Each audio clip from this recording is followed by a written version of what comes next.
Killer. Oh my God.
All right. Hallelujah. Hallelujah. Most High bless, Most High bless, Most High bless.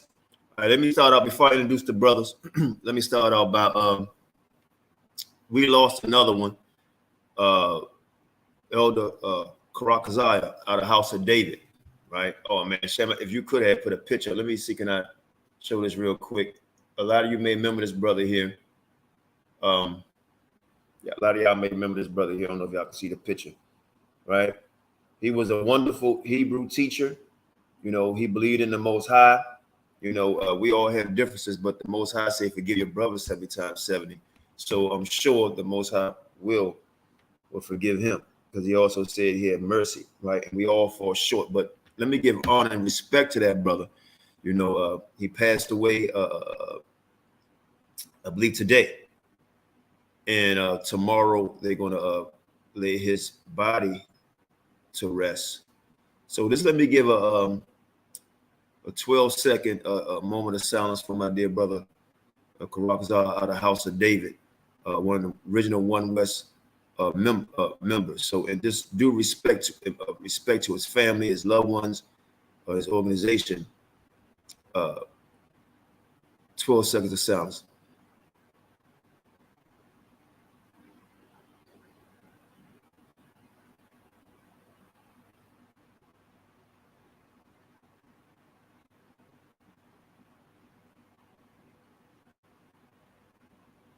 All right, hallelujah. Most High blessed. May the Most High find peace for our dear brother. All right. So This is the academia debate lead. Of course, this is on FOPE for our people edification. And what we're going to, hey, Vortex, what's popping?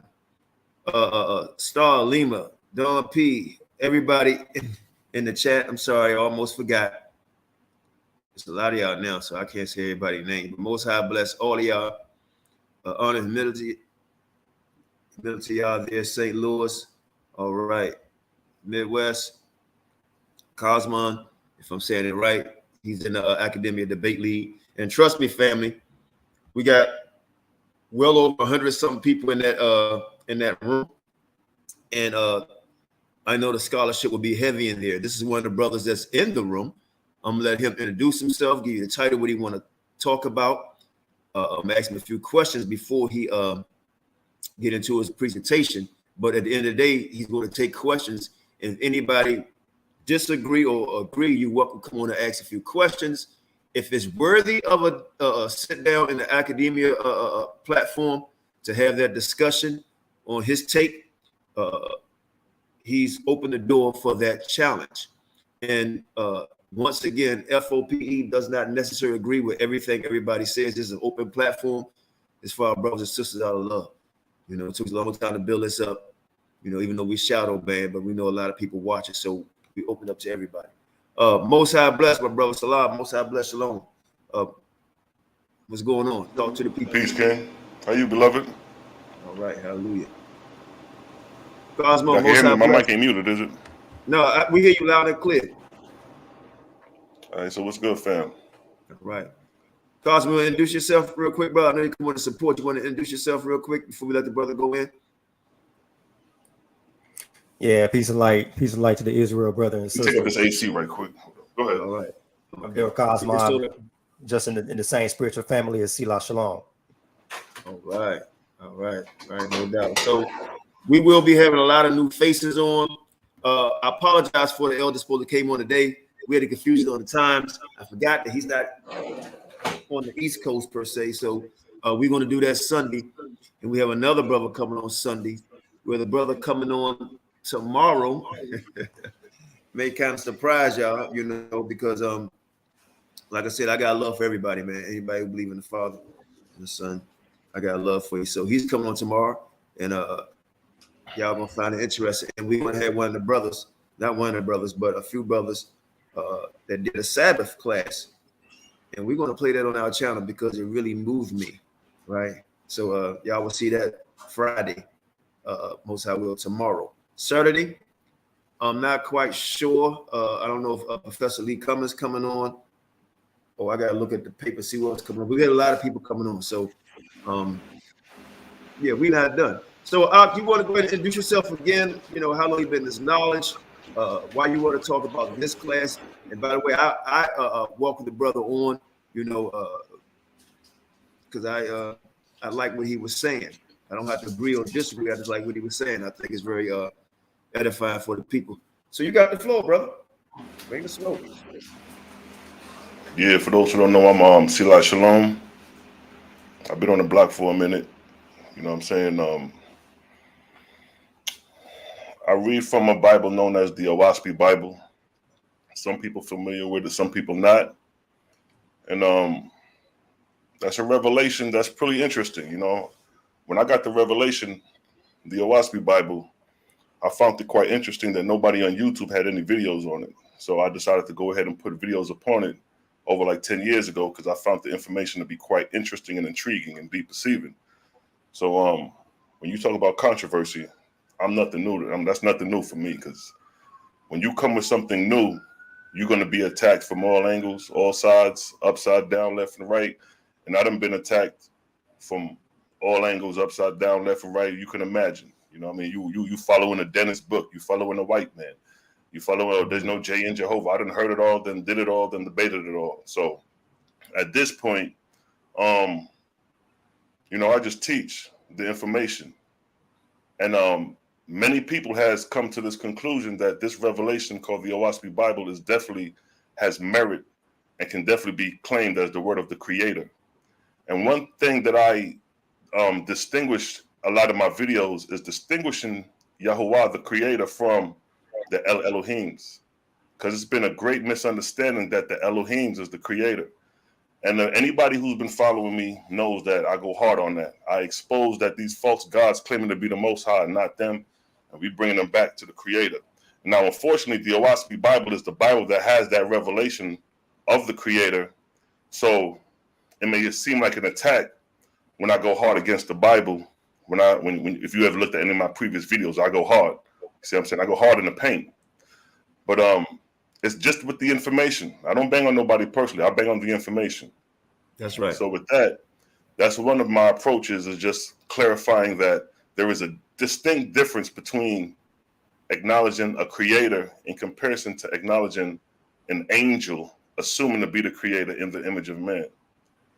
So that's been a journey for some years now, over like a decade. I done got a lot of people into the OWASP. I got a lot of people that's mad and like, oh, he's bringing a new doctrine and all this. But anybody who really says that are those who really haven't investigated the information. So anytime you're new to something, you always take depending on your level of intelligence and your decorum, you know what I mean? Depends on how you will receive it. So I get a lot of childish behavior when dealing with the information.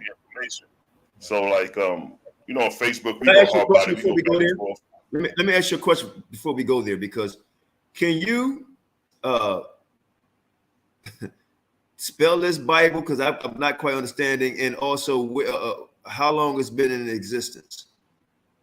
It's spelled. Somebody create a gang family. Put it in the chat in all bold letters. How to spell it? It's O-A-H. It's O-A-H-S-P-E. OWASP.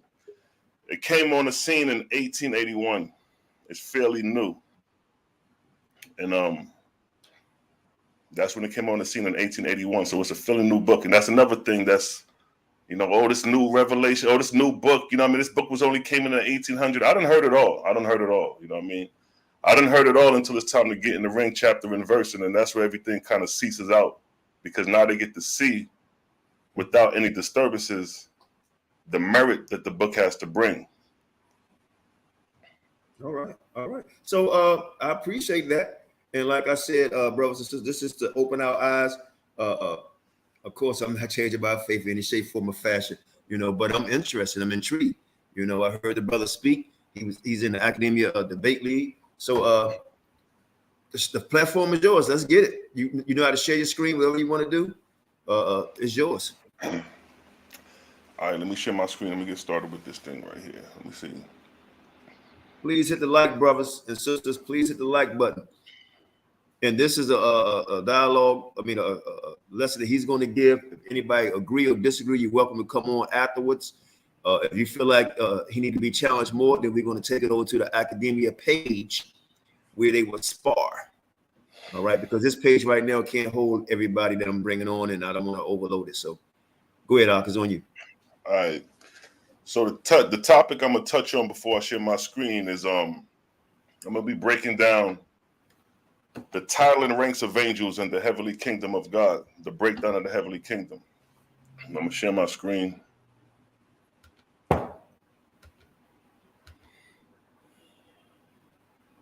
Peace, family. One West. All right, let me see if I can. Elijah, Nehemiah, Starlima again. Yeah, we're going to share now. All right, cool. Hold on. All right, so I'm gonna go ahead and get started. If Qanath, if you need to interrupt, just interrupt. I'm gonna just flow. Just interrupt me. I'm trying to share. Okay, look. Can anybody see the screen? Because I'm trying to share it. Sham, if you can see it. I'm trying to. Okay, there it is. All right. So we good. There you go, brother. Yep. All right. So here we go. Let's get it popping. Today's discussion is called the title and ranks of angels and the breakdown of the heavenly kingdom. Now, essentially, before I go into the explanation of the title and ranks of angels, it's only essentially right that I explain who the creator is first and foremost. And everything that I'm going to be basing my premise is going to be chapter and verse. Shout out to the brother Malachi Maccabee. He has this this thing going on called Battle of the Holy Books, where you got to present your information based off chapter and verse. which leaves out the room for opinion, which leaves out the room for leaning on your own understanding. We're letting the book speak, and the book should have merit enough to make the point that needs to be made. So now, who is the creator? Let's get it. Now another thing, I got pictures just to illustrate and convey the message. So sometimes don't get lost in the picture. It's just there to convey the message. Now, who is the creator? Now here is an empty space of creation, and we're going to go into the book of Jehovah, book of Yahuwah, chapter 1, verse 1 through 4. It states, all was, all is, all ever shall be. The all spake, and motion was, and motion is, and ever shall be. Being positive was called he and him. The all motion was his speech. So here, right off the back, in the Awaspi, Yahuwah is clearing up the fact that the he and him referred is not referring to a man, but motion, the all motion. Verse 2, he said, I am, and he, meaning motion, comprehended all things, the seen and unseen, nor is there anything in all the universe that is part of him, meaning motion. He said, I am the soul of all, and all that is seen is part of my person and body. Verse 4, by virtue of my presence, all things are. By virtue of my presence, life is. By virtue of my presence, the living are brought forth into life. I am the quickener, the mover, the who? The creator, the destroyer. I am the first and the last. Only the creator can proclaim being the first and the last. Anybody else proclaiming that is false before the creator. So right here in chapter 1 through 4, the creator is saying that he is the all motion, the all in all. So when we look at creation, we see that anything that encompasses all things is air. Air is one thing that is everywhere present, the ruach. That is everywhere present. But he says, this air I give motion. Now we're going to further go into what he means by motion. So here it says motion equal vortex, power and force of the creator. Now we're going to go to the book of Cosmogony and Prophecy, chapter 1, where it states, the same principles apply to all stars, suns, planets, moons, but differing in manifestation on account of size, motion, density, and relative place. So here is an example of when the creator gives motion, it's a vortex that comes into being. And we're going to get into that. Book of Jehovah, chapter 3, verse 2 through 4 states, man look upward in prayer, desiring to know the way of all created things, both on earth and in heaven. And Jehovah answered him, saying, the whirlwind, context, the whirlwind I made as a sign to man of the manner of my created worlds. The whirlwind. So when we look at here, these are vortices, whirlwinds from the top view. And he said, this is the manner of all my created worlds. So here we see the consistency in creation of these swirling vortices that the creator is talking about when it states right here, the whirlwind I made as a sign to man of the way of my created worlds. As you see the power of the whirlwind gathering up dust of the earth and driving it together, know that likewise I bring together the Jaya, the Aja, and the nebula in the firmament of heaven. By the power of the whirlwind, I created the corporeal sun, moons, and stars. And I commanded man to name the whirlwind in the Etherian firmament. And he named them according to their shape, called them vortices and works. And these are the description of the vortices in creation. And it gave us the whirlwind on earth as a reference. So we will understand what the creator is talking about. So we're not making this stuff up. This book is giving us merit in creation, in nature, to validate its point. Look what verse 4 states. By the power of rotation, swift driving at the peripheral, I condense what? The atmospherian worlds that float in the firmament. And these become my what? Corporeal worlds. In the midst of the vortex, see, this is the hurricane. This hurricane that you see up here is the same thing that you see in creation. See that? So if you want to say these are CGI, okay, well, this ain't CGI. This is real. And it shows the same consistency that the book is saying, whirling vortices. Now again, my corporeal worlds,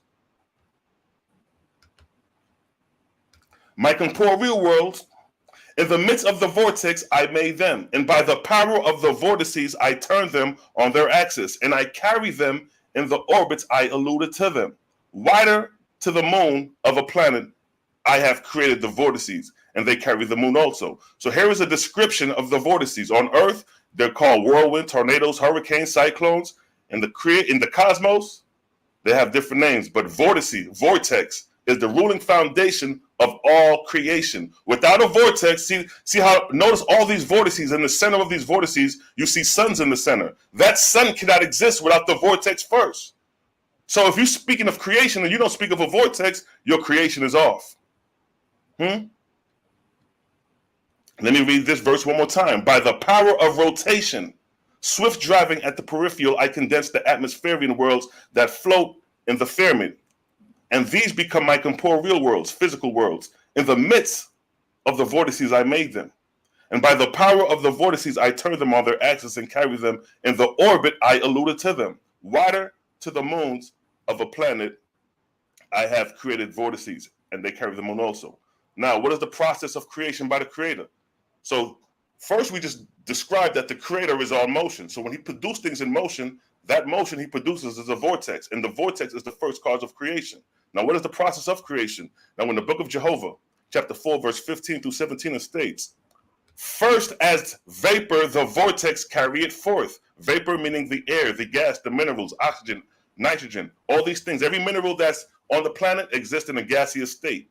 So first as vapor, the vortex is carried forth. And as it condenses, its friction engenders heat. And it becomes, and it's molten, becoming as a global fire in heaven. Then it takes its place as a newly born world, and I set it in the orbit prepared for it. Now, what I'm reading, just to give you an illustration, because I like to be clear, this is what they're talking about. In every celestial body that is created, there's 4 ages that it all goes through. A time of creation, a time of inhabitation where the earth or the celestial body is suitable to support vegetation and animal life, and then there's a time of barrenness and a time of dissipation. Now, these 4 ages is equivalent to the 4 seasons. The time of creation is equivalent to the spring season. The time of inhabitation is equivalent to summer. The time of barrenness is equivalent to fall. And the time of dissipation is equivalent to winter. So again, and this verse, what I'm reading right here, is describing those 4 ages. So let's read from the top again. First, as vapor, the vortex carry it forth. And as it condenses, its friction engenders heat. And it is molten, becoming as a globe of fire in heaven. It's talking about this stage right here, the first stage, the stage of creation. And then it states what? Then it takes its place as a newly born world. And I set it in the orbit prepared for it.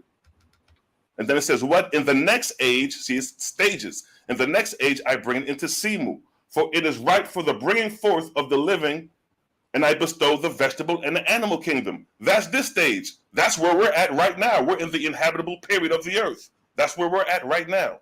The next stage, verse 17. Next it enters Hutu, for it is past the age of beginning, even as the living who are indulgent, even as the living who are advanced in years. Next it enters Adu, and nothing can generate upon it. Meaning here, the time of barrenness, it's like the time of fall. If you try to produce seed in the fall, if you try to plant an apple tree in the fall, if you try to produce some watermelons in the fall, it's not going to grow because why? The time is barren. It's not the season for it. These are the ages of a planet. Then it says, and nothing can generate upon it. Then cometh ooze, and it is spirited away into the unseen realm. Thus create and dissipate planets, sun, moon, and stars. So here the Creator is showing us that all celestial bodies go through these 4 stages: a time of creation, a time of inhabitation, a time of barrenness, and a time of dissipation. And then the process starts all over again. Just like the 4 seasons: spring, summer, fall, and winter, and the cycle repeats. The Creator is showing the exact same examples in his celestial bodies. And this is the process of creation. So after the vortex is created, these are the 4 stages of creation. So we're showing you the Creator's power and force of creation. And notice that the Creator is not a deity. He's not a man standing in space. Not once that we read that the Most High, the Creator, is a man. He is the all in all, everywhere present. So now as we move forward, talking about the Creator's creation, the book of Jehovah, chapter 3, verse 3 through 8, it states, around some of my corporeal worlds, I have given nebula belts and rings so that man could comprehend the rotation of my corporeal worlds. For each and every corporeal world, I created what? A vortex first. See that? So for all these celestial bodies right here, look at the vortices. And look in the center, you see the sun. The center cannot exist without the vortex first. So when we talk about creation, you must talk about a vortex before you can even talk about any celestial body being created. So again, for each and every corporeal world, I created a vortex first. And by its rotation from the place in the firmament Where it traveled, I caused a vortex to what? To conceive the corporeal world. So the vortex is responsible for conceiving the celestial body, whether it be a corporeal world, a sun, moon, star, planet, it doesn't matter. But the vortex is the first cause of creation. Without a vortex, you cannot have creation. Now, verse 7, to make the sun, I created a great vortex. And within this vortex and subjected to it, I made the vortices of many of the corporeal worlds. And the sun vortex I caused to rotate, and I give it power to carry other vortices within it. According to their density position, they are thus carried forth and around about the sun. So this is another example of the central sun, and surrounding the sun will be the planets, the vortices. And here is a closer example of that right here. See that? This is a closer example of this right here. As above, so below as above. So the Creator is showing us through the vortices is how worlds are created. And we're going to go to verse 8 where it states, do not think, O man, that I created the sky a barren waste and void of use. Even as man in the corporeal form, the physical form, is adapted to the corporeal earth, the physical earth. So is he in the spiritual form adapted to my etherian worlds. 3 great estates have I bestowed on man, the corporeal, the atmospheric, and the etherian. Now, this is what we're about to get into. Now, I just wanted to lay out the premise of the Creator before I go into who are the title and ranks of angels in the heavenly kingdom, because the Creator must be acknowledged first before anything else. So we just acknowledge how the Creator creates through motion, through vortexian current, how he brings celestial bodies into creation. Now, what is the purpose of mortals? What is our purpose? What are we here for? What is the purpose of man being on earth? Right? Now, keep in mind in this last verse, it mentions the etherian world right here, etheria. Now, that's a phase, that's a term you will not hear in the scriptures. So this is a new revelation because it was not revealed of old, but it's revealed now. Book of Jehovah, chapter 2, verse 2. Let me get that. Verse 2. It states, Jehovah said, I created the earth and fashioned it and placed it in the firmament by my presence and brought forth man a living being. I gave him a corporeal body so he may learn corporeal things, but death I made that so he could rise in the firmament and inherit what? My etherian world.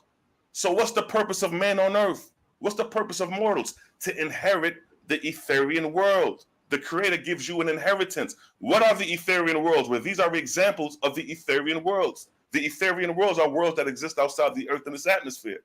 So when you look into creation, that's your inheritance. The Creator gave you that for your inheritance. Huh? We're not going to be resting on the bird nest for the rest of our life on this planet. We up and out. We graduating. We up out of here. So the Creator, once again, the Creator states what? He says, and death, so that he could rise in the firmament and inherit my etherian kingdom. So after death, we're going to rise into the firmament and inherit the etherian kingdoms. What are the etherian kingdoms? Because that's something you don't have in your Bible. What are the etherian worlds? Let's get it. Verse 6.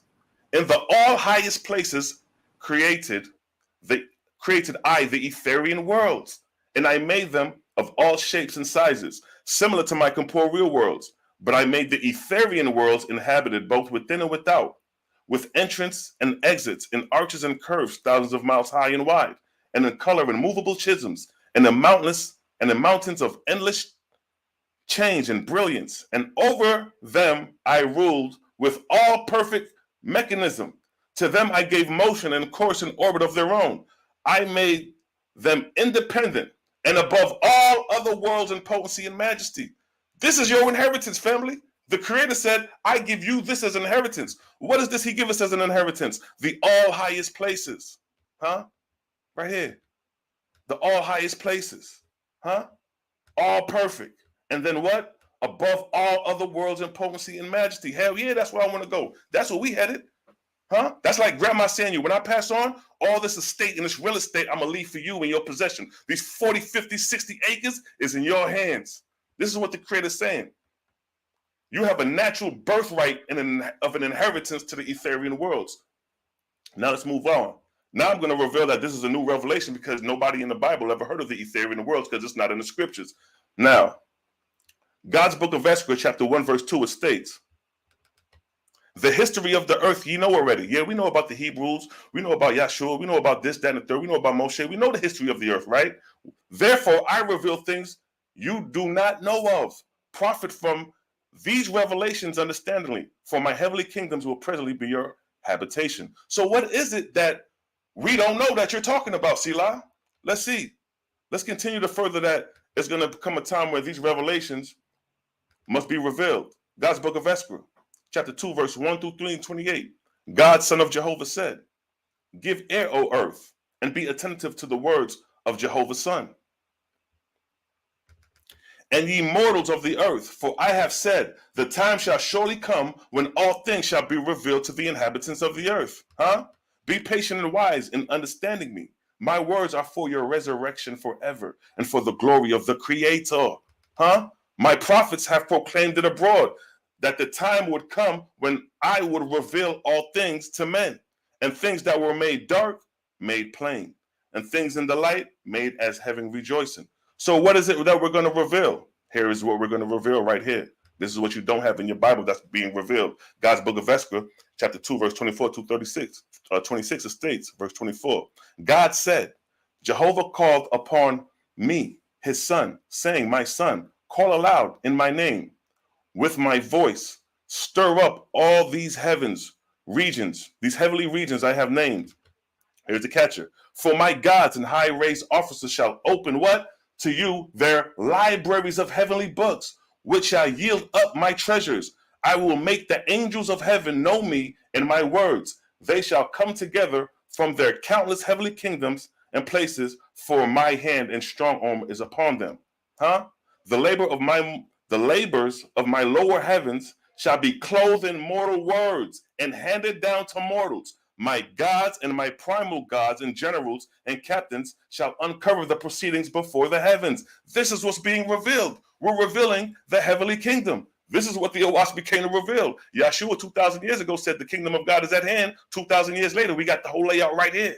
It's up to you to receive it, though. So now, what is the heavenly kingdom of God? We're going to get into it. That's just, like I said, I'm just using pictures to convey the message.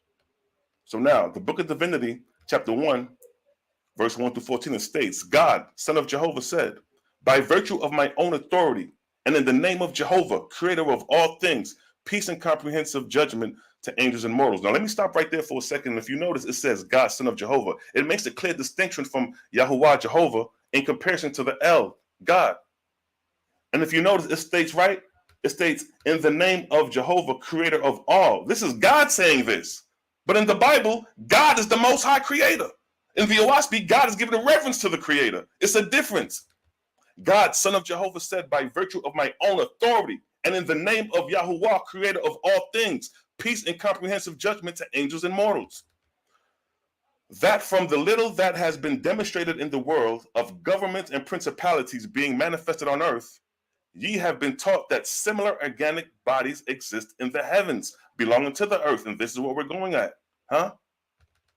Which heavenly places and governments were the cause of forerunners of good governments on earth, amongst good governments manifest amongst mortals. So what they're telling you is, as above, so below, as above. The same way we got earthly governments, and with the king and the president and the council, is the same way that the heavenly governments are ran. It's right before your face. But you never had the heavenly kingdom laid out for you to really catch it like that. So now it states here, Jehovah said, he who is chief of a government on earth shall be called king, like Haile Selassie. Just as an example, he's a king, right? But he who is chief of my heavenly government shall be called what? God. God is the chief of a heavenly government, not the creator. You've been taught that by the sheep, but our Elohim. No.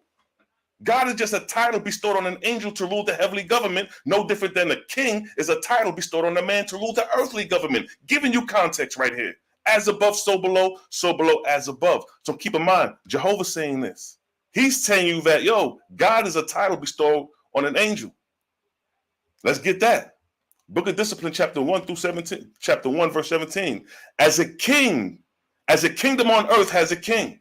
And the king is nevertheless a mortal, like Selassie, like Obama right there, So in like manner is the heavenly king of the heavenly place of your God. A what? A kingdom of angels. And the chief over them is God, an angel also. We're not talking about the Most High Creator when we talk about God. We're talking about an angel. We're talking about a man ruling a heavenly kingdom. Just like SeLah was king of Ethiopia, just like the President Obama was king of America, but these are men. You're not going to look at these men as your creator. These are just men running a government. But you've been taught that these are your creator according to your text. So again, context is everything. As a kingdom on earth has a king, and the king is nevertheless immortal, so in like manner is the heavenly place of thy God, a kingdom of angels, and the chief over them is God, an angel also. Huh? And let me prove to you that you worship an angels and not the creator. Now in Psalms 82, it says what?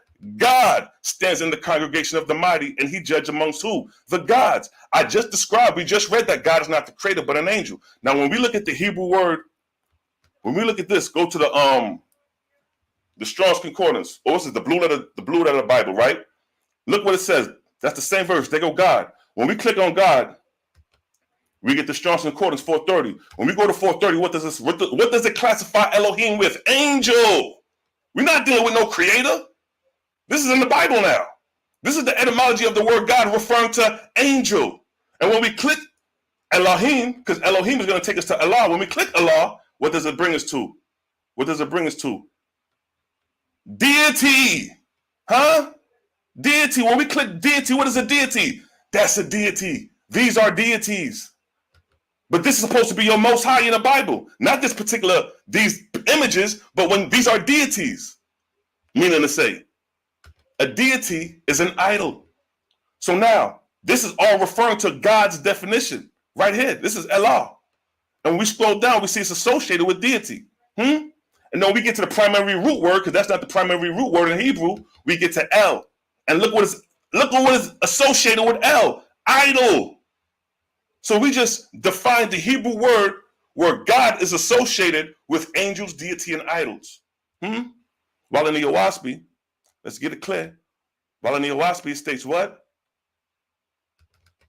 As a kingdom on earth has a king, and the king is nevertheless immortal. So in like manner is the heavenly kingdom, heavenly place of thy God, a kingdom of angels, and the chief over them is God and angel also. Y'all disputing and worshiping gods. Y'all saying, oh, I worship the most high God. No, all of them are deities. Whether if you claim you worshiping the most high deity or you worshiping one out of many, you're still dealing with the deity, and we just proved it based off the etymology of the word. So Oahspe is showing you that who you claiming to be the most high ain't nothing more than a chief ruler of the heavenly kingdom.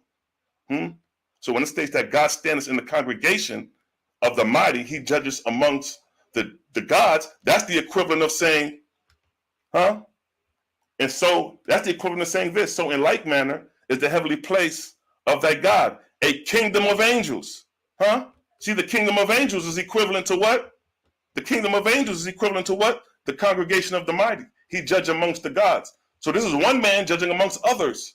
See Obama and see the other gods in the crowd? Using that as a reference to show you that we're not dealing with a creator. You're dealing with a deity, an angel, in rulership of the heavenly kingdom. So now, who are angels? Because God, Lord, are all titles bestowed on angels. We clean all this up. Who are angels? Now, this picture that you see right here is a real picture. This picture was taken where I live over here in Atlanta.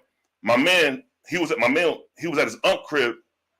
My man was at his aunt crib, and they seen the spirit standing on the porch, and they pulled out their phone and they caught the picture, and they caught it on camera. This is a real picture of an ancestor. Now, what are angels? We're going to clear up what is an angel now. This what you're looking at right there is a real picture of a spirit, of an ancestor, right here in Atlanta, Georgia. Now, God's book of Esther, chapter 4 through 15, states, look what it states here. These are from Jehovah, and in him, and all angels, gods, lords, generals, captains, and chiefs in heaven are what? Are only the brothers and sisters of both mortals and the spirits of the dead. See that? All angels. God is a title bestowed on an angel. Lord is a title bestowed on an angel. General is a title. Captains are title. All these are titles. All these are titles. And they're chiefs in heaven. But who are they? Who are they? They ain't nothing more what? Your ancestors. The brothers and sisters of both mortals and the spirits of the dead. Ain't no spookism here when we dealing with angels. It's telling you that these are your ancestors, your loved ones who have moved on in spirit. These become angels. In Hebrew, angel just means messenger. Well, who's sending the message? To and fro from where? So we letting you know that when you cross over in spirit, you become an ancestor, you become an angel.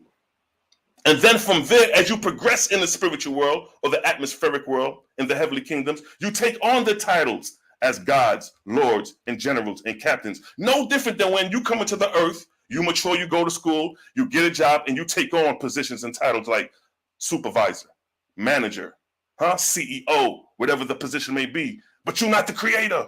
You're a man in rulership of the kingdom. So Jehovah is letting you know right off the bat, these are from Jehovah and in him, that all angels, gods, lords, generals, captains, and chiefs in heaven are only the brothers and sisters of both mortals and the spirits of the dead. Ain't nothing spooky about that. Now you know where grandma at. Well, now you know what grandma doing. Well, you don't know what she's doing yet, but now you're seeing the correlation of life after death. No, I said who is angels. We letting you know that you are the angel when you cross over in spirit. Now, the Lord's first book, chapter 1, verse 1 and 2, it states, "Hear me, O man. I am the Lord, the God of earth, son of Jehovah. I am one of your elder brothers.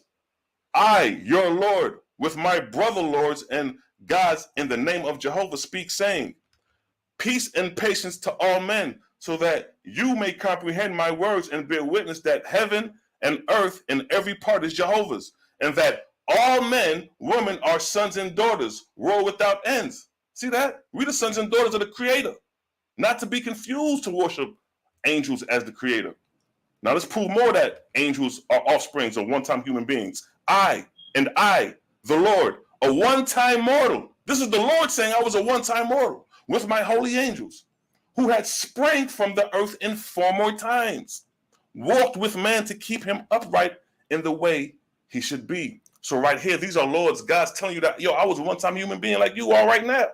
This is the spiritual progression after life. This is the spiritual connection. Book of Discipline, chapter 1, verse 2 through 6 and 14, it states, "Hear the words of thy God, O man. I am thy brother, risen from mortality to a holy place in heaven.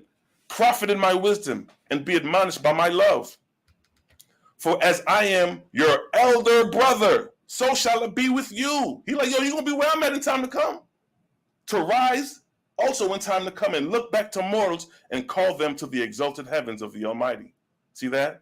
This is God saying like, yo, I'm your brother. I was a one-time man like you.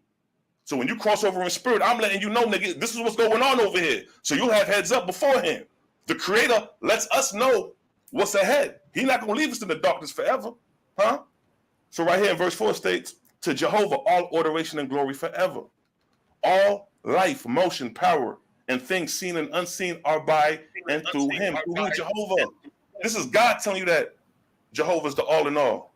SeLah, my apologies for interjecting. Can you get some water real quick? Oh, I'm gonna let you interject too. Let me say something real quick to the to you and also to my moderators and to everybody that's coming board.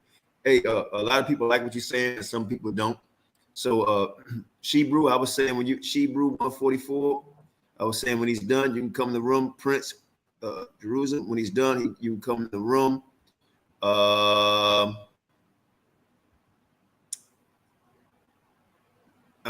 You can come in the room when he's done, right? Anybody can come in the room and have a peaceful dialogue in the room, and don't get offended with, my moderators go hard up in here in the paint. That's how it is on this channel. You already know. So, no, I'm used to this. So you bringing the smoke, brother. So I'm glad. Hey, listen, this is a shout out to Vortex. Vortex, you need to come. I found your teacher. He got vortex in his name. We just showed you that the vortex is the foundation of all created things. Without the vortex, you can't even have life. Yeah. Hey, my apologies. Cosmo, you want to say something real quick for the brother? Cosmo, you want to say something real quick? Yeah, my apologies. I was going to interject. The presentation is not visible on YouTube. The chat is saying to share the screen. We can see it right here on StreamYard platform, but we can't see it on YouTube. No, we can see it on YouTube. Okay. No, we see it on YouTube. Okay, it must be an error because I can't. So yeah, I have it up on my phone and I'm following the chat. A number of people were saying that they couldn't see the screen. I can't see it either. Could be a technical error if some people can see it and some people can't. Just wanted. Yo, Darryl, you watching from my channel or his channel? Because it's showing on his channel. It's not showing on my channel though. Okay. Good question. It's showing from my channel. It's not showing. Okay. Okay. Well, if anybody in the chat can hear us, it's showing from, what is it, the FOPE channel. It's not showing from SeLah Shalom TV. Yeah, it's not showing on my channel. On my channel, you just see me reading, but on his channel, you see the stage and all that, the page and all that. All right. I just wanted to keep you informed about that, brother. Go ahead, keep the fire going. Appreciate that. So Qanath, I'm good. I'm on your go. Yeah, go ahead. All right. So again, Go ahead. All right. So again, like now, we're distinguishing that God, Lord God, all these are titles bestowed on angels, and angels are one-time human beings, not to be confused with the Creator. So now, I'm gonna start where I got it highlighted. All life, motion, power, things seen and unseen are by Him and through Him. Now here's the catcher, verse 6. Neither is there any angel. We already just described, because I showed the etymology of the Hebrew word for God refers to an angel, refer to angel, deity, and idol. That's associated with God. Those attributes have nothing to do with the Creator. Now, neither is there an angel in heaven so high nor sufficiently wise to comprehend Jehovah in his entirety, nor to see him as though see your fellow man. So in the Awaspi, we're clearing up that you can't see the Creator like you see a fellow man. Like you've been taught to believe that you can see God face to face. Yeah, you can see the gods face to face, but those are not the Creator. And that's where we're distinguishing. Hear your God, O man, and distinguish then that the two, God and Jehovah, are not the same one, nor is your God more than what you shall be in time to come. Huh? God is telling you that, yo, I'm not the Creator. It's a difference between the Creator and the El Elohim. Now, who is God? Let's get it. Who is God? Let's get it. Book of Jehovah, chapter 7, verse 9 through 13. And I will allude to you a chief who is wise and experiencing in founding heavenly kingdoms. And he shall appoint from among you officers, messengers, ashars, which are guardian angels, and asaphs, angels that receive the spirits of the dead, and enurs, those are angel musicians. And ye shall be numbered and apportioned to your labor and places, like in my other lower heavens on other worlds. So this heavenly system that they're setting up, this heavenly kingdom, is a similar system governed on other lower heavens and other worlds. So this ain't nothing familiar. This ain't nothing new. This ain't nothing new, setting up these heavenly kingdoms. Verse 10, he who is chief shall be called what? God of his heaven and the earth, which are now bestowed to his making. So God is a chief ruler of the heavenly kingdom. And God shall have a council and a throne within his heavenly seat, his heavenly city. And the place shall be called Hored, because it is the first kingdom of God of this heaven. So right here it's telling you, in your Bible, you've been taught that God sits on a throne. Right here, the Awaspi is laying out the heavenly kingdom, that the God sitting on the throne is the chief ruler, not to be confused with the Creator. And God shall rule on his throne, for it is his. And his council shall rule with him in my name. In whose name? Jehovah's name, not El Elohim. In Jehovah's name, they shall have dominion over angels and mortals belonging to the earth. Huh? So God is chief ruler of the heavens and earth. Who are lords? Huh? Who are lords? We can't say that God and Lord are the same. No, we bring down the heavenly kingdom. These are different positions in the heavenly kingdom. President and vice president is not the same. But you've been confusing that. Verse 13. And God shall appoint chiefs under him, who shall go down and dwell on the earth with mortals. And the labor of these chiefs shall be with mortals for their what? For their resurrection. And the chiefs shall be called lords, for they are what? Gods of land, which is the lowest rank of my commissioned gods. Huh? In the heavenly kingdom, a lord is the lowest rank in the commission of gods. But in your Bible, you've been taught that Lord is the most high. We exposing all. Book of Judgment, chapter 25, verse 1, God said, in the cities and countries and places, I have innumerable lords, apportioned to districts, and to mortals and angels within them. So lords are district rulers, they're land gods, and my lords know the rates and grades of their people, their occupation, aspirations, labor, behavior, private and public. So if you think you're doing something private and hiding, no, you're always being watched by these angels. Book of Discipline, chapter 2, verse 29, it states, thus my lords have angels under them who are authorized and ordained in my name, Jehovah, to abide for times and seasons with mortals, as what? Guardians and inspirers, to provide dreams, thoughts, visions in the minds of mortals, to otherwise labor in what? Elevating them in purity, love, and wisdom. Righteousness is being done over here. We ain't talking about spilling blood and killing motherfuckers. We talking about elevating through purity and righteousness. What are guardian angels and angels that receive the spirits of the dead? This is the heavenly system, the heavenly kingdom. All this is part of the heavenly kingdom. Therefore, those of you who are appointed by God and his lords as guardians over mortals shall be called Ishars, and ye shall report to your respective lords, according to the section of the earth where ye may be. And Ishars shall have many watches, meaning the guardian angels. And those of you who are appointed to receive the spirits of the dead in the heaven shall be called Asaphs, and ye shall report to your respective lords and their kingdom. See, the heavenly kingdom has a structure and order. You have guardian angels, and you have people that deal with the spirits of the dead as soon as you cross over. This is the revelation. This is what you don't know according to the Bible, because this is what was supposed to be revealed later on, and this is the time now. Check this, verse 32. And the Ashars, the guardian angels, shall make a record of every mortal as to the grade of his wisdom and good works. And when a mortal dies and his spirit is delivered to the Asaphs, the record shall be delivered with him, and the Asaphs receiving shall deliver his spirit along with the record into the place in these heavens, which is adapted to his grade, where he shall be put to work and to school according to the place of the resurrection I created. See that? Everything is about resurrection and elevation. Now, Book of Sedanti, son of Jehovah, chapter 2, verse 21 through 25 states, when mortals die and are born in spirit, ye shall receive them and enter them in your records as Isaeans, signifying newborn in heaven. And for these newborn spirits, ye shall provide temporary dwellings where they shall reside, some for a few days, some for a space of 1 year or more. Through the messengers, remember, angel means messenger, right? Through the messengers, ye shall inform me of their numbers and conditions, and I will send ships to bring them to my kingdom. When they talk about ships, what do you think they talking about? They talking about chariots. Huh? Ye shall appoint Asaphs. Asaphs are angels that receive the spirits of the dead, whose office it shall be to receive Isaeans, newborn spirits from the guardian angels. See that? It's like when the baby's being born, coming out the womb, and the nurse grab the baby, and the nurse take the baby to the doctor, and then they do all the extra stuff. This is the same proceeding spiritually. Your spiritual birth is equivalent to your physical birth. Huh? Verse 23, while a mortal is alive on earth, the guardian angels shall stay with him, guarding him in the name of the Lord, and in my name, Yahuwah. But when he dies, the guardian angel shall deliver the newborn spirit to the Asaph, saying, in Jehovah's name, receive this newborn spirit. He was my protege. For the good or evil in him, charge it to me. And the guardian angel shall deliver up a record of the mortal life of the newborn spirit, and the record shall be kept within your kingdom. See that?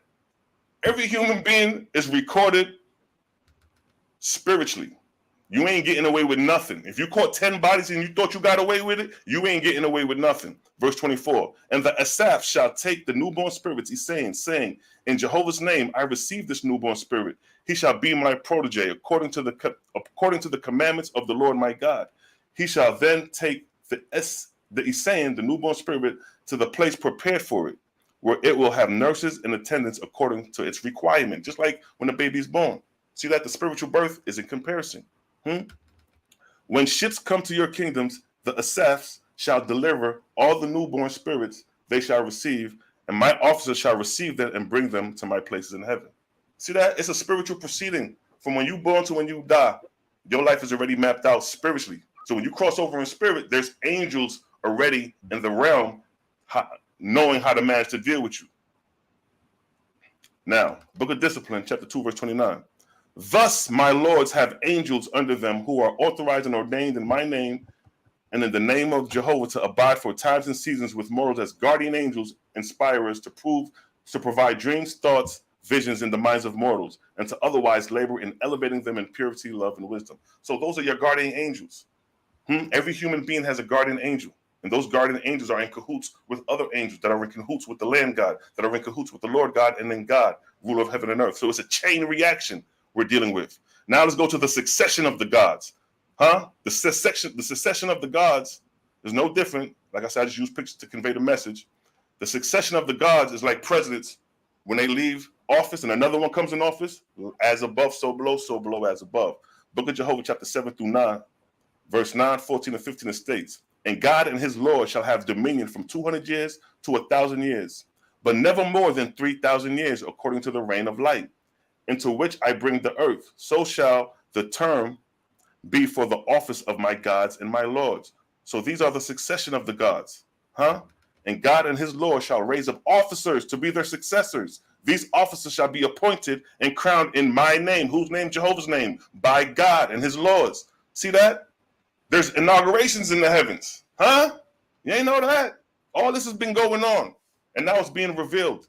Because we must know this, because we're moving, we're intelligent. It's just like school. When you move up in grade, the education must move up, the intelligence must move up, the awareness and consciousness must move up. So we're becoming more conscious of these heavenly kingdoms that is revealed in the Owaski Bible.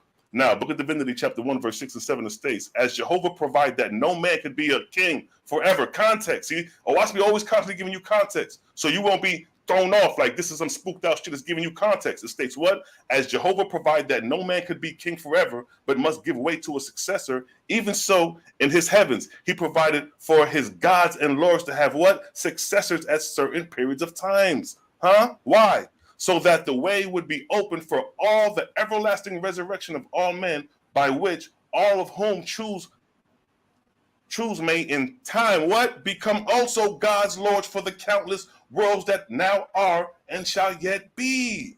Huh? You are God's in training. Huh? The Creator got kingdoms in the heavens, and you could possibly become a God and a Lord. No different than you could possibly become a vice president, a senator, a congressman. Huh? Because these are positions in the heavenly government and the earthly government. So as above, so below. So again, it states what? So that the way may be open for the everlasting resurrection of all men, by which all who choose may in time become also lords and gods for the countless worlds that now are and shall yet be created. See that? God and lords are not the creator. These are angels bestowed on, these are titles bestowed on angels. Understand the difference. Book of Jehovah, chapter 7, verse 33 to 34 states, as ye shall thus become organic in heaven with rulers, teachers, and physicians, with capitals and cities and provinces, with hospitals and nurses, schools and factories, so shall ye ultimately inspire man on earth to the same thing. And don't we have these things? Don't we have hospitals? Don't we have nurses and schools? What makes you think the heavens won't have it? Huh? All these things that we have on earth, what makes you think the heavens don't have it? Where do you think we got it from? As above, so below as above. Verse 34, and mortals who are raised up to dominion over mortals shall be called kings. See that? As my gods and my lords are called my sons, so shall kings and emperors be called sons of God. Through him they shall be raised up to their places and given dominion of my name. So what we're showing you is that the heavenly kingdom of God and the title and ranks of angels, God, Lord, God, and Lord, are all angels running a heavenly government, not to be confused with the creator. You've been taught that El Elohim is your most high creator. We're showing you that those are governing angels running the kingdom. Book of Divinity, chapter 1, verse 10 through chapter 1, verse 10, 13 through 15, it states, verse 10, Jehovah said, the labor of my God shall be chiefly in atmospheria. Nevertheless, my gods and lords shall not only labor with the spirits of the dead to teach them organic discipline and harmony, but they shall provide for mortals so that they also may learn the system and glory of my creation. Huh? As above, so below as above. You think we got a earthly government and they ain't got no heavenly government ran in a similar fashion? Jehovah said, in the early days of a world, I give the races of men on earth a despot to rule over them. But in time after, I give them representative governments with many voices, having a right to help make the laws. Similarly, I provide for the Hadean heavens, the lower heavens. In the early days, I provided a God who shall be dictator and governor in his own way. Huh? But in later times, I provided a parliament in heaven, in which my God and my Lord shall jointly consult together in framing laws for angels and mortals. These shall be called divine laws. See that? These heavenly kingdoms are ran by angels. under the authority of the Creator Jehovah. Jehovah said, behold, my gods, lords, and sub-gods shall teach the same things in different parts of the earth. And these heavens, I will not have one Lord teach one thing in one place and another teaching the same thing differently in another place. See, we don't teach that God is the creator over here. We keep it in the correct perspective that it's supposed to be in. So you'll never say the president is the vice president or vice versa. You'll never confuse that because you know the order of government. So the Yahawashi is showing you the heavenly order of the kingdom of angels, so you won't be confused. So you'll always know that, oh, God is the title bestowed on an angel, not to be confused with the creator. Anybody who reads the Yahawashi, we clear that. It ain't no confusion. Jehovah said, my gods and Lord shall provide comprehensively so that all people on the earth and in heaven may be drawn towards me in harmony and discipline. Now we're going to go into the harvest. Now, what is a harvest? A harvest is an ascension. This is the ascension time. I hear a lot of Israelites like to talk about the chariots. The chariots going to come down and do this, that, and the third. Yahawashi got nothing but chariots all through the book. This is the purpose of the chariots. Book of Jehovah, chapter 7, verse 16 through 19, it states, at the termination of the dominion of my gods and his lords, they shall in these, my bound heavens, gather together all those angels who have been prepared in wisdom and strength for resurrection to where? My Etherian kingdoms. Remember what I said at the beginning?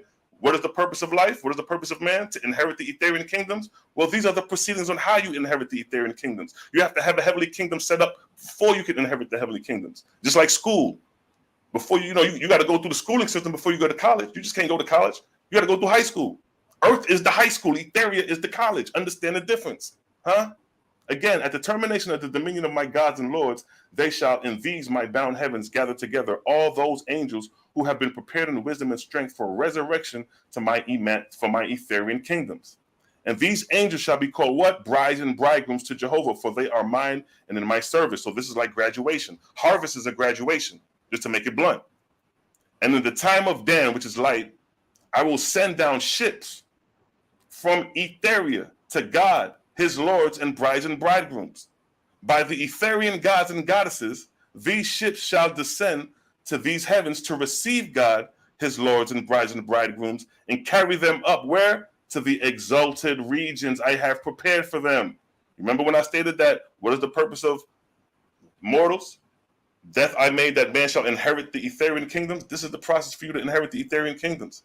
This is the proceeding.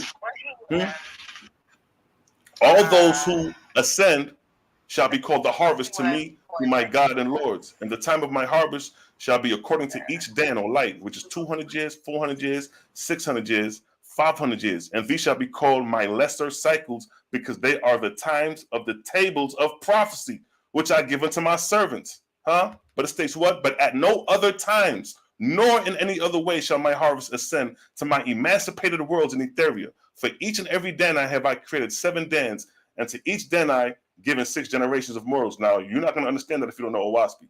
Now, that's basically talking about this chart right here. Within a spectrum of 3,000 years is broken down into 7.5 times. 200 years and then 400-year periods after that. And every 400 years is a succession or a harvest where the gods change rulership, and then the Etherian angels come down to receive those who are ready to ascend every 400 years during the subcycles.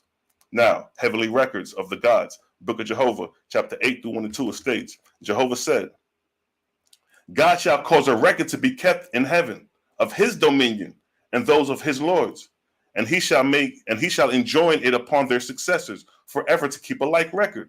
So they're keeping a record of their administration. Just like you got the Obama administration, the Bush administration, each administration has a record of their reign. And at the time of my harvest, a copy of these records shall be taken up to my Etherian kingdoms and filed with my Orion chiefs and archangels in the roadway of the travel of the great serpent. The great serpent is referring to the solar system, for their deliberation regarding the progress and management of the inhabitation of the world in our heavens. See that? We're dealing with what? Archangels, Orion chiefs in the higher realms of these Etherian kingdoms. These are above the gods and lords of the atmosphere. Book of Satanti, son of Jehovah, chapter 2, verse 19 states, let a record be kept within your own kingdoms, and these records shall be your own, to be carried upward with you at your next resurrection. And separate from your own records, ye shall also keep a record jointly with me pertaining to your kingdom's relation with me. So this is talking about government administrations within the heavenly kingdoms among angels. Synopsis of 16 cycles, chapter 1, verse 3 and 4 states, during a cycle, what is a cycle? A 3,000-year cycle. This is a cycle when it says a cycle, referring to this chart right here. When it says cycle, one arc cycle equals 3,000 years. That's what it's referring to right here when it says during a cycle. So during a cycle of 3,000 years, the earth and her heavens travel through what? The Etherian regions of hundreds of Etherian worlds, which are inhabited by Jehovah's high-raised angels, whose chiefs are involved in the management of worlds. See that? During the time of a cycle, the earth is therefore under the control and management of such angels of Jehovah's for the what? Resurrection of man on earth. The whole purpose of these angels coming down is to help us graduate, help us get off the bird's nest. The earth is the bird nest. We got to graduate. You don't stay in the bird nest forever. A bird don't stay in the bird nest forever. Earth is the bird nest, and we up and out. So what is resurrection? Because in order for us to get the Etheria, we got to progress and rise in the grades. Now, what are the grades? We about to go through that. Book of Judgment, chapter 12, verse 3 through 6, it states, verse 3 and 6, it states, these are the grades of the resurrections of the souls of men. So if you look at this chart right here, it is graded. Grade 1 being the lowest, grade 50 being midway or within the second heaven, grade 99 being in the third heaven, the highest heavens, belonging to an earth, to this particular earth. And then above grade 99, you have the Etheria. Etheria exists outside the earth and its atmosphere. So we got to, once we cross over in spirit, this is what we got to graduate. Earth is school. Earth is like middle school. The atmospherian heavens is like high school, and Etheria is like college. So we in school. Said, these are the grades of the resurrections of the souls of men. I people the heavens of the earth with the spirits of the dead, according to their what? Their grade in their corporeal life. So do I arrange them. So if you got a low grade, you're going to be resting on the earth. If you got a higher grade, you're going to be higher into the atmosphere of the earth. That's how you're graded spiritually based off your grade. Now, I do not fill the air of the firmament with angels scattered about, but I give them regions habitable and home-like, and I grade the regions as to how suitable they are to the resurrection of the spirits of the dead. See that? Everything is about resurrection. We graduating, we up and out. Now, these are the grades. What is the grades? Your labor is based off what you do unto others. The service done unto others is how you're graded. So the more you serve others in righteousness is the higher your grade will be. So a grade 99 is a person who serves others in righteousness 99% of the time. If you serve others 50% of the time, that's going to be your grade. If you serve people 25% of the time, serving yourself 75%, your grade will be 25. If you're a selfish person, only worrying about yourself, and you don't share or break bread with nobody, nigga, you got the lowest grade. You got the lowest grade. You grade 1. And keep in mind, these grades are associated with your spiritual ascension. And your grade is determined based off the service done unto others. That's it. What you do in service done unto others is how you resurrect. Book of Judgment, chapter 6, verse 1 through 9, it states, whether on earth or in heaven, the same rules apply to both. See that? He that serveth himself one half and serve others one half shall stand grade 50. Now, this is just an example. So if you're serving 50% of your time and serving yourself 50% of your time, your grade will stand 50. So if you do that for the rest of your days, and when you cross over in spirit, you will ascend to a grade 50 in the atmospheric grades. This has to do with your ascension and get into the etheric realm, just like school. It states right here. He who serveth himself 3/4 and others 1/4 shall stand grade 25. So if you serve people 25% of the day and you serve yourself 75%, your grade will stand 25. He who served himself 1/4 and others 3/4 shall stand grade 75. So if there's 12 hours in a day, if you spend 75% of that day doing for others, your grade will be 75. But look what it states here. He who serveth himself only shall stand grade 1. Grade 1 is the lowest grade. See, those in the lowest grades remain on earth. He who serveth himself wholly stand grade what? 99.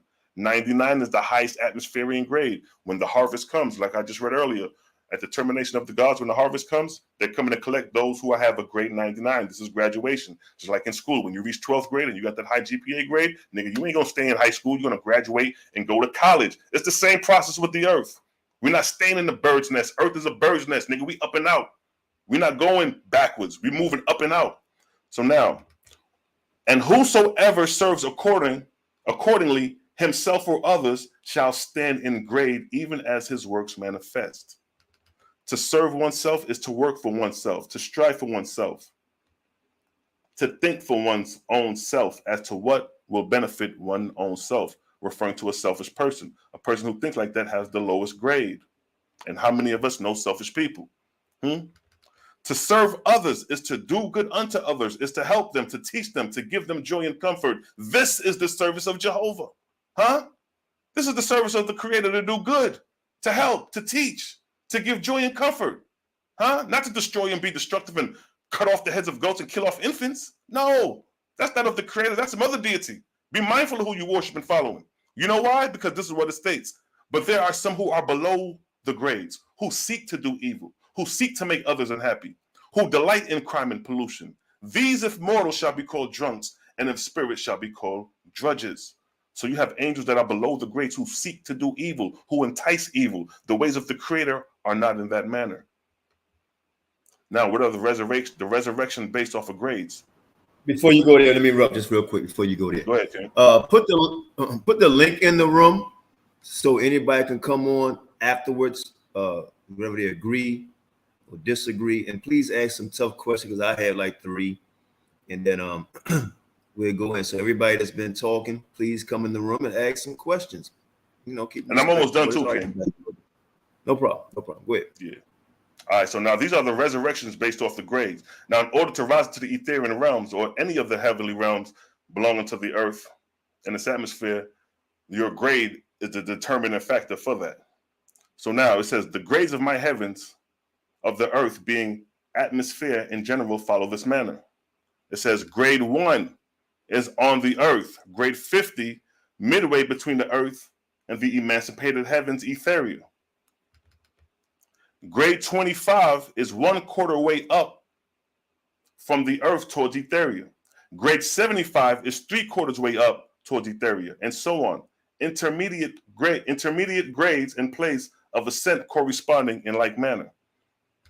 But 99 is the highest atmospheric grade, preparatory to entrance into the company of the all pure, meaning the company of the Etherians. Now, this is a graph just to show you how it works. Your spiritual ascension is based off the service done unto others. So if you're serving yourself all the time and nobody else, you have the lowest grade, grade 1, and that rests on the earth. If you're serving others 25% of the time, your grade will be 25%, 50%, 75, 99, and so on. This is your spiritual ascension. It's based off the service done unto others. That's how you're graded.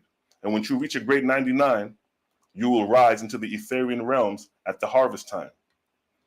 Now, Book of Judgment, chapter 3, verse 24 states, nor have I provided a resurrection in this world or in my heavens above, except by good works done to others. And this is the service. This is serving Jehovah the All-Person, and not because of any worship or confession done before any of the idols of earth and heaven. So right here it's telling you that good works is how you rise. But whatever good works have resulted in affiliation and in lifting the people up out of misery and crime, the same is adjudged as worshiping the great spirit Jehovah. So to worship the Creator is the service done unto others in righteousness. It's an easy burden over here. And the last verse, it states, the book of Esther, chapter 30, verse 17, it states, consider then what you can do that will raise you in spirit. For this is resurrection. For to purify yourselves, cut out that flesh and blood, purify yourself. Second, to do all the good you can. And third, to affiliate. Without these, there are no resurrection. So the foundation of resurrection, of your spiritual ascension, has all to do with the service done unto others in righteousness and good works. And you are judged based off of that on how much service you do unto others. The more you do, the greater your service is. The less you do, the less your reward will be. But it's solely based on your own actions. And with that, I'm done. That's the last part of it, the grades and rates. That's a breakdown of the heavenly kingdom, the title and the ranks of angels, the ascension and the harvest periods, distinguishing the difference between the Creator from his heavenly angels running the heavenly kingdom. Boom.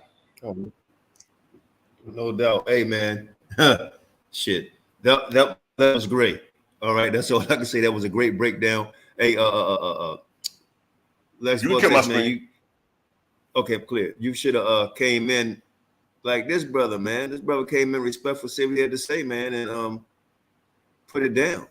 But I'm gonna ask a few questions. Hey, Cosmo, man, you can show your face, bro, up in the room. You know, he's finished with the presentation. And the link is in the room. Any and everybody is welcome in.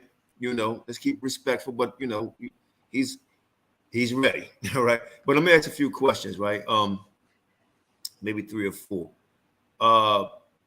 The name of that book.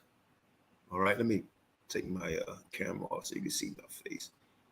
The name of that book. Can you tell us the etymology of that word and what does it mean? Owaspi means earth, sky, and spirit. The O is equivalent to sky. The AH is equivalent to earth, and the SPE is equivalent to spirit. So it's equivalent. Owaspi means earth, sky, and spirit. Do you believe in death?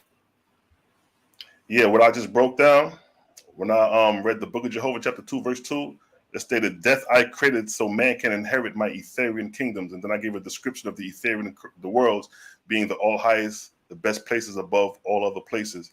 So yes, there's a spiritual ascension after death. Okay, great. So a couple more then. Please come in the room. Put the link in the room. A lot of people said some stuff. He's right here. My next question is, as below, how do you say that? As below and same as high. How do you say it As again? above, so below, as above. Right. So I saw how you broke that down. So let me ask you this.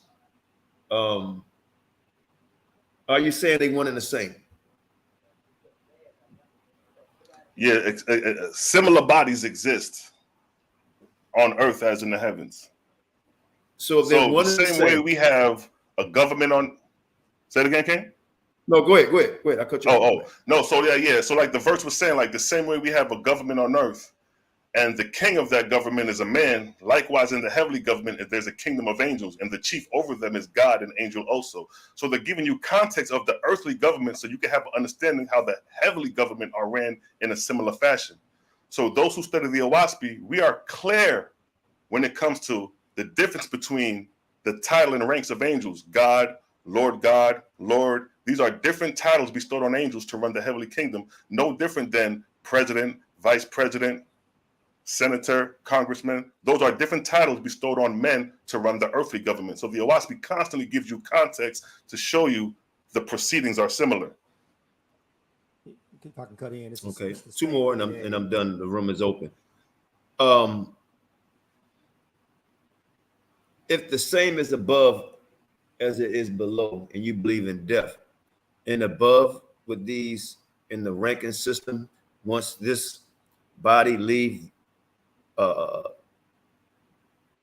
earth, or I would say the amongst the living, is there death in the above? Is there death above? No, once you die, once you have the physical death, there is no more death. So once you cross over in spirit, or when you shed this fleshly body, because the angelic body looks just like this. You know what I mean? This physical body is an outward manifestation of the angelical body. That's why most of the angels that they seen, that the prophets seen, were men. You know what I mean? So when you cross over in spirit, you don't die no more. That's it. You live on. But there is consequences and rewards within the heavenly realms. No different than there's consequences and rewards on the earthly plane. So once you shed the body, you exist in spirit, but there is still consequences. Like in the scripture said, there's war in heaven. Now we could break down like how these angels in heaven go to war, and these wars are no different than physical wars. But the only difference is that they can't kill each other because they already passed through death. So what they do is they confine each other in places of torment, or like jails, they confine their enemies like prisoners of war and contain them. Okay, one more question to let the brother, your brother get in. So, and I'm sure you heard these questions before. I'm trying to. No, it's all good. I love the Q&As. Right. So I study because I thought you was going to, because I was going to do a class on angels, and it's a lot that we haven't brought out ourselves, because some people who's not only not familiar, but I don't think they, no disrespect to anybody, but some people can't grasp hold of some of the stuff, right? Thanks. how can I put this? Let me just in the I understand what you're creation. saying, brother. You basically you more expanded in your knowledge and information, but being that you run with a school of brothers, you got to stay tunnel vision so you don't offend the brothers. But I could already tell you beyond the Bible, brother. I'm just going to be real with you. You need to investigate this OWASP. I know the Bible like the back of my hand, and I know the OWASP like the back of my hand. And as a person, as just being a reader, not being judgmental, the OWASP gives you way more insight concerning life after death, the spiritual progression, who was the creator, who was these angels, the difference between God, Lord, and God, Lord, the difference between a false God and a true God. All that is explained in great detail. That's why if you watch any of my debates, I had 3 debates so far, and if you watch any of those were clean sweeps, because a lot of the answers, a lot of the questions that we raised couldn't be answered according to the Bible. Like, I'll just give you a question. If I was to ask you, and we just building, of course. If I was to say to you, and we could revert the questions back to each other, what is the difference between God, Lord, based off a chapter and verse? Those are one of the questions that every time we have a debate or we come across somebody who's in opposition to the OWASP, we raise that question first because we could explain it according to the text.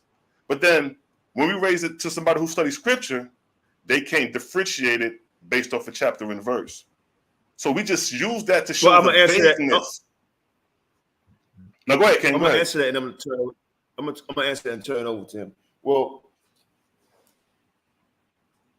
the best way I can go with that is it's a title, right? Or some people would say a name, because read the book of Psalms. I forgot what chapter and verse it says. The Lord said unto my Lord. So No. Just for an example, just the way you said that in comparison to what I just laid out. You see the difference between saying my Lord said to your Lord, that's vague. But what I just laid out, I gave you positions and title and ranks of angels within the heavenly kingdom and showed you a chain reaction of events from God, Lord God to Lord God, of guardian angels, how the angels receive the spirits of the dead in the heaven, and how they ascend to the Etherian realms at the harvest time. See, we just laid out a whole system. So when we raise these questions, you know what? Let me say this, and I can agree to that because it's a few things I want to bring out later myself. Is that there is a ranking system, like you said, above and below. There is a ranking system. We know that. We know that. I ain't gonna say issue. I just want the people to understand exactly where you're going with this. And to me, you've done a great job explaining. I get it. I get exactly what you're saying. And it's up to people to decipher, it. But Cosmos, go ahead, bro. You got the floor. Hey, what's up? How y'all doing? All right. Wonderful presentation, brother SeLah and Elder Q. Thanks for having us. I was just going to chime in and support the question also. What is as above, so below? I was just going to say that in the biblical text, there's something in the biblical text that says done on earth as it is in heaven, which is also an equivalent of as above, so below. It's just that the Bible just doesn't go into depth as to what that means. And I'm just saying that. Say it again, that last part. The Bible doesn't go into too much depth as to what that means. I'm just saying that as a former Christian. Oh, okay. All right. I got you. I would say that to me, it's talking about living righteously. It doesn't really go into it, but if you look at it, gives us a way on how to live, on things that we should do and not do, and so on and so forth. One more thing. The brother that came in the room, I tried to click you on, but it says something about an earpiece, so you don't have your device hooked all the way in. You're welcome to come on. So I did not bring you on. I tried, but it said you didn't have your device hooked up right. So the link is in the room. You're still welcome to come on. You put this. Just put us on. All right. So yeah, go ahead. I'm sorry, I'll go. You go ahead and continue. Oh no, that's all I had to say. Now Daryl would just cross comparison to how the scriptures say, as it is on earth, so shall it be in heaven. And he was just using that as a cross reference to as above, so below, as above, in cross comparison to what we was talking about. Yeah, and then also a lot, everybody didn't catch it too, but I mean, I don't want to say everybody didn't catch it. I'm gonna take that back. SeLah ShaLom had that was a heck of a presentation. It's very clear. I caught every word he said. That's why I took that back. I understood everything you was. Yeah, that's why I took that back. But where I was going was you had to ask the question, what does OSP mean? What is that term? And SeLah ShaLom explained it in the beginning of his presentation when he gave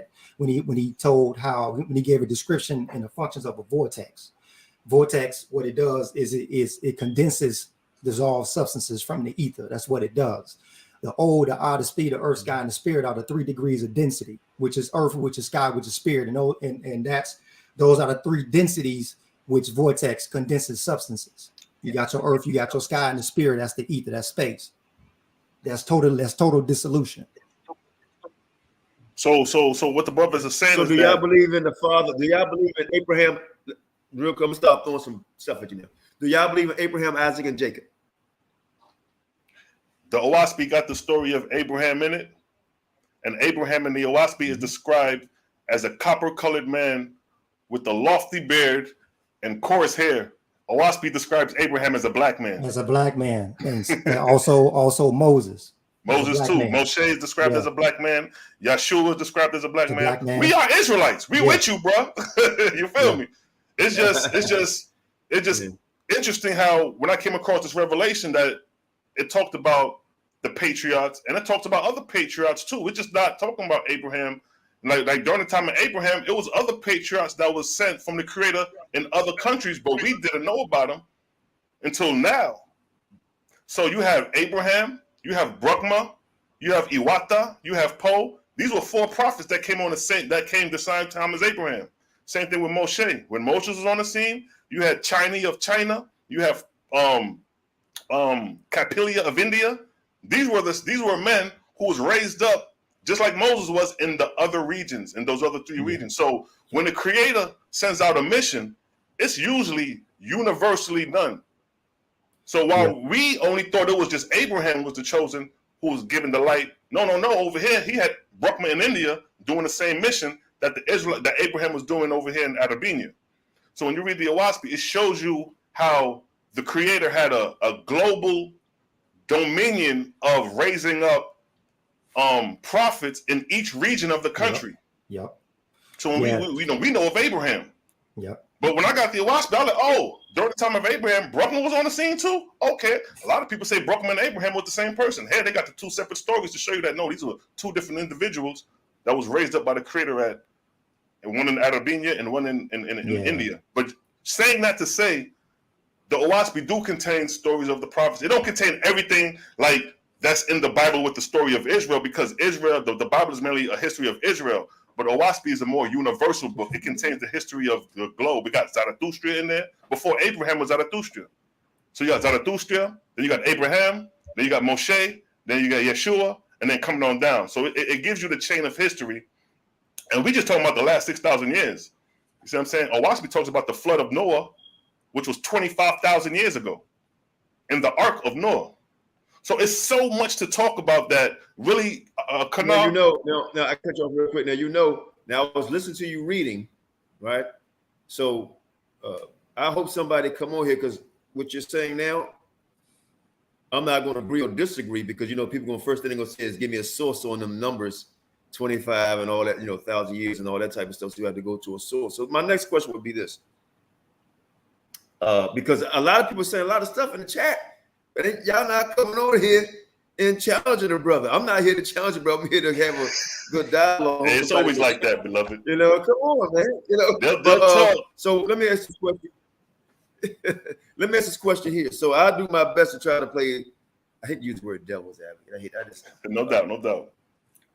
Yeah, I hate using that word. I can't think of a better word. But no, you all right, bro. I use it all the time too. Some people say in the Christian community, or just here on earth, you have the Most High God, or, they say His Son Christ, Yeshua, Yahawashi, so on and so forth. What's their name?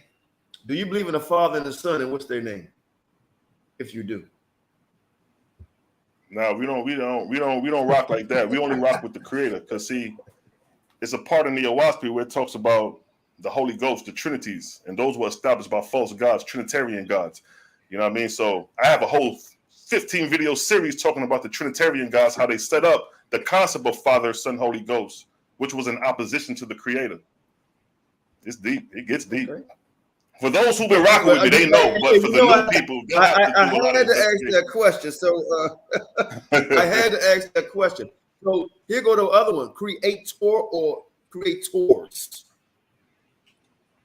Right. There's only one creator. But we know there's more than one creator because we create, right? We create, right? So what is we're procreators. We're a product of creation that can procreate. Right. It's like sub-creators. Procreate, like okay. But we do create. I mean, I have a phone. You know, we created that, this laptop, so right. And so forth. So we create things in that aspect. But I'm talking about now, I mentioned the one, right? So that creator, what's his or her name? Well, you know, in the Awaspi, it shows you that, like, as far as, like we say Jehovah, you know, in the Awaspi, the creator is Jehovah. You see what I'm saying? And when I first started off, the very first verse I read was, all was, all is, all shall ever be. So right there, it's telling you that the creator is ever present. Yeah. Yep. And then I went into motion, because it says the all was, all is, shall ever be. And motion was his speech. And motion, then I went into the power of vortexian current, because that's the first cause of creation, vortexian current. So before you can have a sun, moon, and star, you got to have a vortex first. The creator has to put that in motion. It has to create a rotary. That's why I showed the whirlwind. That's why I showed the vortex, a hurricane.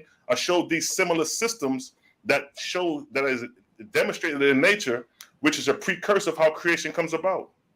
So that's why in the Awaspi says, after the manner of the whirlwind, created I the created worlds. So when I show you all them pictures of them spiraling galaxies, it's one consistent system, which is the vortex. And from the vortex, the process of creation begins.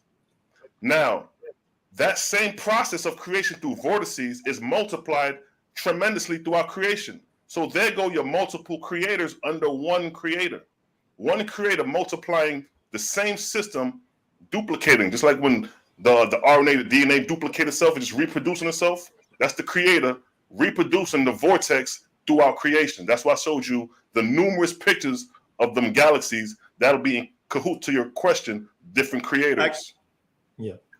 I understood that perfectly, right? I wish somebody come on here, man, because I don't know if he's scaring y'all away or whatever. So I'm doing my best. Not saying I agree or disagree. Now you're doing great with the questions. Oppositional towards you. All right. So I understand the whole process of the creation, like how a storm formed out in the Gulf of Mexico, right? How a tornado forms. You know what makes the high tide, the moon. I understand how everything comes. Like some people say the Big Bang, negative and positive. But I get the process of what you're saying. But everything has to have, with that whirlwind, it comes from something. So I'm trying to get the aspect of, or the root. The root. Now the root. All right, good question. Of the creator, to create the whirlwind and the tornado, all that stuff, right? The root of it. Now, like the verse stated, the very first verse it states, all was, all is, all shall ever be, and motion was. So before motion, there was nothing in movement, stillness. Now, in all of creation, whether spiritual or physical, there's three things that's prominent: solid, liquid, and gases. And there's a process to creation. You cannot have a liquid without having two gases. You cannot have a solid without having a congregation of molecules, which is to say, gas, air, is the first cause of creation. So the creator takes air. See this air that we in there right here? It's still. The creator will give a rotary to this air that was not in motion, that is now in motion. Just like when the hurricane produces, when the vortex and the hurricane is produced, before it is a vortex, it had to come together. And then the spiraling process begins. But it's air, it's oxygen, hydrogen, nitrogen, carbon, the mineral makeup. Everything in creation is made up of minerals. And these minerals are expressed in gases. That's where you're made up of carbon. Let me. Now go ahead, King. I get it. So I'm just gonna keep riding you, right? So I'm trying. No doubt. can't crack you, but I'm gonna try. I'm trying. Right. So now, like you said, to put the two together, right? Right. You need liquid and you need solid, right, to put stuff together, right? So let me go to something elementary for me. I could put a powdery substance together, right? And I could say it's pancake mix. But I get the pancake mix and then I add the water to it to create pancakes. Right. Again, I understand the powder, I understand the water, but it was I that created the pancake out of them too. So I'm asking, who is the I that I put is the not a two man. substances together? To clear up, whether it's a man or a woman, what is it? Okay. It's oxygen and air. It's the ruach, it's the spirit. That's why he says, all was, all shall ever be. What is one thing in creation that encompasses everywhere present? It's air. When you look at those vortices and those galaxies. In the room. I saw somebody say, put the link in the room. Put the link in the room. I'm sorry. I'll put the link in the room. Somebody put the link in the room. Right? I'm sorry. Go ahead, brother. No, you good. So basically, the creator is the one who generates the vortex. Just like you just said, you create a pancake. Now the question needs to be asked: who creates a whirlwind? Who creates a hurricane? There's no man standing there talking about he's spiraling a vortex, but you see the demonstration of the whirlwind and the hurricane coming together based off of who's doing it. The creator's doing it. Ain't no man standing there doing it. See what I'm saying? I think that it's interesting that he used the pancake mix as an example, because when you mix in a pancake, what motion are you going in? You're going in a spiral motion. Exactly. You're still dealing with the vortex. Even you being a procreator. I'm glad you caught that. Okay, now you with me. You're with me. So we use that, right? But we keep this the problem having. If we got to take out the word creator, if we're not going to give it a name, because the creator created the what? The spiraling motion, the whirlwind, right? He created the dough, he created the water to stir it up, right? The blender does what? It stirs it up to that, what you was talking about, that vortex. So I'm asking again, what is it that created the spiral, the energy, right? The light, the dark, the air, the water? What is it? Not what happens during the creation. What is it that did the creation? That which did the creation is motion. Because it says all was, all shall ever be. And motion was his speech. And through motion is how things come into existence. So that's why I said, who produced the whirlwind? We can't put a finger on that. But we observe the function of creator. So what you're trying to get is who created the whirlwind? Well, the example of who created the whirlwind is in nature. When you see a tornado generating, who creates that? There's no man standing there doing it, but it's the function of creator. It's when creation put things in motion. When he puts air in motion, then the process of creation begins. But there is no person that you can say he did it. There is no name you can say, oh, that's Jehovah, that's Eoah. Yeah. The name is irrelevant. We're dealing with the function. Yeah, it just is. It's a force that just is. That's why they say ever present. Something that is ever present and omnipresent, you can't put a finger on it. All you can do is understand its function. Hold on, time out. Hold on. Hey, I hear you must have two screens open because we hear feedback. So you have to close one of your screens so we can stop hearing the feedback. Or mute. Then the process of creation begins, but there is no person that can say he did it. Somebody needs to mute. Oh, that's Jehovah. That's Eoah. Yeah. So as I was saying, when you read, brother, you okay? We got two brothers in the room. Wise man, I'll let you go ahead and go first. You got to close out one screen because we heard a horrible feedback on your end. Wise man, most blessed. Welcome to the platform. Yeah, about showing me out where I brought statement. No, I agree with the dude. I agree with him a lot. You know, like that one of the biggest hindrance that we have as for this understanding for who God is and everything is because they kept books closed. The books are now open. You know, only Only thing I differ him with is the name. You know, I know where I was before I came into the name of Yahweh. And I got there through the keys of Enoch, which teaches a lot of things. The book of Yah, you know, they say Jehovah, but you know, there's only one name that one can be saved.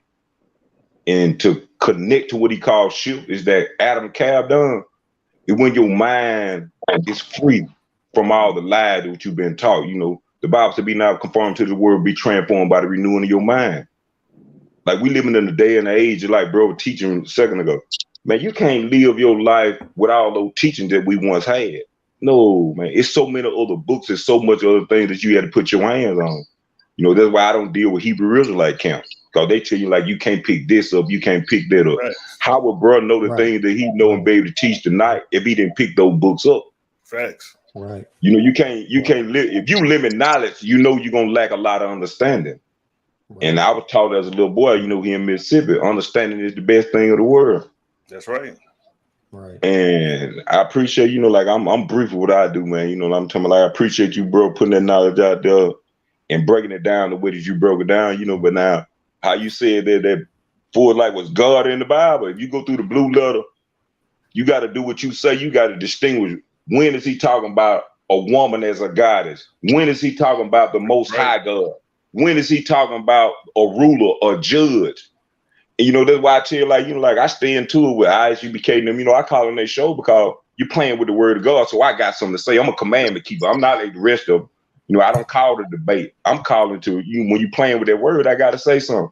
If the Bible is not originally written the way that you read it, there ain't no way you can explain it to nobody and give the truth about it. You Hold can, on. Wait a minute. I want to, I'm not like down to you or whatever like that, but I want to keep this on a level where I just don't want to, because you was coming off fire now, come back like just talking, because I like the brother went into an actual book, right? Yeah. And with the Bible, and just like with this book, I can't say it's not true if I don't understand it. I have to go into and try to get some understanding of it. So I don't. The Holy Bible said the same. The Holy Bible said the same thing. Oh, okay. So let me before I let the brother you hold on, let you finish too. Speak it, wise man. Again, because okay, I got your answer on creator and name and so on and so forth. So some people will say, well, man, are you saying you God? Are we gods? Right. The second part, you mentioned when the book was in 1800. Was this book found? 18 something. Was this book found? 1882. That's right. Where does it come from? This book. Now, there's a biography of the author. My brother Cosmo Cal, he's probably going to do a show on your show. I mean, a lecture on your show called The Authorship of the Yahawashi, and he's going to go and bring a full lecture and a breakdown of it. But just to give you a synopsis and a summary, it's a biography from John Newbro, the author, how the book came about. And he talks about how this information come about. Now, this is where it gets controversial for people who I should say more religious. Spiritual people could understand it, but the religious minds, they make quick judgments and assessments. So long story short, the book came about through automatic writing, what you would consider channeling. Now, when people hear that, the first thing I was attacked with, oh, that's demonic. Oh, that's evil. Oh, you shouldn't be doing that. And I understand that. Nigga, I'm from the same school of thought you come from. But the difference is this. In order to determine if anything is righteous or unrighteous, whether if it came through automatic writing, whether it came through the angel of the Lord, because all of it is the same thing, spirit communion. It has to determine the merit that is written will determine if it's demonic or not.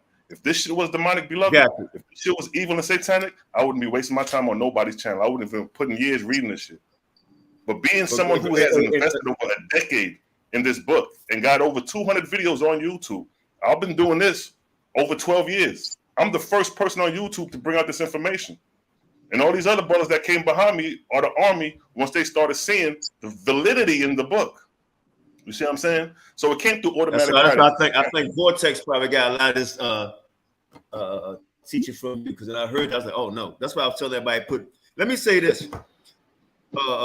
Our debate league, right? And I hate saying debate, but our academia league has some very wise brothers and sisters in it. Trust me.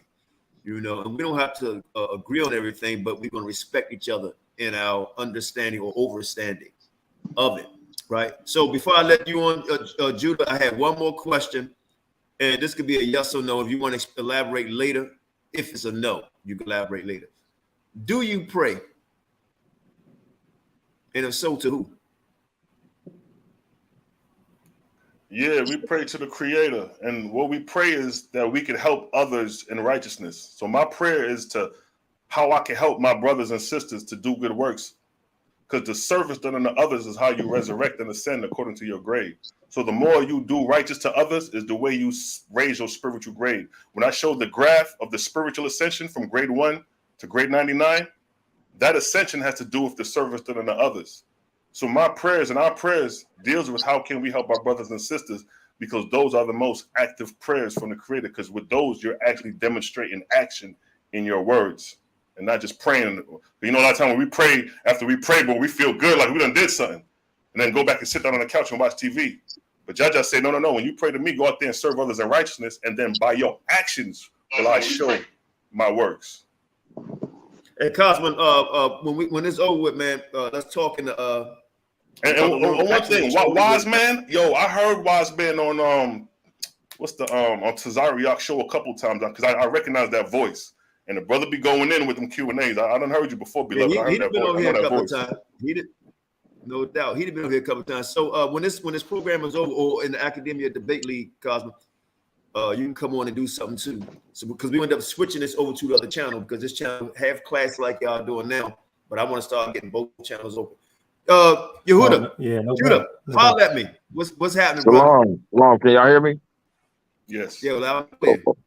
Okay, great. Question, man. First, I want to tell the brother, great presentation there, brother. That was very edifying. You know, I take nothing away from you. It was, and as I'm listening to as you delivering the presentation, you know, in my mind, I always line things up to what I know the scriptures say. Right. So everything that you were saying, I was able to line up. You know, when the scripture says that, it says it this way, it says it that way, you know.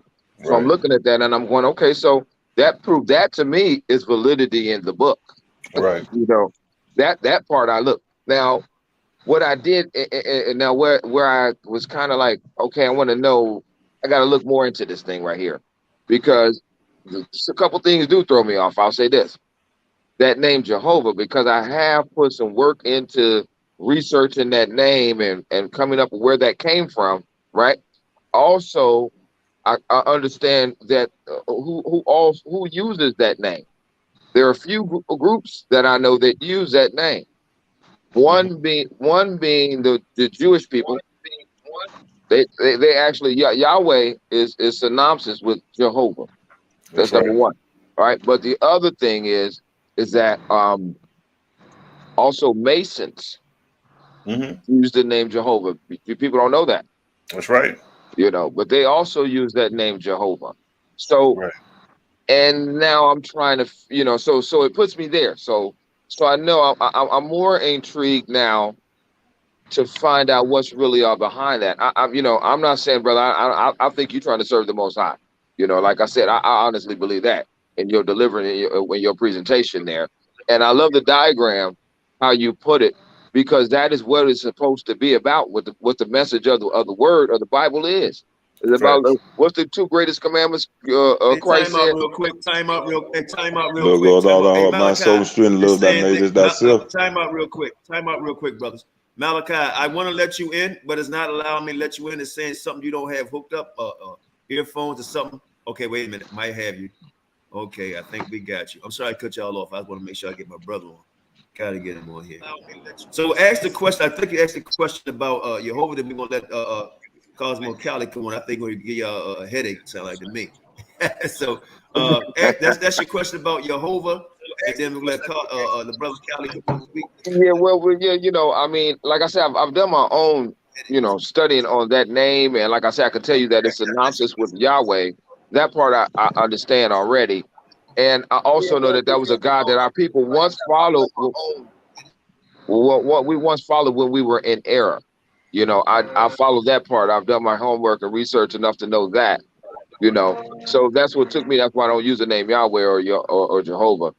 But I'm bypassing looking at the name that you're using, but looking at more of what you was bringing out, the information. Like I said, that part is lining up with the scriptures. I saw that, so, and it gave understanding. So it's some truth. I got to say that it's definitely truth in what you're saying there, but I don't know if it's truth mixed with deception at the same time. Now, I'm with you 100%, especially with the name thing with the Jehovah, because I was there too. You know what I mean? Like, I'm over 10 years invested in the book, so everything you came with, same thing I was going with. But what changed for me was the character of Jehovah described in the OWASP. It was his character. Yeah. You notice everything I talked about was dealing with righteousness, peace, love, and unity. Exactly. Now, it's further information where Jehovah is totally against warfare. He's against bloodshed. He's against killing. He's about purity. So when I read Jehovah in the OWASP described like that, I was like, oh, okay. Right. The character is making more sense than the name. Right. So by the character having merit, it gives the name merit, but the name has to be cleared up based off what, like you said, we've been corrupted with. Jehovah's a tribal god. He's a Canaanite god. Right. And the OWASP clears that up too. It talks about how these false gods assumed his name in the image of man, being the god of war. It goes through all of that. So that's a good question you brought up, because I had the same questions as well. Man, that's a great question. But okay, I'm not gonna hold it up. No, you good. Stay right there. Stay right there. Oh, stay right there, because I'm sure people gonna bring up some other stuff. Before we let Malachi in, maybe you got two screens open. Maybe you got two screens open, because I think Judah did too. All right, Callie, let's go, man, because you were saying something in the room. Hang on. Elder, bring it to him. Elder. Oh, okay. Can I just wanted the name of that book, and I like the author. Oh, it's called OWASP. Cosma, somebody write it in the chat for the brother. Yeah, please. Yeah, I wrote it in the chat. I'm not sure if you can see it. And the brother that you see on the chat named Cosmon Cal, if you go to his page, he did a video called The Authorship of the OWASP, and he has a full breakdown of how it came about, so you can get the fullness there. Okay, yeah. I appreciate that, brother. I really appreciate you bringing that out. That was a good presentation there. Well, give thanks, King. Yeah. All praise to the Most High, man. Judah, I'm done, man. Yes, sir. Judah, hit me up a little later, man.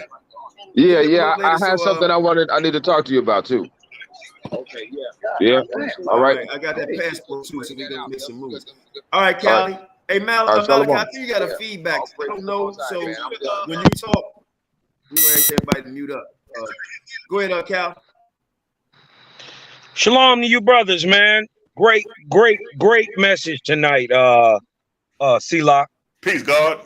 Peace to you, man. Peace to the righteous gods, man. And let me just, first of all, you dig what I'm talking about? Let me just get this through to y'all. We here bringing this out, not because we hate you, not because we trying to big you and little me, and oh, I. No, we here because we love you, first of all. And we love our Creator. We love our Creator, and He say, do this work. Go back and get your people. Tell them about me. Only my way. Only I am sufficient. The Creator is sufficient for all His creations. So bring my people back. Y'all been my people since day one. Y'all been confused. You've been duped. You've been led astray. You've been told you was cursed. You've been enslaved. You've been oppressed. You've been given false gods, deities. You never should ever praise a God. And let this fact out. True God. I'm not talking about the gods of the Bible. I'm talking about true God, the true Lord of the heavens and the earth, right? Well, let me stop you because I gotta stop you. Because ain't nobody on here playing devil's advocate, so I gotta play it with you. All right, I got to play it with you. Now, when you saying true God and the Lord and God, blah blah blah. Now, hey, Vortex, get on here, man, because obviously you'll teach you on here, brother. So get on here and stop faking. But okay, say all that, let me answer the question. But let me answer more succinctly for you, and trust me, we had these same questions. We don't believe shit OWASP say. We test everything.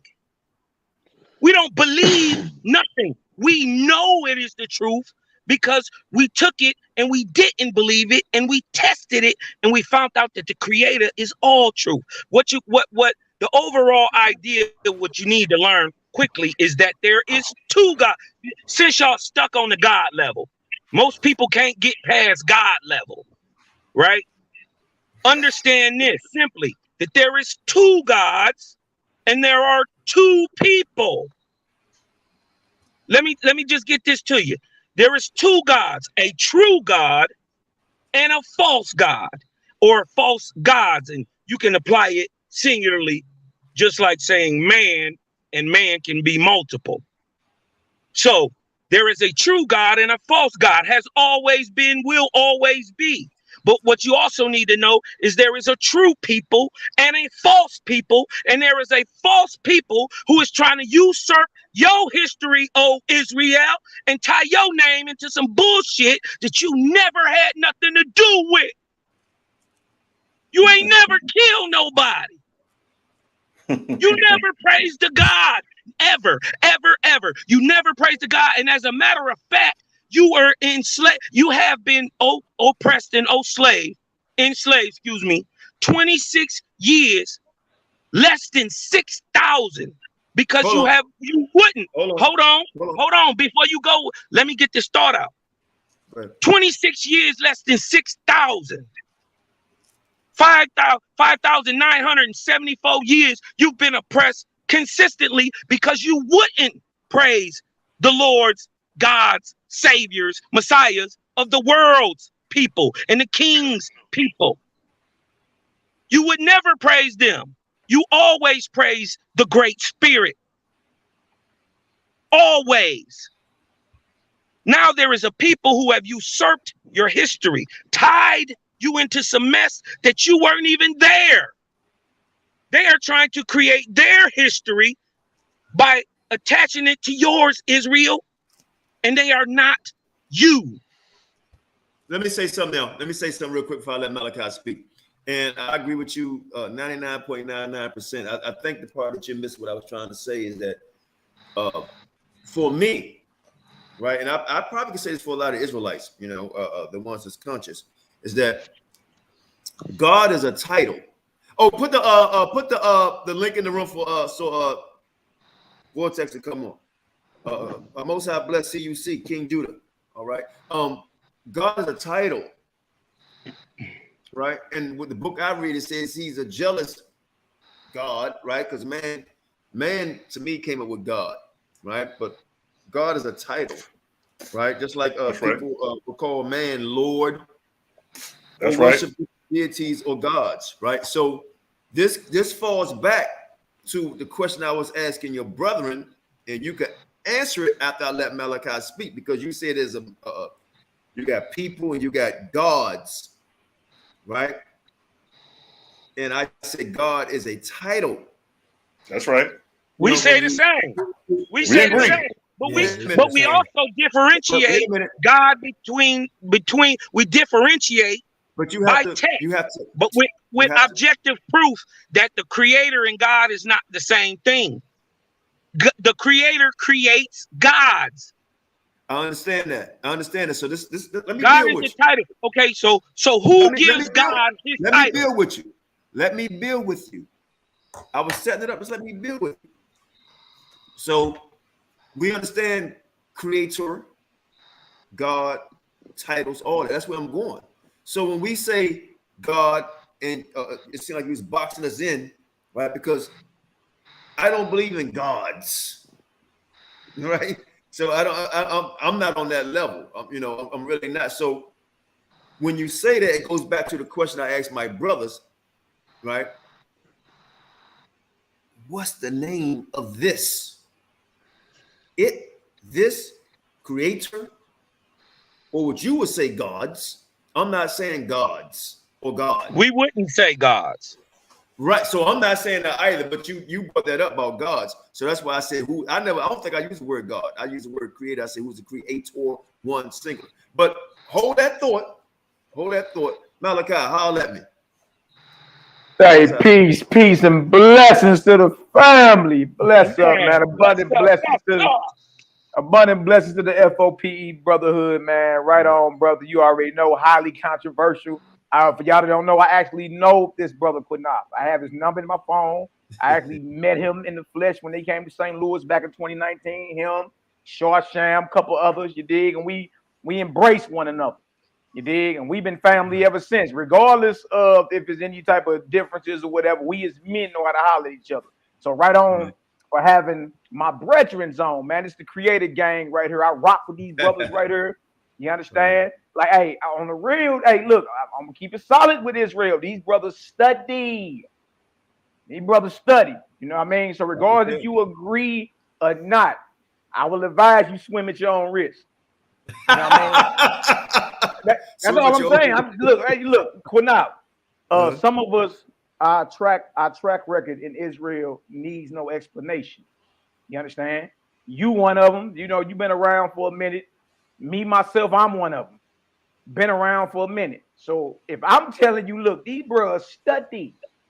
You understand? You be wise to anybody will be wise to listen. But look, I want to shout out my brother SeLah, ShaLom, brother. Excellent presentation. You dig? And to look at it from a non-biased perspective is this. Right? This is how you look at this from a non-biased perspective, right? If you keep it solid with yourself, the brother made a clear distinction between who we call the Most High or Creator, Yahweh. Because I seen that in the chat. They want to know names. So if we amongst our Hebrew brothers, Yahweh. Okay, let's go ahead and put it on in there. Yahweh is who the Creator is. Okay?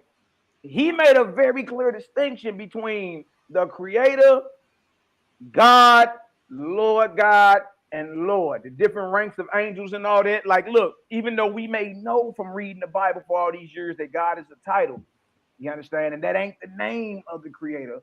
You understand? The Bible doesn't differentiate the way we just heard that. That was very, very clear. And that's coming from, look, I'm a Nazarene at Seen Brethren. You understand? I'm just keeping it real with you. What I just heard was very, very clear. And it was a clear distinction. You understand? And I think as a brother, Qanath, this is why I believe the problems come in with us as a people. It comes with us not understanding the character of the Creator, the character of the Most High. That's right. See, without knowing that, anybody can appear to you and tell you, look, bow before me, you stand before your God, and look, your kneecaps knocking like a naked newborn, boy. You got your kneecaps dusty and bound, just little makeshift God. You understand? And it's not the Creator. We have a mandate in the scriptures to try the spirit. We all know that. Whether what? They be of who? God. Or they be of who? The Creator. We got a command to try the spirits, brothers and sisters. You understand? So if I can, I just want to share something. It's real short. Yes, indeed. I want to share something because even in the Nazarene scene literature, it tells you how the Creator is to be thought of. You understand? And that's key. Once you understand the character of the Creator or Yahweh, you understand? Once you understand that, then whatever you read that goes against that character or against those attributes, you got every right to be like, oh, no, that ain't the Creator. That's right. Look, that symbolizes him as being weak. That's right. That symbolizes him as being impotent, not omnipotent, but impotent. That means he's short-sighted if he got to come down and look at what's going on. That means he don't got eyes in every place. You see what I'm saying? So if I can share something real quick, let me know. I want to share this with y'all. Just real quick. Go ahead, brother. Yeah, go ahead, Ken. You want to share the screen, or you want to read something like that? Yeah, I'm gonna share the screen. I'm gonna read it off the screen though. Okay, share the screen. Then I got to go to the restroom, so I'm gonna let you take over the show while I share the screen real quick. All right. So hold on, let me put this up here. All right. Let me know if it's up. Okay, there it is. All right, so I'm gonna step away for like 3 minutes. Okay. So look right here, y'all. For y'all that don't know, we deal with the Nazarene scene literature too, and highly controversial. A lot of people don't like the fact that it openly challenges your belief. All right. Now, right here, We got right here. This is who we call Kepha or Shimon Kepha or Peter. You know, Peter the disciple. All right, this document here is 1st century. All right, it's actually older than your New Testament, your agreed upon New Testament. That probably made somebody spill their coffee, but we gonna go ahead and rock. All right, so it says how Elohim is to be thought of. All right, now trip off this. I know we understand the Elohims and the plurals and all that, but trip off what Peter is saying about this. Right, it says, "Wherefore, Clement, my son," this is Peter hollering at his understudy Clement, right? Beware of thinking otherwise of Elohim than that he is the only Elohim or only God, master and father, good and righteous, the creator. Do y'all see this? That right there says the creator. This is how you're supposed to be thinking about if we are worshiping God coming from a biblical perspective. Then we got to understand, and okay, well, we need to be talking about the creator. That's what we're talking about. So Peter is making a clear distinction. All right. Master and father, good and righteous, the who? Creator, long-suffering, merciful, the sustainer, the benefactor, ordaining love of men, counseling purity, immortal and making immortal, incomparable, dwelling in the souls of the good, who cannot be contained and yet is contained within the heart, who has fixed the great world as a center in space, who has spread out the skies and solidified the land, who has stored up the water, who has disposed of stars in the sky, who has made the fountains flow in the earth, has produced faults, has raised up mountains, has set bounds to the sea, has ordered winds and blasts, who by the spirit of counsel has kept safely the body comprehended in the boundless sea. So Peter is letting it be known that, look, beware. Do not be thinking of the creator as if he's limited. Okay? He's the only master, father, good and righteous, the creator. All right. Now, as a people, y'all, we've been having that as a problem because we're not distinguishing or differentiating between the creator and the false gods and deities who have crept into our scriptures, unbeknownst to a lot of people, because we see Lord and God and say, oh, that must be the creator. You understand? But here we got Peter right here letting it be known. Do not think of the creator other than righteousness, good, long-suffering, master, father, righteous, immortal, and making immortal. You understand? So we as Israelites got to make sure that we are thinking about the creator in all righteousness, all power, not limited. Let me stop the screen. Not limited. You understand? Not weak. Not like I got to come down and see what's going on. You know, I made a mistake. We'll trip off this.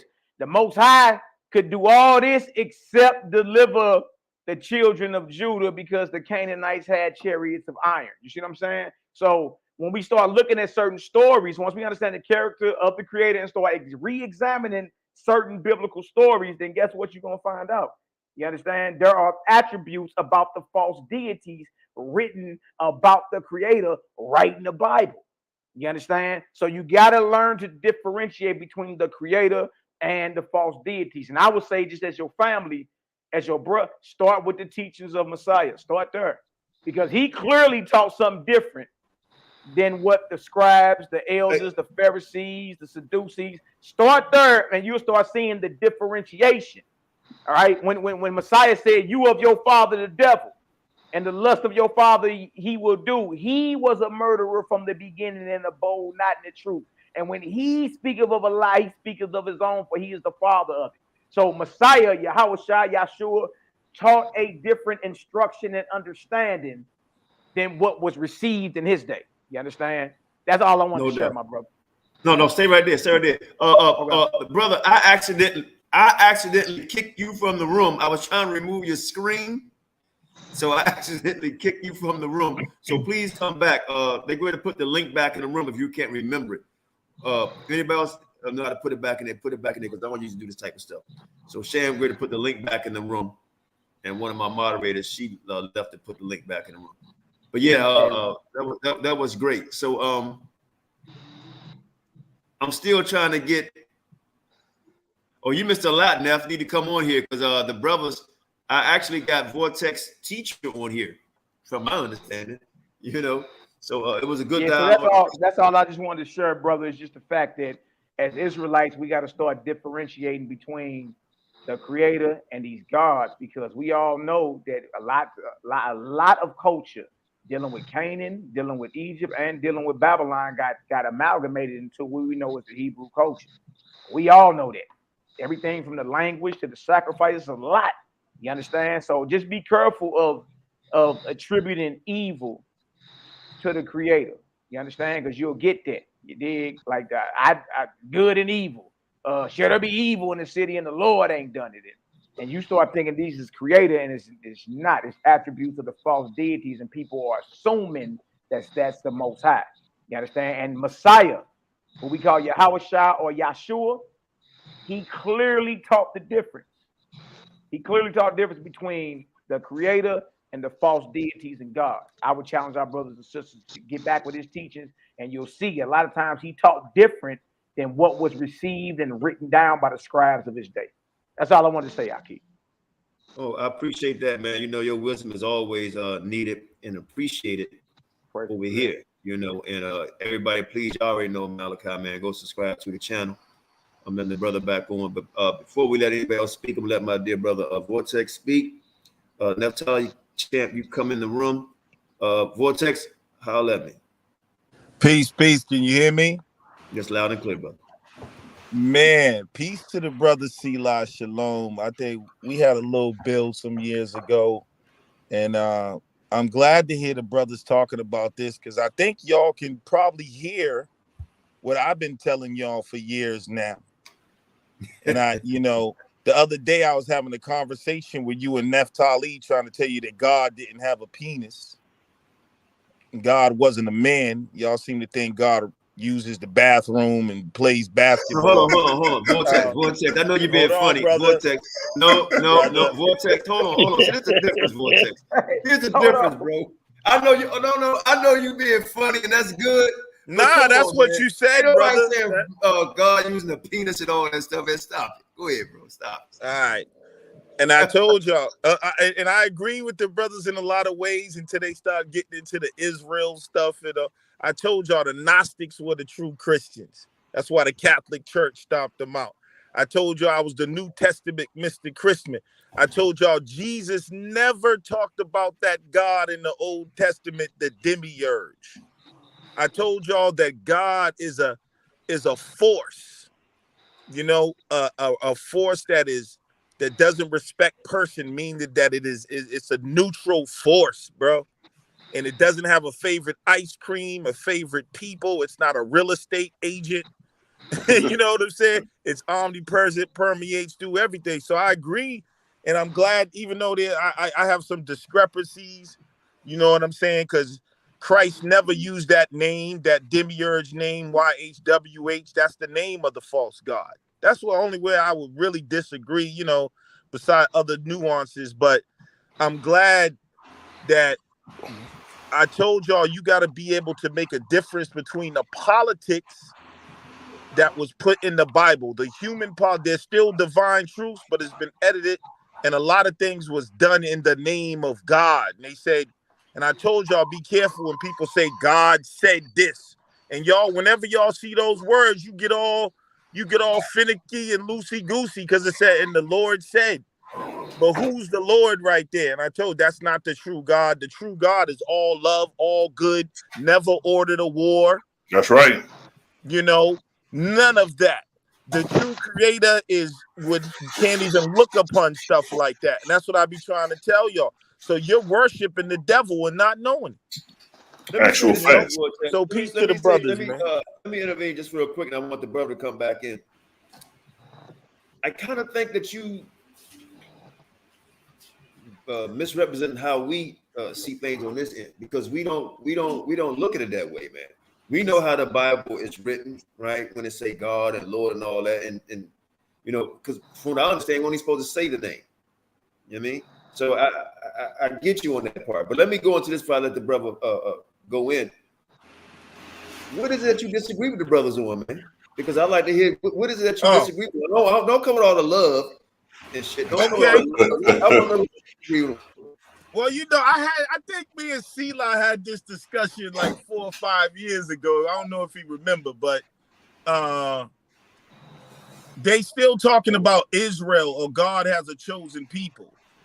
And I think that's crazy to, you know, because now you going right back and you're making God a racist. You know what I'm saying? With all this Israel's, God don't have no chosen people. God doesn't have a favorite ice cream, and he's not rooting for the Lakers and causing somebody to get an ankle injury so the Lakers can win. It's not a respect of person. It's fixed laws that govern the universe. And anybody that comes in alignment with those laws are God's chosen people. That's what we preach. That's what we teach. That's what we preach. Yep. Yeah. Exactly. Okay, but that's what we preach. To be the chosen, you must first choose the creator. You gotta choose. You gotta choose. Okay, then. So are you gonna choose the to use your term, God? Are you gonna choose the God? Which one is actually the creator? Are you gonna choose the God who says, "Thou shalt not kill," or are you gonna choose the God who says, "Smite Amalek utterly"? Which one of those are truly the Most High? Right. So that's cool, but I heard you still saying Israel, so I don't know what your position is on that. And also like that, and I told them the creator is not a God. I told you all that. The creator is not a God at all. So yeah, I'm happy to hear these brothers, man, and please listen and take heed, man, so y'all can come out of the religion indoctrinated and know the difference between political. There's the wicked priests put political agendas in that book. When you hear somebody tell them, go destroy those people because they want their land, that can't be God. He can create a whole nother land and put you on it. Why you gonna go murder and commit genocide on some people? Well, let me play devil's advocate again. This for all you brothers. Let me play devil's advocate again. This for all you brothers. Now we gotta be very mindful because I'm a great listener. Because you talking about what's up and what's low. It's the same with governments and this and the third. And then Vortex, you say, and your brothers kind of agree with it. So now we got me a little puzzle here. You say, well, God says, "Thou shalt not kill." Then it says, "Utterly destroy." Now, well, you got to learn that two different entities spoke. You gotta let me finish. You gotta let me finish, though. Let me finish. So when you say, see, what God do you serve? Right? Because one's saying utterly destroy and one's saying kill. Well, if you read the whole book, right? When you read Nehemiah 4:14, he says, he says, fight for your people, right? Because he talks about he's a God of vengeance. He's a God of that. He said he's a God that does all things. So you can't put him in the box, because just like you guys reading from that book, and some would say getting maybe a higher understanding or an understanding that we may need, I don't think you can put him in the book and say God walking around with cotton candy and roses, right? Because like you say, what's up and what's above is the same. So he does all things. So to say which God do you serve, I serve not a God, I serve the creator, but the one that does all things, right? Because he makes alive and he does kill. So I just want to interject that. Yeah, let me say this to that. The reason why the creator does all things is because the spirit of creator is omnipresent. So anything that's alive has the spirit of the creator in it. But when we talk about the nature of the creator, I think Jesus revealed that to you. Now, I have a problem with the word serve, because I don't believe the creator is a slaver.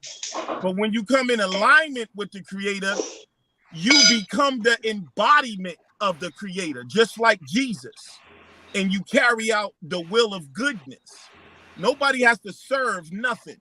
He's not a slaver. We're here, when you become an embodiment of the creator, you serve others. That's the service. Right. Correct. Service done to others. Vortex, I'm gonna add on to that too, to what Vortex was saying, is that a lot of people misunderstand that we are dual beings. When we were created in the creator's likeness, we are both creator and destroyer. We are both dark and light. that's very objective. We just got to choose which one we want to carry out in this journey. So we got that free will there. The only thing about free will is whatever you choose, you reap what you sow. There's consequences to whatever you choose to do. Okay, well, let me stop you just for a second, my dear brother. And I respect and love all, but the champ has stepped in the house. So I will ask you, brothers, right? Because we do have academic debate league. Get a champion a hand. Get a champion a hand. Come on, brothers, get a champion a hand. They don't want to get a hand. Right. So get a champion a hand. So sis, sis, what you got to say? What you got to say? Because I know you're brothers here. You have to make things so uncomfortable, don't you? Go ahead. I'm sorry. Sis, go ahead. I just wanted to say shalom. I apologize. I've been at the park all day, so I really don't know what the conversation was about. But I wanted to say shalom to the brothers on the panel. And what was the topic about? I hate that I missed it. The topic is the title of the video. It's a breakdown of the I did a breakdown of the title and ranks of angels and a breakdown of the heavenly kingdom using the OWASP Bible and differentiating the creator from the angels governing the kingdom. So, whenever you get a chance, you can go back and rewatch toward the beginning and see the layout to give a presentation on the slide. I sure would, because when you say the ranks of the angels, are you like literal angels, like angels? Or are you trying to say like son of man and son of God, literal man? I'm talking about angels, like ancestors, those when you cross over in spirit, like angels, like in that manner. Like what? Yes, angels. Like angels, like angelical beings, not flesh and blood, but celestial. Some people don't believe in angels. That's what I was just asking. Some people say don't believe in the celestial beings. That's what I was. I just gave a whole breakdown of the celestial side. So there's got people who don't believe in it, but for us, it makes sense because it's a system that we can correlate to on Earth and see the semblance to it. So it gives a lot of good context. I believe in actual celestial angels as well. So do you believe in like the fallen angels? Do you guys believe in that? Yeah, like the breakdown I broke down, it's a part where it talks about the grades and the rates of mortals and angels. And these grades are based off your service done unto others. So the higher your grade is the more you do righteousness and good works done unto others. But then you have those that are below the grades who seek to do evil, who seek to make others unhappy, who seek to do crime and destruction and war. And those will be considered your fallen angels who practice those behaviors. Okay, so you don't believe that like Book of Enoch, fallen angels? Were you speaking on that too, or no? Well, nah, because I got the Book of Enoch and I'm well familiar with it, but like from the OWASP Bible, it has a whole nother system set up, another spiritual system where it's basically based off your actions more than anything, as far as like if you're going to involve in war and destruction or you're going to involve in peace, love, and righteousness. So a fallen angel will be one who was more involved in the wickedness and things of that nature. Oh, okay. Well, I guess I gotta definitely tune into this conversation, to this lesson. I don't know too much. I don't know anything about that book. So yeah, definitely. Okay. All right. Yeah. Hey, I have a question for SeLah Shalom. Hey, Malachi, can you remove your share screen out the room for me? Real quick. I'm familiar with the OWASP, and I think while I don't agree, it makes a lot more sense. Can you break down who Shem, Ham, and Japheth was from the OWASP point of view? Because it makes a lot more sense, because I be telling people you can't get everybody on the earth from 3 men. That's just stupid. So talk about it. I ain't gonna lie, that really requires a whole another lesson because the OWASP is so vast. Let me just give, for those who don't know, I'll give you a synopsis, but this is a thick book. You know what I mean? It's very vast. And well, from what I know, it was groups, right? Shem, Ham, and Japheth in the OWASP represented 3 groups of people, not like 3 men, right? Yeah, let me clear it up first by saying that the OWASP gives you a timetables of prophecy. It gives you a timeline. So in these timelines, they're broken down into 3,000-year periods. So you have from the creation of man to our present time where we're at, there's increments of 3,000-year periods. So you have a time tracker. So it will read the first arc cycle after the creation of mortals, the second arc cycle after the creation of mortals. Now that we know that's 6,000 years, because it's based off of 3,000-year periods. So now, and each arc cycle has a name. So you have the arc of such and such, and that's 3,000 years. The next arc cycle will be the arc of such, just like the arc of spring, the arc of summer, the arc of fall, the arc of winter. So from the creation of mortals to where we're at presently, according to the Awaspi, we have traveled through 24 arc cycles. That'll give us a total of 72,000 years. Now, according to the Awaspi, when the earth entered the 17th arc cycle after the creation of man, called the Ark of Noah. So the term Noah in the Awaspi is not referring to a man, but a cosmological time period. And it was during this time period that the sunking of the continent called Pan, which took place in the Pacific Ocean, and the remnants of the continent of Pan is what they call the Ring of Fire along the Pacific Ocean. Now in the Awaspi, in the book of F.O.P.E, it breaks down and explains the sinking of the continent of Pan. So from the creation of man, from the first arc cycle to the 17th, that's 48,000 years. And from the 17th arc cycle to where we're at in the 25th, that's 24,000 years. So Awaspi gives us a time chart based off of 3,000-year periods that we're able to track the historical timeline of man. So when the earth came into the 17th arc cycle, it was called the Ark of Noah.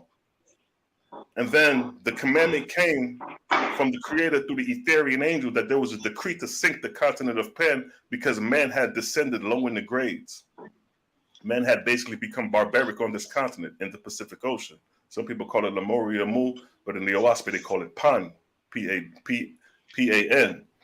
So they sunk the continent, and the survivors that survived this continent was 12,420 people, according to the text. And these 12,420 people were divided into fleets of groups and were commanded to build ships. 138 ships they was commanded to build from the creator. And these ships were divided into 4 fleets. And these 4 fleets of 90 souls to each ship were divided up and called Shem, Ham, Japheth, Yesta. So the name of the fleets of congregated ships was called Shem, Ham, and there was 34 ships to each fleet. So after the waters receded from the flood, the 34 fleets of Shem landed in India. The 34 sheets of Ham landed in Africa. The 34 sheets of Japheth landed in China. The 34 fleets of Gautama landed in Central America, and there was 2 fleets that landed in Japan. And they said that Japan is a relic of the continent of Pan. That's where they cliffed. That's a surviving piece of the continent of Pan is Japan, according to the Awaspi. So that's the theological breakdown from the Awaspi standpoint, dealing with the flood and the survival. It was 12,420 people that survived the flood, and it was commanded to build 138 ships. So when you read the story, it'll challenge your narrative of what you know from the Bible, because we have been taught Noah was a man, he had 3 sons, and boom, bam, boom. But the crazy thing about it in the Awaspi, it gives you that narrative too. But that narrative was scribed and orchestrated by a false god later on in the tale. So in the Awaspi, it gives you the actual event of the flood in the Ark of Noah, the sinking of the continent of Pan, and then it gives you later on what we know, what we have in the Bible, the false account of the flood of Shem, Ham, and Japheth. So for those who don't know the Awaspi, I know that'll sound challenging, and it'll sound like, okay, you know, like I got to choose a choice. But when you read the text and cross-referencing, you can better make the assessment and the adjustment. Because like I said, I've been invested in this book over a decade, and I know the Bible. So when you weigh the two and that which makes sense in the layout, you know within yourself within which one is making more sense.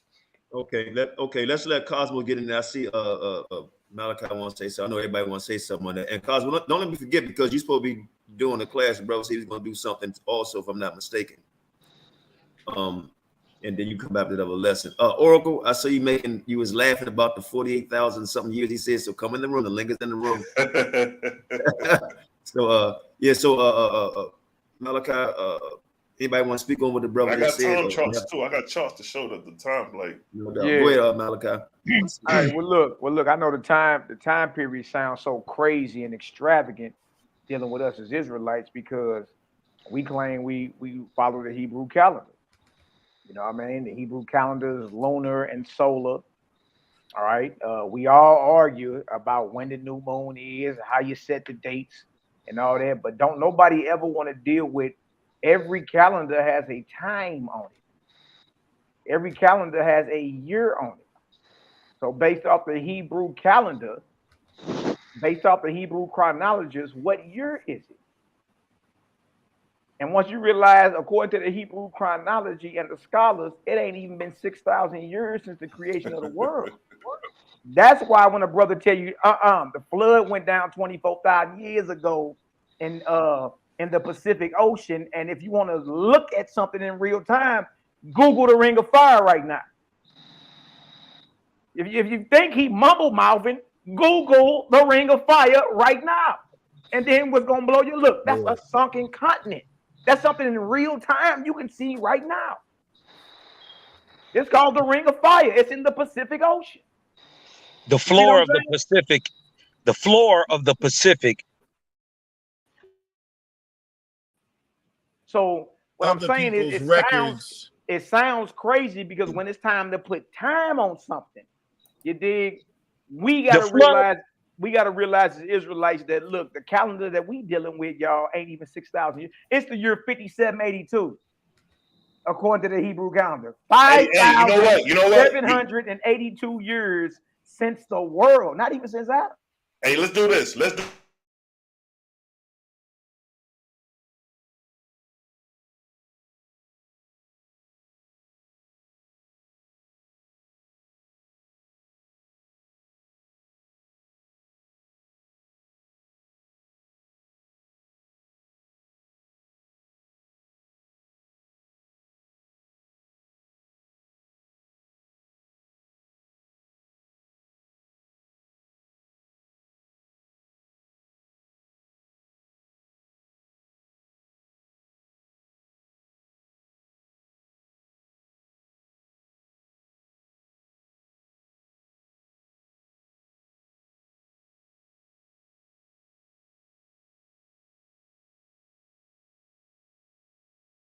Next couple days. Then it's gonna be the year 5783. All right, so y'all, if we're not even going back 6,000 years since the world was created, any type of world history that's documented before that, we don't have an answer for. It's telling you the world wasn't created. That's according to the Hebrew scholars and chronologists. Now, we got other brothers that deal with Hebrew cosmogenesis. Shout out to Mighty Hebrew. You dig? But trip out this. Mighty Hebrew will tell you millions of years. Billion. You'll hear millions, billions, and trillions coming from him. Shout out. This ain't no shout out to brother. I'm just saying. Yeah, that's fact. You know, he does do that. Right. Look, look, this is not a shot at Shaw Landine. You know I got nothing but love for him. I'm saying he ain't got no problem getting on her and telling you trillions of years. Billions of years. The Sumerian kings. You see what I'm saying? So, and that sounds crazy to a lot of us because we not realizing, y'all, look, when it comes to the chronology of world history, the Hebrew scholars are saying it ain't even been 6,000 years. And that's ridiculous. That's very ridiculous. And that's all I had to say. And that's why when SeLah tell you that 24,000 years ago, right, and real quick, let me jump in real quick. We don't want to shake up nobody. Can y'all hear me? We don't want to shake up nobody's faith. That's not what this is about. It's about just getting some understanding. If you don't believe it, then shut them down or don't listen to it. You know what I mean? Right. I believe in the Bible. I'm gonna look at some of this, but before you go into, I got your screen. Before you go into that, Natal, you said you had a few questions, and also the sister Oracle said, you know what is his name? But they say they don't believe in the son, if I'm not mistaken. But I know in Proverbs it said, what is his name and his son name if thou can tell? So I don't know if y'all heard Qanath. You done heard the whole time. The Creator said to God his son. It's all right in the presentation SeLah did. He kept saying, God, the Son of Creator, or Creator said to His Son, God. Right. But I'm just being devil advocate right hear. now, just because people won't come on and. No, this is a great build, I must say. Right. Go ahead now, Tal. You say you had a few questions, and then I'll let the brother go into. Let her ask you a question, then I'll let you go into say what you want to say about the screen. Go ahead now. But I would just show basically, not to cut the sense. I just wanted to show some of the charts. Like, we got illustrations and time periods charted out, just to let you know, like, you know what I mean? When we talk about these time periods, we do have them charted out on illustration. But you can take my screen off. I just wanted to show that. That's all. No, you can remove it. Move it yourself and take it out the room. All right, cool. There we go. Go ahead, sis. You want to ask a question? Yeah, was they going to show their charts, or were they done, or? Yeah, they done. Go ahead and ask your question. Okay, cool. All right, so this is the first time I've heard of this OSP Bible, and when you had said that the devil is two gods, I'm sorry, so it was two gods. I think she's talking to you when you referenced that, Cosmo. Yeah, I was simplifying things for all the people who can't comprehend that there is something greater than God, that there is a creator of gods, the all.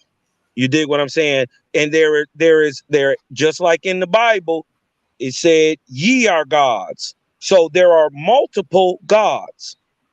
The Bible admits that off the top. The difference is, or the purpose is, to learn to differentiate between the two. You see what I'm saying? So Yeah, and by that, the true God works for the Creator. He works for Yahweh, the Creator, who is above all, outside of all, the author of life, the source of all truth and light. He makes gods. God is a rank, a title, a position given to an angel, a one-time living, breathing man. No different than you and I. We will die one day. We will raise up through the heavenly ranks. We're going to get to a rank called Lord. Then we're going to raise up some more. And we're going to get to a rank called Lord God. And then we're going to raise up some more. And we're going to get to a rank called God. Either way, all these are ranks, titles, positions given to angels who are one-time mortals. You must, and also, I never got this out, but let me get this out. True God, who was a man, he is the brother, not the father. And true God never, ever, ever, ever, ever asked for praise. None of them. Can I ask you a question real quick? And Naphtali, hold on. Naphtali, I want her to ask her questions, and let's keep so we can get a good bill. So I gotta ask this question, because when you talk about we're God, and somebody put this in, well, we're die like men, but it said we're gods, and it had a small g, and we know it's just a title. So when they say we are God, small g, we know it's a title. So we have to look, in what aspects are we God in that title, right? So, and my question is, have you read the whole King James Bible? Because only being devil's advocate, some of the stuff that you're throwing at me, it's real easy for somebody to say, well, you say we gods, but when we read the Bible, that's a small g. Then they say, well, we had died like men, so. Well, there is, just to go on and finish what you're saying, because Vortex, I agree with you. There is also a truthism that's said in this world, as gods, as men. What we're revealing to you, and what's being revealed through OSP, is that all gods are one-time men. They're deities. Deified men. It's called None of them are the creator, whether they are true God or false God, whether they're the true Lord or the false Lord. They are all one-time men and are not to be praised. What was For instance, to get very clear, can I ask the whole panel and try to be short with your answer? What is the definition of God to you? Small E, hold on. Can I answer this first? Let me go off and answer it. Let me look. We go by the text over here. We don't just mumble mouth and bumble. And you dig what I'm talking about? Spout our opinion about what we think is going on. Let's go into the book of SeLah. This is called the book of the tongue, the book of the mouth. SeLah. It's clear. It's clear in Owaski. We ain't confused over here. It says, who is God? That is the question. The answer is a spirit with a heavenly throne, believed by people in darkness to be the creator of all things. A familiar spirits have oft called themselves God and so taught mortals. But let me go further. But no, before you go, wait a minute. Before you go further, because you said a lot, and I'm gonna allow you to finish, but you said a lot in that. So when you said God is spiritual, that people believe that's in darkness. So is it a spirit for real, or something people believe that don't have understanding? In other words, are you saying that it's not a spirit? No, what I'm saying, a spirit is synonymous with angel. They are synonyms. You have a physical body and a spiritual body. When your spiritual body, or when your physical body dies, your spiritual body is birthed. You are an angel. They are synonyms. So God is a spirit, a one-time living, breathing man who lived on a planet. He died. He had some kids. He died. He went through the first resurrection, the second resurrection, the third resurrection, and went into the Etherian heavens, raised to a rank, a title, a position. This is true God. But then you have lower entities, spirits, who assume titles like God, like Lord God, and have changed doctrines and taken the Creator's name out of it, taken Yahweh's name out of it, and replaced it with Lord and God, and indoctrinated people into believing that God is the Creator. Hold on. Wait a minute. Because you said something that two brothers that didn't speak on, but I'm allowing them to answer the same question. You said they took out and then used the name you actually called the name. Hey, real quick, y'all have the deck mute up. Hold on. Can y'all somebody mute their phone in the background, please? Benzadek, McDon, have him mute up. Yeah, please mute up. Hey, Cal, do you think it's an appropriate time to answer this with Book of Discipline, chapter 1? Oh Lord, that's the taker, because there ain't no other book in the world. No other book in the world. No, listen, Owaski the coldest. And first of all, and look, what you got to understand is Owaski is being brought to you by real street dudes. Let me go back. Wait a minute, you dig what I'm talking about? We not no punk. I hear you, but you guys. I think they need to hear. I think they need to hear this real quick, man. It's the only book where God explains who He is and what He does and what He does today. Okay. I think y'all need to hear this. It's just. And I want you to read it. I want you to read it, but it's something the brother said, and I hear you, bro. I hear the passion, right? But you have to allow me. We have to go back and forth. So I asked a question, right? And I'm kind of getting lost what my question was. The question is, you said, what is God to us? Yeah, you asked, who is God? But what is God mean? No. You asking for us to give you a subjective. Go ahead.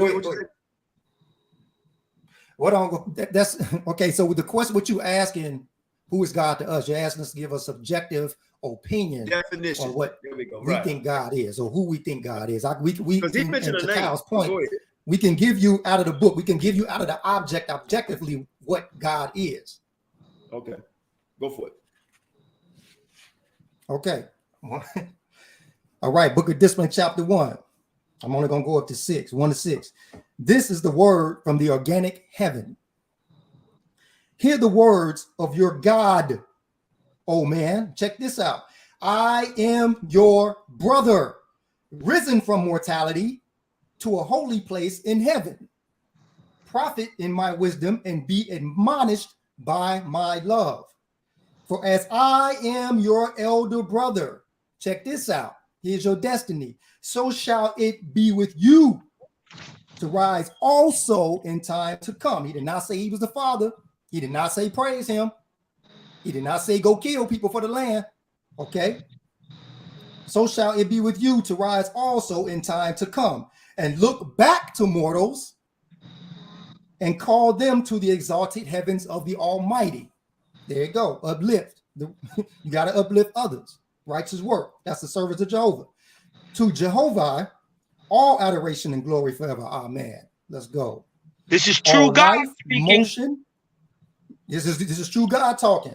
All life, motion, power, and things seen and unseen are by and through him. Neither is there, check this out, here it is, back to the angel part. Neither is there an angel in heaven so high, nor sufficiently wise to comprehend Jehovah in his entirety. So back when the elder was asking, so what is this force that creates this vortex? The highest gods of 1,000,000 years of wisdom still can't comprehend it. Facts. No, sufficiently wise to comprehend Jehovah in his entirety, nor to see him as you see your fellow man.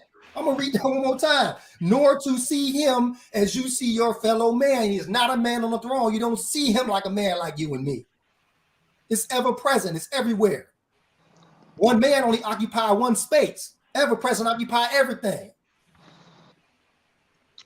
So that's one thing about the Awaspi. From beginning to end, it's confirming that Yahuwah is described as the ever-present. It's never classified as incarnating into a deity or a god, and he's angry and jealous throughout the whole Awaspi from beginning to end. Yahuwah is ever-present creator, and he doesn't engage in warfare. He doesn't participate in evil practice. All those are inspired by the false gods when they set up heavenly kingdoms for themselves and start their crusade of collecting souls through their doctrine. Can I check this out? I'm gonna finish up with this. I'm sorry. Let me finish up with this. Let me just make it clear.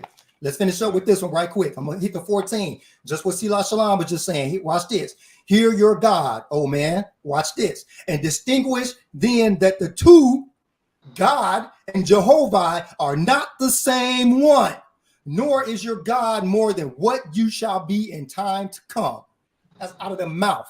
That's out of the mouth of the mule right there, baby. All right, go ahead, Charlie. I'm gonna let Ben speak. Ben just come on. So thanks for that. That was great. I got it. Now I know what you're talking about. I just want to know where you was coming from. I'm gonna get this book. But go ahead, Charlie, and then Ben. I just want to make sure I heard things correctly. So you had mentioned that about Noah, Shem, Ham, and Japheth. You had said that in that you said that was another God that had said that set that up. Well, according to the Awaspi, every 3,000 years, you have ranking angels, and you have what they call Etherian angels and archangels, and these angels come every 3,000 years. Matter of fact, let me read it so you can see how the book read, and then you can get a better assessment that way. So let me just read about these cycles real quick so you get an idea. All right, so check it. For example, and I went through this in the when you go back and watch the presentation, but just for reference. So this is in the book of Synopsis of 16 Cycles, chapter 1. It states, first, the earth plieth in a circuit around the sun, which circuit is divided into 4 arcs called spring, summer, autumn, and winter. Second, the sun with his family plieth in a large circuit, which is divided into 1,600 arc cycles or arcs, the distance of which for each arc is about 3,000 years or one cycle. Verse 3, during a cycle, the earth and her heavens fall under the Etherian regions of hundreds of Etherian worlds, where dwell Yahweh's high-raised angels, whose chiefs have to do with the management of worlds. Verse 4, during the time of a cycle, the earth is therefore under the control and management of such of Yahweh's angels for the resurrection of man on the earth. Verse 5, now here's a context of placing the arc cycles with an archangel. Verse 5. This is like when I was showing those charts earlier. This is where this will come in at. At the time of the creation of man, the earth was traveling in the ark of Wan, where it dwelt thousands of Orion chiefs, with thousands of millions of high-raised angels. The holy council of Orion chiefs, through the wisdom and voice of Yahuwah, appointed one of their number, Sethantes, to take charge of the earth and to people it with immortal beings during the travel in the ark of Wan. And the rank and title of Sethantes thus was raised up by Yahuwah, creator of worlds, was first God of the earth and her heavens. And Sethantes came with millions of angels who had been raised up from other worlds previously, and he accomplished his work and was known as God. So here the Awaspi states that Sethantes was then the first God of the earth and her heavens, and his place was within the Ark of Wan. Now, when I showed the illustrations earlier, I showed you from Ark Cycle 1 all the way to the 25th Ark Cycle, where we're presently at. So right there is set in the measurements of the 3,000-year periods based off these arc cycles. So it says the Ark of Wan was the first arc cycle after the creation of man, and the etheric angel that ruled was named Sethantes. So for each arc cycle of 3,000 years, there are angels that come and rule, and based off where man is at, it'll determine what they will be needed for their progression. So if man is rubbing sticks and stones, when the angels come, like, they're rubbing sticks and stones, we're going to progress into where we're going to tell them how to mold, build images and carve stones and build rocks and become mason builders. And then from mason builders, next 3,000 years, we're going to teach them about electricity. And then now we're in the car age. So according to the progression of man, so shall the education and inventions and technologies be discovered to man according to his growth. Like from a child coming from 1, 2, 3, coming up in his years, and his development is based off his growth, and his education is based off his growth as well. Yeah, Charlie, go ahead, and then Ben. Okay, Can I add something to that real quick? But wait a minute, let Natalie get her. Go ahead, Natalie. Okay, and thank you for breaking it down for me, because I got an understanding. But so you said there's different arc cycles with the angels, but my thing is that when you're determining what is the determining factor to put down one book and help uphold another book? That's a great question. That's a great question. Can I finish? I just want to finish my statement. I'm sorry. I thought you was. No, you're good. You're good. So my thing is like you know what I'm saying? So like we got the Bible, right? And the Most High said he's going to preserve his word within the scripture. So my question to you is that with this Awaspi Bible, you're saying that, we need to ignore this part but uphold this part. So I'm trying to understand what logic or what reasoning do we have to give us the authority to, put one book, deem one lesser and greater than the other. Great question. Now, something to answer that will come with time invested. I read the Awaspi over a decade. That's over 10 years. So, and I knew the Bible hook, line, and sinker even before that. So my approach is coming from an invested time of research and then cross-referencing which makes sense, which don't make sense, time periods, and things of that nature. So over the course of time, studying the book is where I come to find out that this has more merit concerning the purpose of our existence, where we're going, differentiating the creator, understanding the spiritual progression of life after death from the earth plane to the atmospheric plane and then to the etheric plane. So it's very insightful. And then it goes into some of the prophets that we're familiar with, some prophets that we're not familiar with in other countries. They got Confucius in there, Buddha, Yeshua. Some prophets we're not familiar with. It got Zarathustra in there. So it contains a vast amount of history globally. And then it shows you the systematic order and synchronization of how the creator used these prophets in different countries unknowingly or unbeknownst to the others until later years.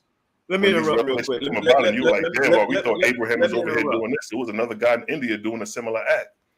So it's very insightful and descriptive and detailed. And through the time of investing the reading, you will know for yourself which one holds the weight. So I can't make the decision for the person. Let me interrupt this for a second, brother. Let me interrupt this for a second. Yeah. And my part was the Bible said never interrupt a man in the midst of speech, but we having a conversation. But I got your answer on that and let you speak, Ben. And that's if you want to like ask it different. To me, she just asking point blank, why should we put? Are you saying we should put one down, pick up the other, or read both? Because the scripture said. Well, that's a subjective choice. That's a subjective choice because that's something that you will have to discern within yourself. I got over 10 years in the book, so I'm speaking from my personal experience. You see what I'm saying? Okay. And all the brothers like Cosman, Daryl Cosman, and some of the other faithers, they've invested in the time as well. So it's a personal decision. Now, if I had to choose a book, of course I'm going to go with the Ha. And if I'm sure if you read it from beginning to end, you'll see where we're coming from. But I can't make that choice for you. And this is where the debate's coming at. If you go back and look at my previous debates, we debated, the topic was what is the difference between God and Lord, according to the chapter and verses of the Bible and the chapter and verses of the Ha. If you go back and watch that debate, you will see for yourself the way the book reads in cross comparisons to scriptures when it comes to clarity about these subject matters. You see what I'm saying? Now, Charles, you want to finish up enough? You want to have one more to let the brother go in, Ben, and then I think Vortex had to say something. Okay. No, yeah, I'm gonna fall back. It sounds like it sounds like you gotta read it and get a feel of it for yourself. I feel like it's some form of like a philosophy a little bit there, but it's okay. All right, I'll fall back.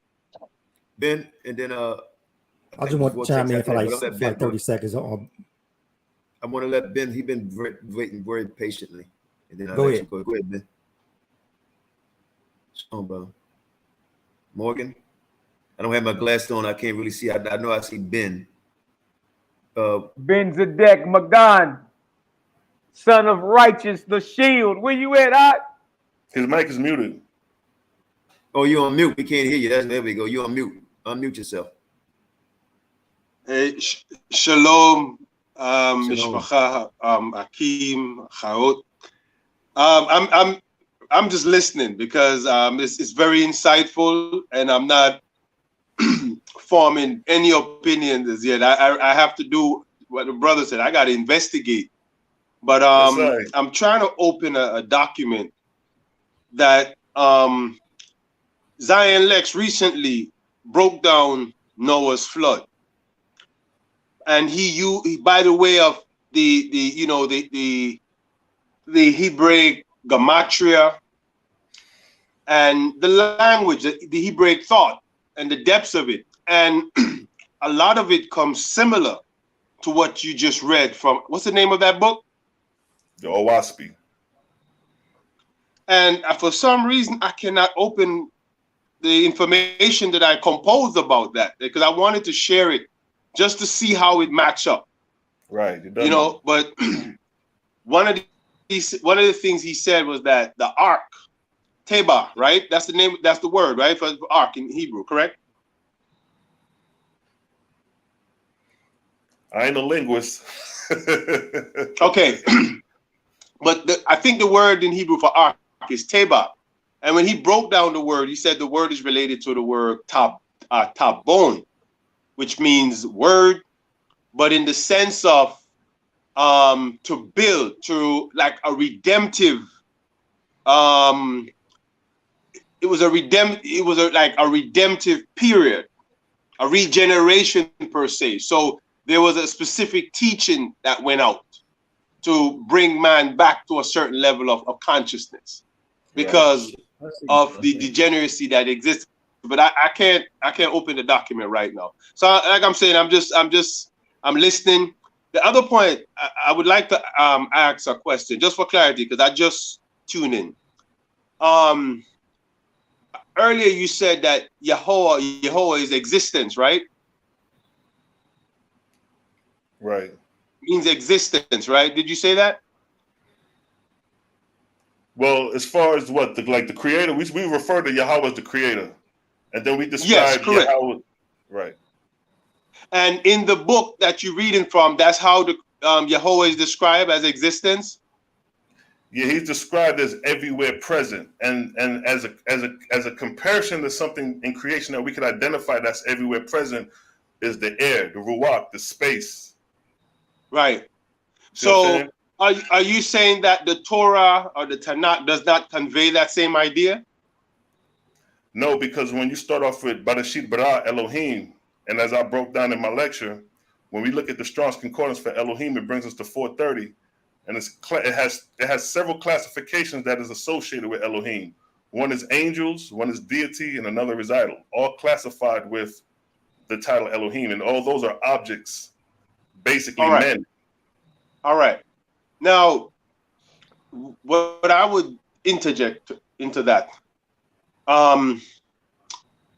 when Zion Lex recently again broke down Bereshit bara Elohim, and within the context of the Hebraic language, he says that Bereshit means with beginnings, not talking about the beginnings of the sun, moon, and star per se.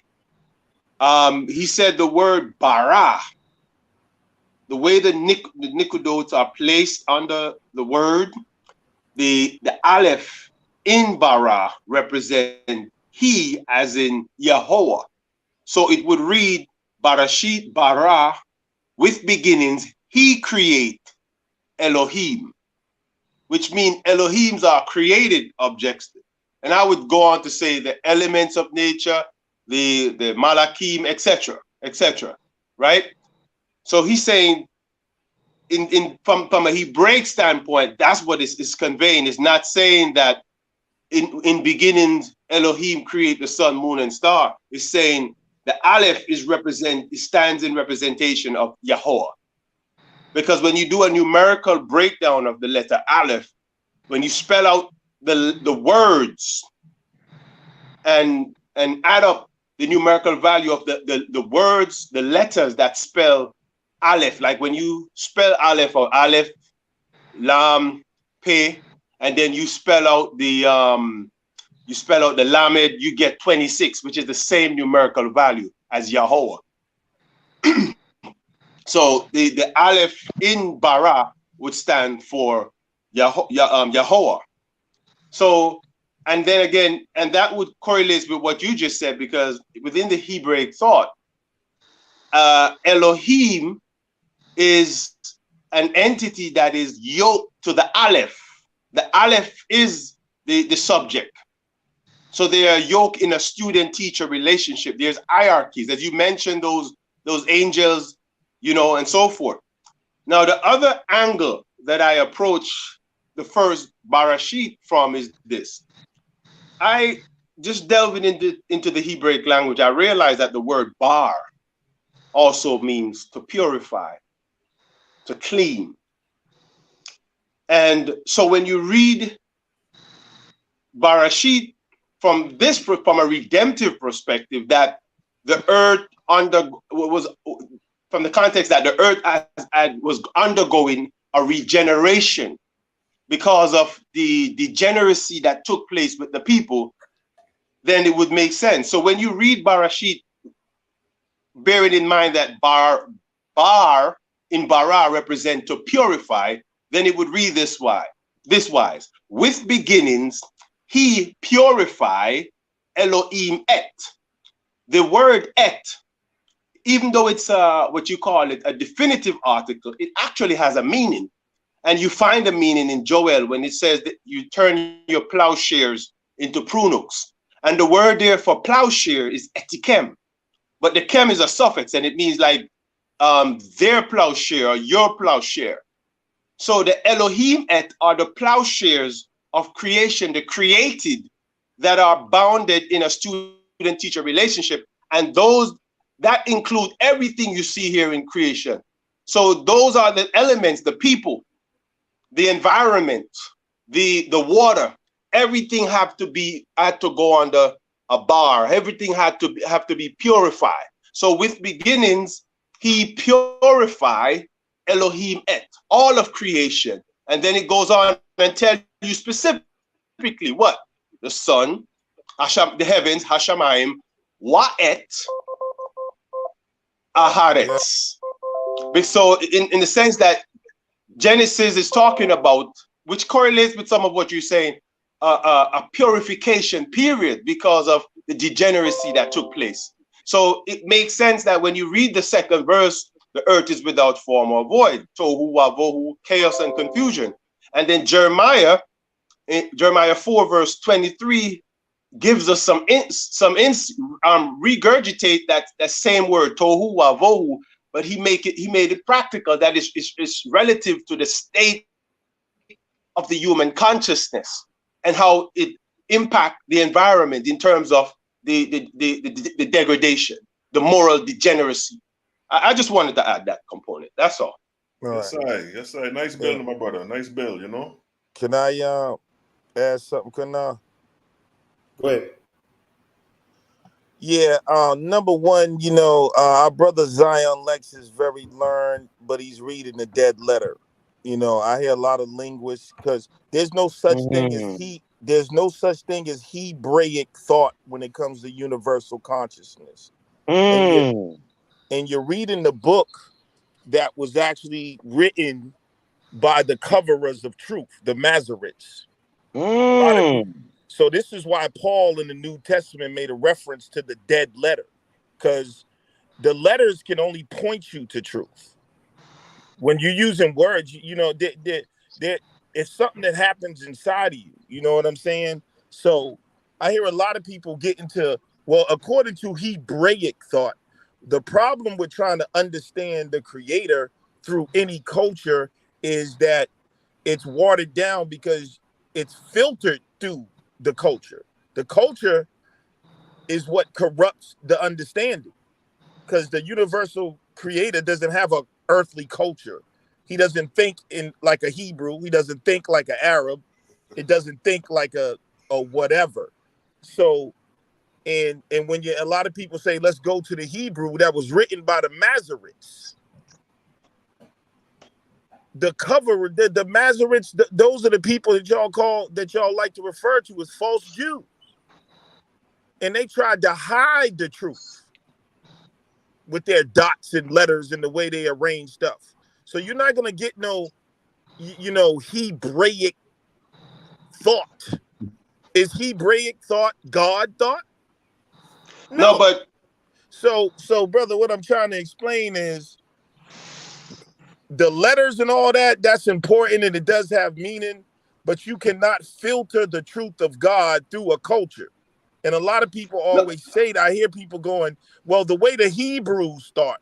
Well, that's the part that is actually filtering some of the truth when we try to, because what we're trying to comprehend is actually the incomprehensible.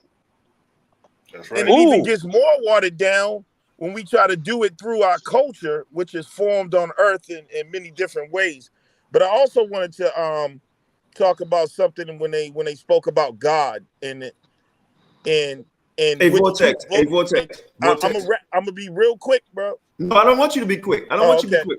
Because I want him to answer what you just said. Well, before he responds, because that brother is very slow and methodical. Let me just get these two other thoughts out, if you don't mind. Go ahead. In terms of what these brothers are saying, it's crazy because I didn't even read the book like that. And I had some of those revelations that I've been sharing with people. Like in the New Testament, it says this mortal has to put on immortality.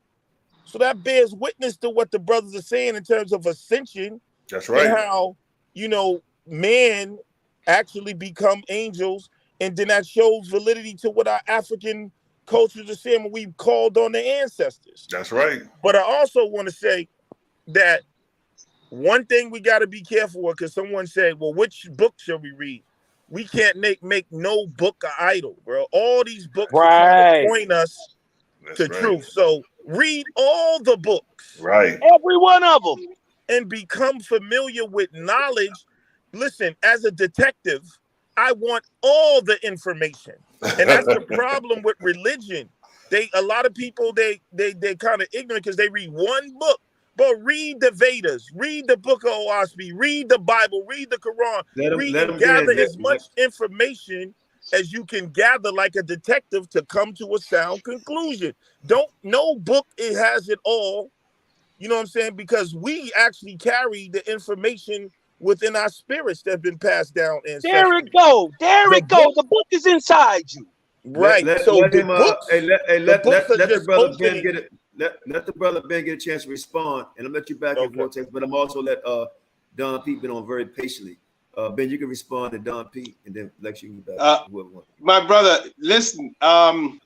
I agree with you, and I just wanted to bring some clarity that when I make reference to Hebraic thought, I'm also saying universal thought, because if you know me and listen to any information I bring forward, I always make correlation with other cosmology or construct within the continent, and I'm able to see the same ideas.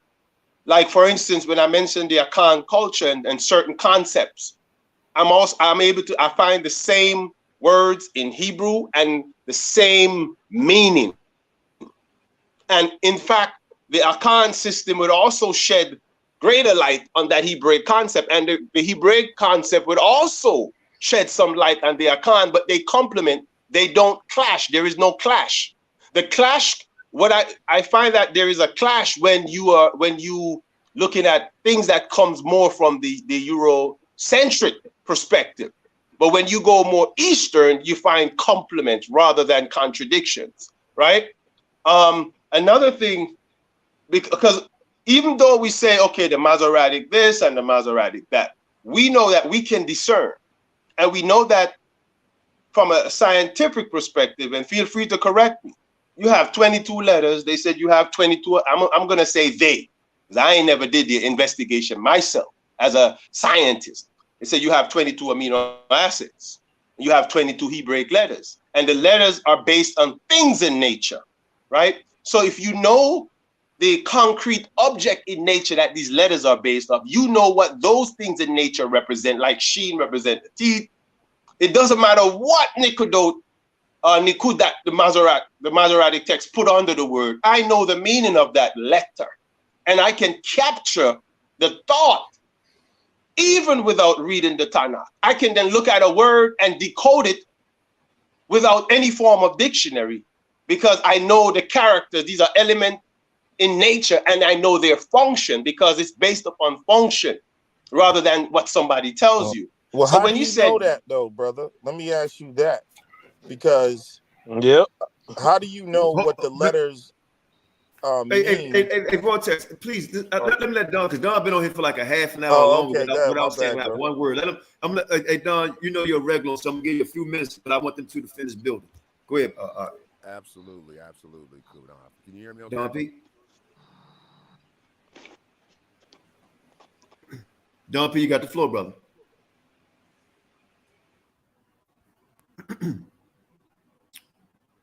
Don P, you got the floor.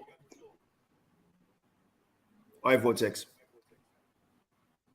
Yeah, like I said, it just gets a little shaky because at one point there never was a dictionary to tell us what those words or letters meant, and like the meanings. That's what I'm saying. The Masoretes had to tell you even a definition of the words. There was no dictionary. So, but besides that, the words, and letters hold energies and symbols that's trying to point you to a place. But like I said, they can only point you there. You can't get the meaning from there. So it's just like the way the ancients taught, they would lead you somewhere, but they can't make you drink. You know the old saying? So like the ultimate revelation has to come within you. The words can only lead you to lead you in a direction. My only point was a lot of people like Zion Lex, who's a very they put so much emphasis on the letters and words, and they act like that reveals the truth to them, but it only points you to the truth. That's why Paul called it the dead letter. That's a lot of people just read the words, but and I always compare it to 10,000 years from now, will people understand a Tupac song if they just had the words on a page? You know what I'm saying? I ain't a killer, but don't push me. Revenge is what they gonna be saying? Well, you know, he really wasn't a killer, but he really loved sex. You know what I'm saying? But there's a whole vibration and spirit to what someone writes that you would have to tap into. Man, you And got you a know what I'm strange talking way about? of putting things. I agree with you 100%. Well, I try to make it simple. Like if 10,000 good, years from now, if they listen to a lot of hip hop songs, they just had the words written, they wouldn't know what the hell. What is the hood? What is bad mean? What is cool, fresh? Think I'm talking. You know Right. what I'm saying? What is the hood? Let me jump in real quick. Let me jump in real quick. Hey, look, we've been on 3 hours and 15 minutes. Let me say this because you said something and the brothers was cheering. The book I read tell us beware of reading many books. I can't show you, but a lot of people that watch our program. Yeah, the devil put that in there. That's the devil put that in there. Hold on. It's only your opinion. Hold on, Don. Hold on. I'm gonna let you on right as soon as I get finished talking, Don. The book that I read tells me beware of many books, and I'll tell you why. I got 500 plus books. Sam have over 1,000, and I can tell you, just my own personal experience. I was reading one time so much, I started shaking. Okay, that's just being real about it, man. You may think it's funny.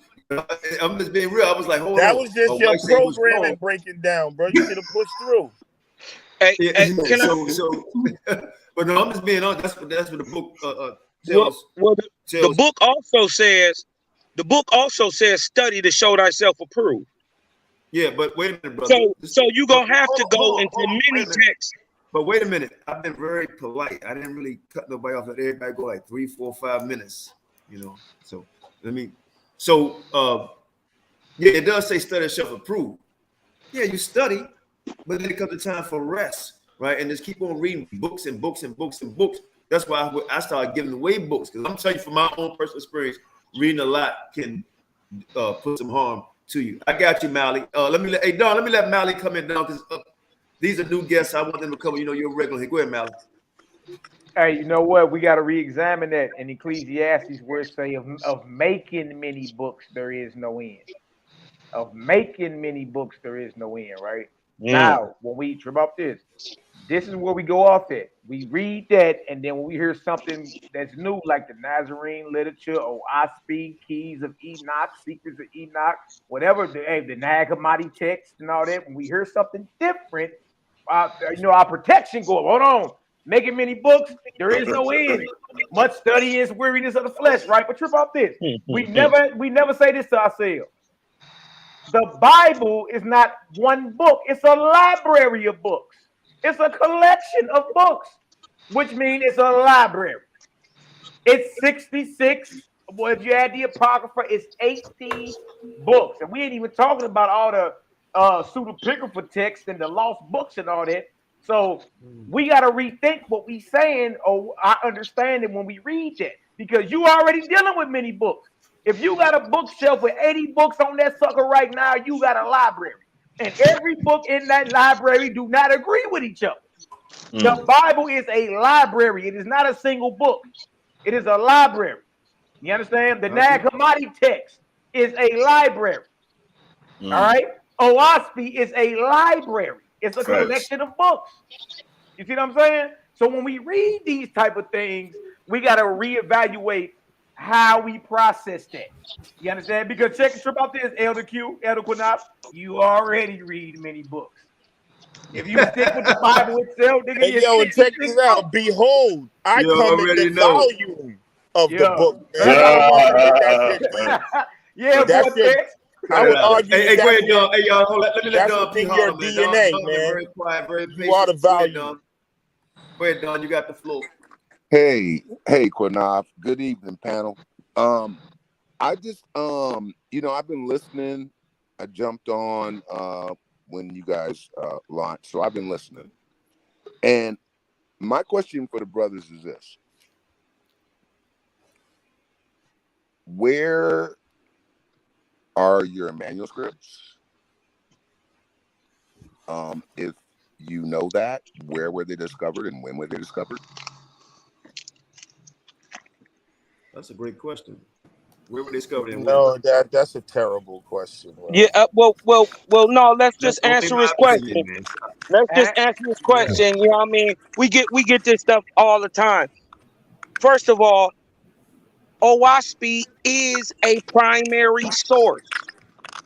That's first and foremost, and it is the only one of its kind.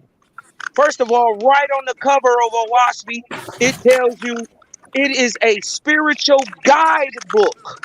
It is a guidebook to the spiritual advancement for singular people, for groups of people, and for the whole world. No other book in the world tells you how to do that. So it is. Cosmo, he's asking manuscripts. He's asking for reference. So you got to go I'm asking you, can you answer my question? Answer my question. The manuscript is right here. No. It is a primary. No. That's not. No. Okay, I'm asking you for the equivalent of the Dead Sea Scrolls. Okay, hold on. Okay, hold on. Don't laugh. How about this? OWASP is the realization of what Yeshua was teaching. Didn't he tell you the kingdom was at hand? You're not giving me the answer to my question. It doesn't come from a where were they found, brother. When were they found? It doesn't come from an ancient manuscript. First of all, Creator says he opens up his libraries of heaven. Read that. Sir, you're not proving anything. Read that. You're right not there. proving anything. You're dodging my question. Hold on. Time out. Let me pull a little rank here. I hear both parties, and I'm not playing devil's advocate, but I do hear what I hear. He's saying, show me something tangible as far as the manuscript, like he used an example saying the Dead Sea Scrolls. He's saying, where does it come from? Can you give us the base? Just don't say, just don't say it's the original, it's the beginning, it's the end. Right. Show us. I didn't say that. Now, Cosmo, let me say something real quick. Read that about. You know what I'm talking about. We're talking about how we talking about libraries and the earth. Hold on, bro. Yo, Malachi, let me just clear this up real quick. Because the brother's asking a direct question, so we don't want to beat around the bush. The OWASP, there is no noise in the background. I'm to sorry. Can OWASP. somebody please mute up? I hear a lot of noise in the background. Go ahead, I'm sorry. There is no manuscript to OWASP. When you read the biography of the author, he gives you an explanation of how the information came about. It came through automatic writing. The information was channeled. So now that's a controversial subject in itself. Because I understand where you're coming from. We want to see references. We want to see ancient manuscripts, Dead Sea Scrolls, and things of that nature. So when I came across the book and I realized that the book is not referenced in that manner, but it was channeled through automatic writing, now I had to take a different approach. Because now I'm dealing with something that doesn't have an archaeological record, but this book is claiming things that is in archaeological history. So the book doesn't have manuscripts you're going to find in antiquity, but it's written about things that you can find in antiquity. And that's what the brothers was about to go to about reading the verse, how it came about through channeling and automatic writing. Your answer is sufficient, sir. Okay. Now, the next question I wanted to ask you, you stated that the book was written when? It was published in 1882, 1881, 82, around that day too. I got a problem with that date. Let me ask you this. Because you were like really bad down on Christianity and so forth. And I'm bad down on Christianity too. My thing is in terms of knowing who I am and the position that I was given by the Most High. I am of his workmanship. I am of a specific people that he singled out on the earth. Now, I believe that two things can be true at the same time. I believe that there could have been people before Adam and Eve, but that wasn't the point of telling their story.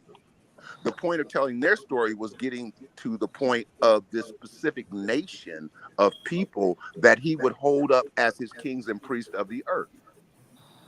So that's the perspective I come from. Let me ask you this: do you understand? Are you familiar with the theory of right to rule? Manifest destiny. No, right to rule. Explain. Can you elaborate on that theory, brother? Destiny. I didn't say manifest destiny. These are two different things. I said right to rule. The right of king. Okay, I just asked. Elaborate. Excuse me? Yeah, elaborate. They want you to elaborate on what you're saying. Or elaborate? Okay, so this whole thing about the right to rule is this, and that goes back to that one nation.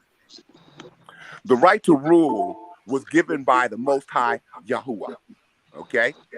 And he gave it to a nation of people to be an example in the earth for the rest of these people.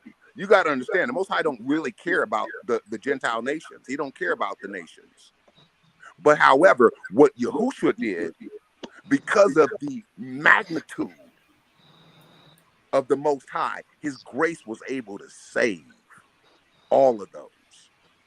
So it didn't matter if they were just from the nation, but remember, the nation is the one.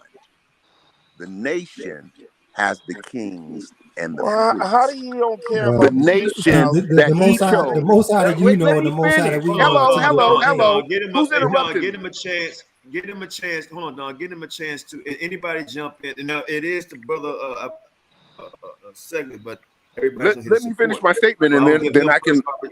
Wait a minute. I would give him first opportunity to respond. So let them have a chance to go into what you just brought out. Okay. So you want to finish elaborating and then let him go in? Go ahead. Okay. So this goes back to the replacement theory. You ever heard of the replacement theory? And that's a yes or no question. No, go ahead, elaborate. Okay, replacement theory is this: the Gentiles will replace us, the nation of Yasharel. Okay. Now, what you might want to do is you might want to go pick up a couple books. Well, I'm abreast of the replacement theory. It is birth white nationalism today. No, that ain't got to do with it. That ain't got to do with it. Okay, all right. Well, that goes back. That goes back to I said royalty. Okay, you can't rule the earth if you're not kings and priests. I appreciate. All right, Don, let them answer. I appreciate that you expanding the knowledge. Listen, real quick. I appreciate that you expanding the knowledge, but you're coming at us and you're feeding us theory. You know what theory is? You're not feeding us fact. You're feeding us theory. That's what you understand that? That's what you're feeding us. You ain't getting no manuscript. You ain't got no ancient writing. It's just out of this man's head from 1881. Hey, brothers, I'm gonna tell y'all, don't get in the argument with him, man. He just indoctrinated chaos. I'm telling you, it's gonna be an argument, bro. You know what? And it says in the last days that it could also be possible to fool the elect. You're coming with winds of doctrine, brother. I'm asking you for ancient. And this is coming out of a man's head out of 1881. I don't look at anything that's beyond. That's beyond. I give it real scrutiny if it's beyond 1859.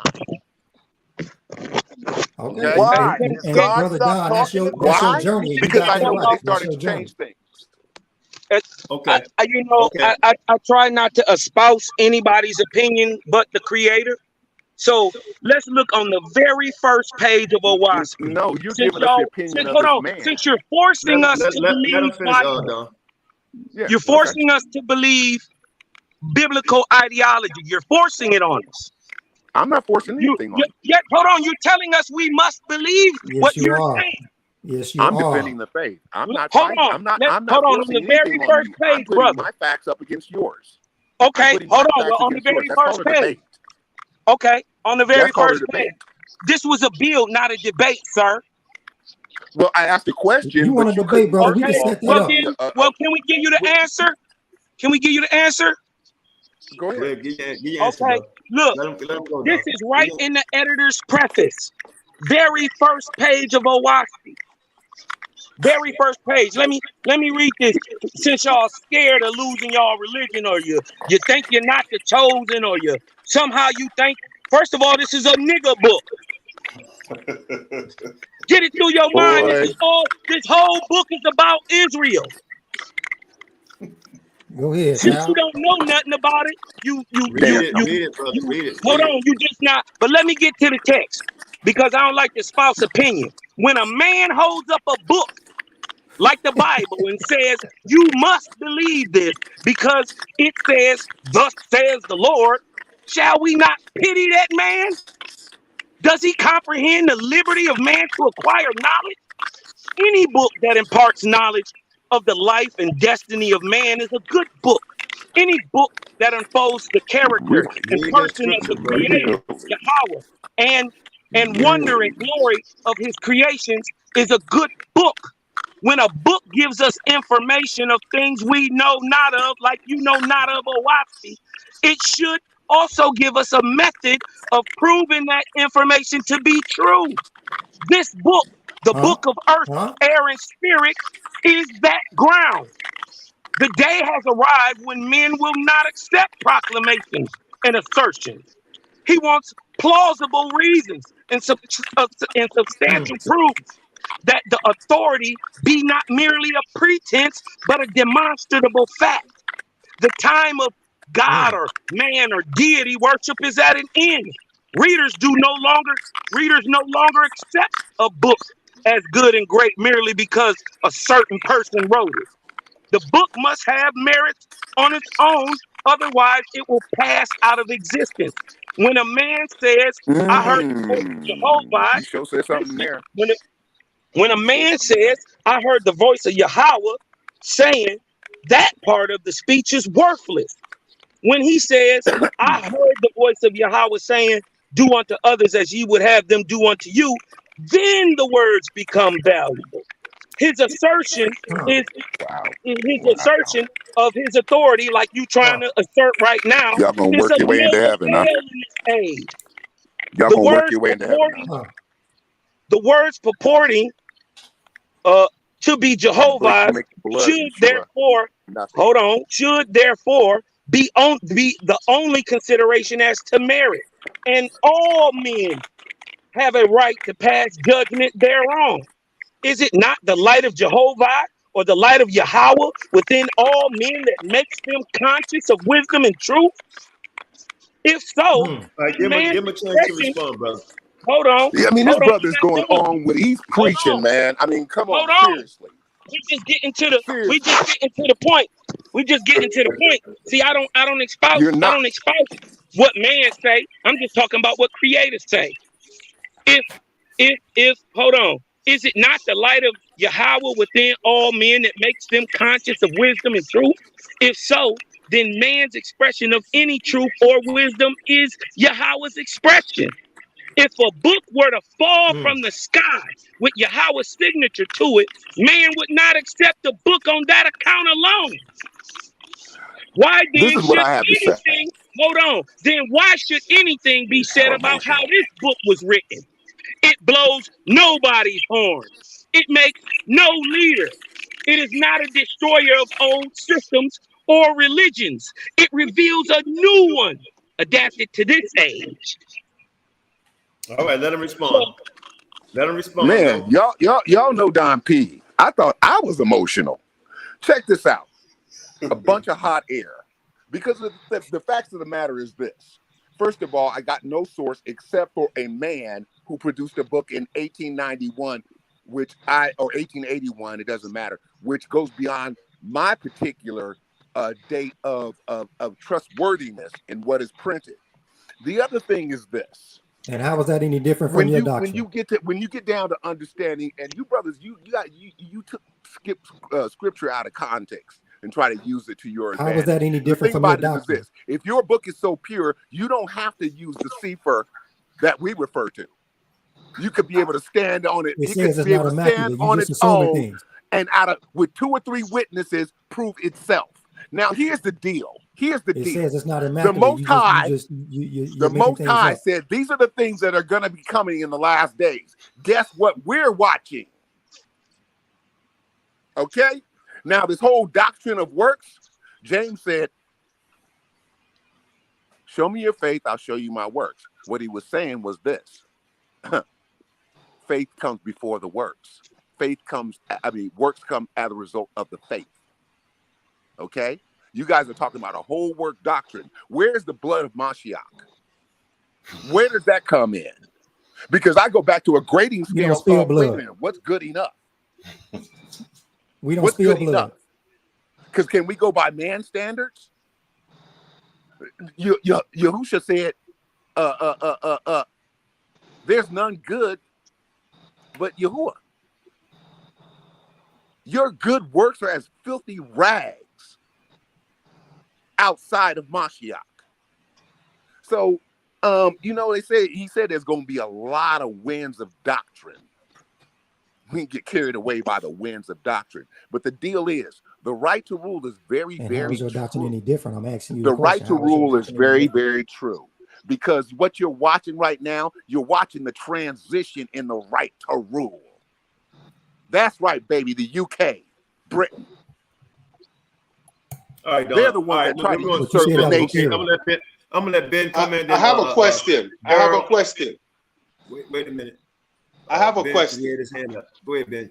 When I in the sense of when he asks for references, and I'm on Wikipedia and I'm looking at some of the excerpts and things that they have on the book.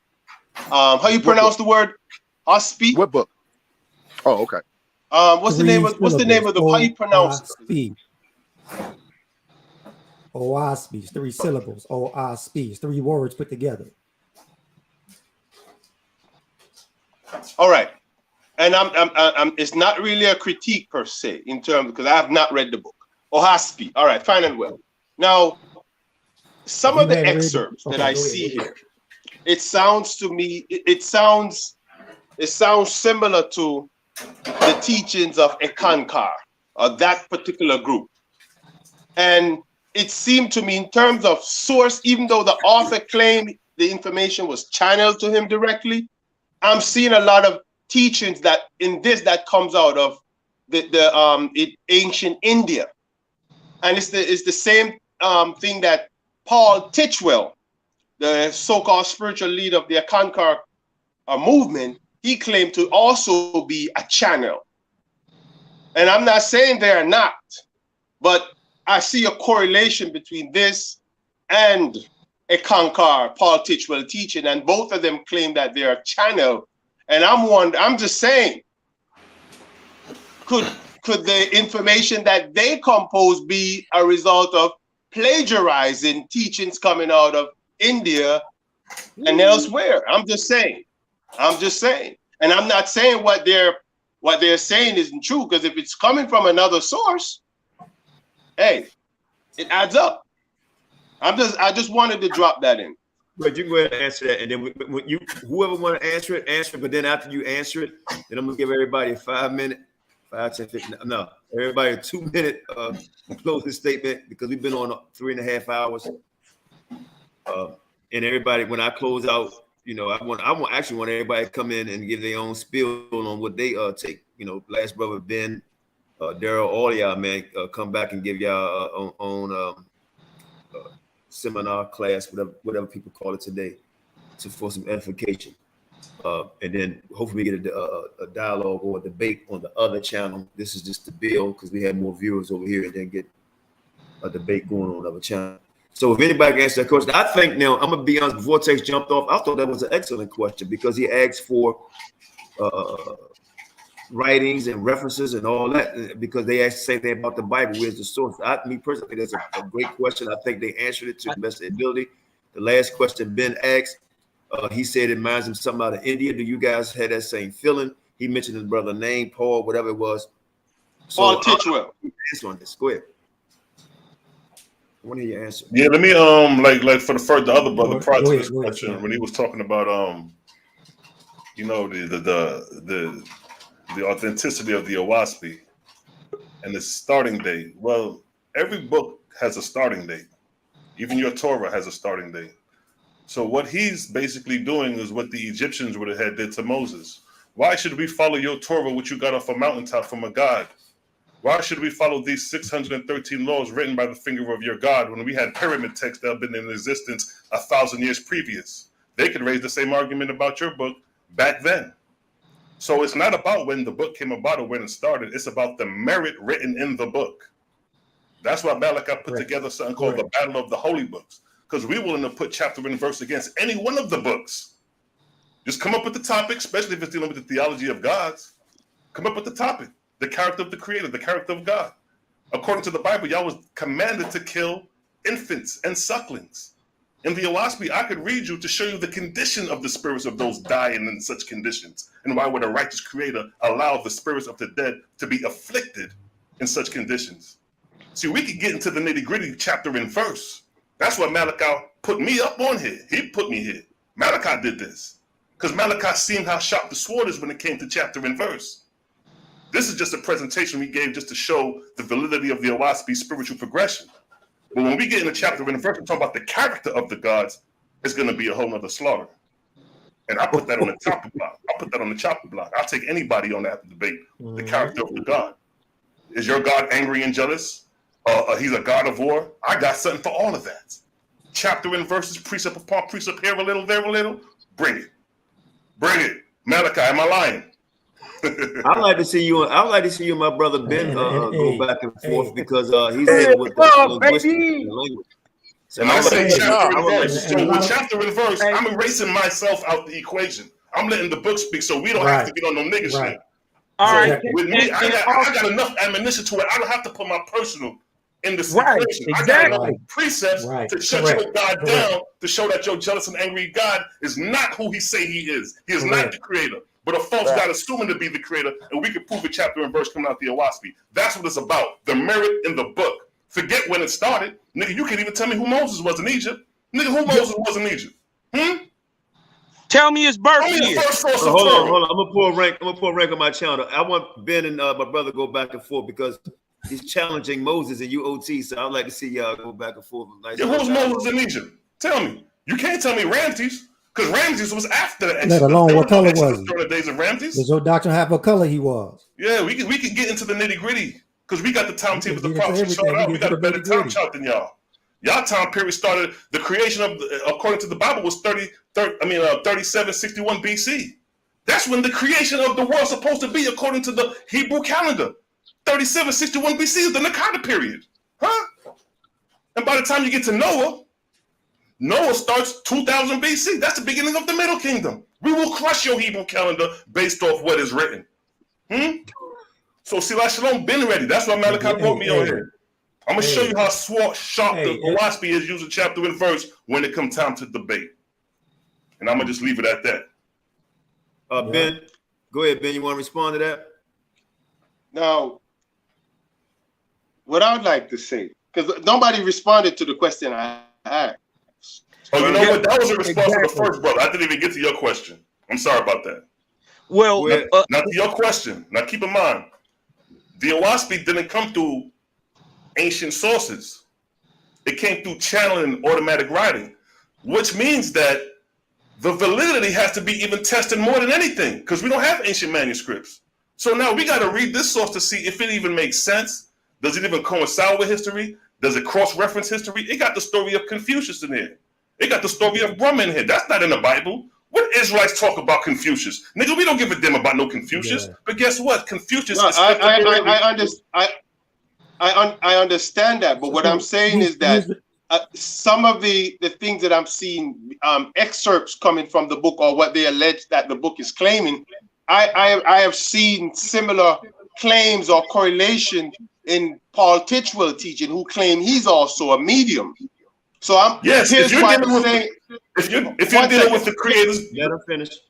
Here's what I'm saying. For example, I give you another example. Remember that while we were being subjugated or in slavery, a lot of our sacred manual from all over the world, what European had exposure to these things. So it's easy for them to claim they got firsthand revelation instead of admitting that, listen, I copy. I'm just saying, and I'm not saying that's what he did, but I'm seeing some stuff. I'm seeing some stuff that correlates with that other people are claiming the same. And I'm seeing where it connects with even, for instance, Mighty Hebrew brought up the book.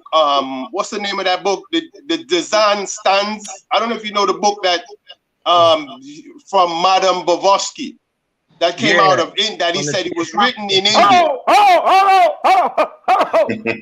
on.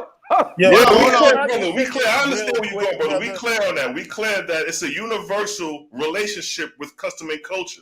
The OSP shows that. Yes. It shows relations. Yes. So I'm saying, what I'm saying is that, so what I'm saying is that we were in captivity. A lot of our ancient libraries were were looted, right? And the European, brother, they had never had an ancient library. Stop it. The Hebrews didn't have no ancient No, library. you're not listening to me, brother. When you said we never, bro, I'm speaking universal as melanated people. Right, I'm not speaking as saying a Hebrew Israelite. Come on, bro. I'm saying as you melanin people, whether you were in India or in Africa, they still you melanin. Right. A lot of the ancient texts was looted by Europeans. So whenever a European come forward and say, listen, I got first-hand account, I was given this download, I'm suspicious. And I'm not suspicious because I'm saying, but brother, no, it's not racism. Listen to me carefully, brother. Listen to me carefully. Hold on, brother. It's one brother. Ben, we get your point. Let him answer your question. Brother, hold on, brother. Let Ben go in a little bit because it's like. Hey, I gotta go. I just want to say one thing about channeling. Brother, can I just say one thing about channeling? No. Just let him get his point across. Y'all go ahead. Just him. So let him get his point across. All y'all can go. Just him. And I'm saying I'm not in objection to channeling. My grandmother, great-great-grandmother, that's what she did. And it is built into you melanin people's culture. In Jamaica, we have a series of women all over this country. They call them a mother woman. And whenever they come and tell you something, that's what's going to happen. And you better take heed. My grandmother was one of them. My great-great-grandmother was one of them. So I'm not in objection. We have those abilities. People have those abilities. But what I'm saying is that because when you use the term racism, right? For me, it's a system. And I'm saying when you look inductively and you see a people who have a pattern of being deceptive and then they conquer the world and then now some aspect of them claim they got this insight. I'm saying I'm suspicious. I'm not saying he's lying. You are under scrutiny. So don't say I'm being racist. Don't do that. You just said we have to put his word under scrutiny. Since there is no firsthand, he said he got it firsthand. He's not getting it from an ancient manual. Well, guess what? I'm going to take you to a fine-tooth comb. That's right. And we with you, Dre. And that's only fair. We with you, King. We on the same page, King. Because see, what you doing is the same thing we did when we got the revelation. You understand? Same thing. And peep this lion. Peep this lion. A yardie put me onto the OSP King. A Benjamin from yard from back home put me onto the OSP, my brother. You understand? So when you say about your ancestry doing with the channeling business, that's our custom ayah. We dealt with spiritual communion. That's how we dealt with the Creator. Because we had the spiritual connection. That's what we forgot. So just to put things in order, ayah, a Rasta man put me onto the OSP, my brother. And I had to do the investigation because he did the investigation. So for me to be like, yo, for this black man, Rasta man to come tell me about this book, a white man book, nah, man, it must be something because I know this Rasta man, not no foolish man. So me have to take the merit of this man and say, let me investigate this book myself. Look past the carnal flesh. Flesh and blood shall not inherit the kingdom of Jaja. So we can't too much focus on the carnal, my brother. We have to see what the merit of the book is talking about. And when you see what the merit of the book is talking about, you're going to see why we're so passionate about this. And, another thing I add, I wrote a piece the other day and I said, who gave Elisha or Elijah a PhD? And I said, we have to remember that being you melanin people, and especially when you have certain morals about you, that upright nature, the you melanin coupled with that upright nature and certain ancient mechanisms allow us to channel. And when you look at you understand? So part of our the first aspect of us learning and knowing for book You break up, my brother. You're breaking up. Okay, let I me don't say think something I real don't quick. think humility Hold has on, anything time to out. do. Treasure to the troll, and Most High bless everybody in the comments, man. Everybody that's oppositional with one another. I'm glad y'all keeping the comments and questions respectful. Vortex, I'll let you say something, but let me say this real quick. The sister asked a question about Adam and Eve. I can't find it. I'm trying to read some of the comments that people saying, but my question would be, where did life begin? That'd be one. And somebody had another question in there, and this is getting good, man. So is everybody in the F.O.P.E Academia, the debate league room that's on here right now? Everybody's in What it. on Facebook or something? Yeah, it's on Messenger. It's on Messenger. Yeah, I can add you. But only thing about this room, because one of my best friends got kicked out the first 2 days because we're not tolerating no disrespect on any form, any way. Now, something like this, we having a nice little time, but certain things we're not going to tolerate. But the question is, where did life begin? And then I'm gonna let everybody get a closing statement because we've been on now for almost 4 hours. Where did life begin? Qanath. Before that, yeah, I wanted to. Go ahead, okay. It's the thing. I just have. I heard some issues with the channeling thing, and I just think it's people's programming. Because what were the prophets doing? It's the same thing. They be channeling the words of God. So whether it doesn't matter, and then that's right. And the only reason why the Bible needs ancient manuscripts, the reason why I thought that was a silly question, is because the Bible is an ancient writing, and they use the ancient manuscripts to validate what's in it today, to say, well, we can go look at the ancient manuscripts and it's still the same. That has nothing to do with whether a book is valid in terms of how old it is. Well, let me intervene, Vortex. Let me ask you a question. I'm Vortex. just saying that makes no sense, bro. But let me ask you a question on that then, because if we're going to go by let's go by that, right? What language was this written in? It was written in English. So now that's what we speak. The Creator is progressive. He wouldn't speak Hebrew to a people who don't speak Hebrew. Brother, you have to, because when the Bible wasn't even written in Hebrew. All right. So yeah, it was written in Greek. When we go, I'm asking a question, right? And I understand what you're saying, right? I'm just trying to figure out, because they was asking for sources or how far I go back. So now you're saying that this was written in English, and how old is the English language? See, we're not the etymology of words is not the focus. It's the character and the merit of what's being written about. So regardless if we speak in English, Hebrew, or Greek, if your God is telling you to go kill infants, that's the issue at hand, regardless of what language it's in. See, we're dealing with the character and content, actions and behavior of the gods. That's our focus, regardless of what language it's in. Right. Right. That's what we're dealing with. That's the reality. Right. And what difference does it make what language? That's what I'm saying. Like, and I'm not even an OSP Bible guy, but I'm saying it's not that ancient that you got to have ancient manuscripts. It's in the modern time. So you don't need an ancient manuscript for something that was, that's like somebody could have a revelation from God today and write it. Are you going to say, well, where's the ancient manuscript of it? That's silly, bro. That don't even make no sense. And where is the primary source for the writings of Moses? That don't even make no sense, bro. Yeah, it's foolish. Where is the primary source for the writings of Moses? Because the Qanath was written after Moses was dead. Yeah, so you don't need an ancient man. The reason why the Bible is ancient manuscripts is because they do what's called textual criticism because of how old it is. But it's not the manuscripts that validate whether it's you know what I'm saying, a true revelation or not. You can get rid of all the manuscripts. Are you going to say, well, we ain't going to read the Bible no more because we can't We don't got the ancient manuscripts on it. That's for scholarship.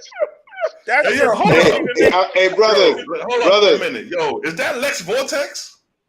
Yeah. My nigga. Brothers. That's what I was telling you earlier. Like, yo, why I know this voice from somewhere? Yo, it's been a minute, God. I want to say. Yeah, peace, God. And to the brother, hold on, before y'all go, I want to say something to the brother Ben Sadat. You can't in being genuine, you can't Google search a thing and then think you got the whole idea. If a thing that Tidwell wrote, if a thing that Tidwell wrote agrees with what Yahawashi wrote, which agrees with the whole historical text and empirical data, then it's probably true. Regardless to who told it. And I'm not doubting that. It's about the words.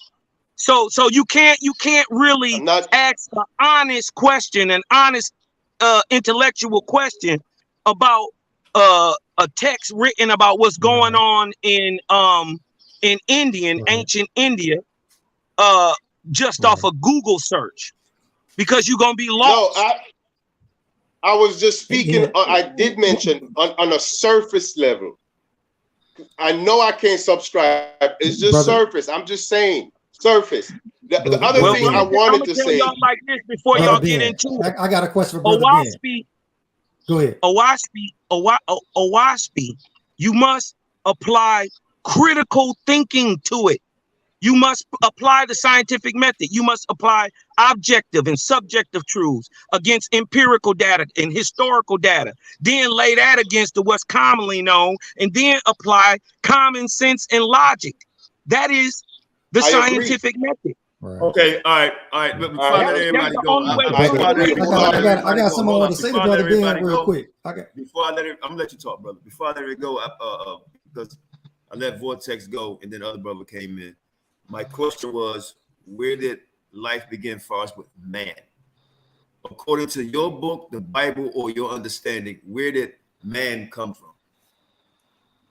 Man was created everywhere, all at the same time, 81,174 years ago. Okay, I didn't ask when he was created, and I didn't ask you how many places he's created. I said, where did man come from? He was created by the Creator. Africa, man. From the substances, man spawned from the substances of the ether when the vortex. And he was created by the Creator. And I'm jumping in this because I was hoping more people come in here and challenge y'all on this.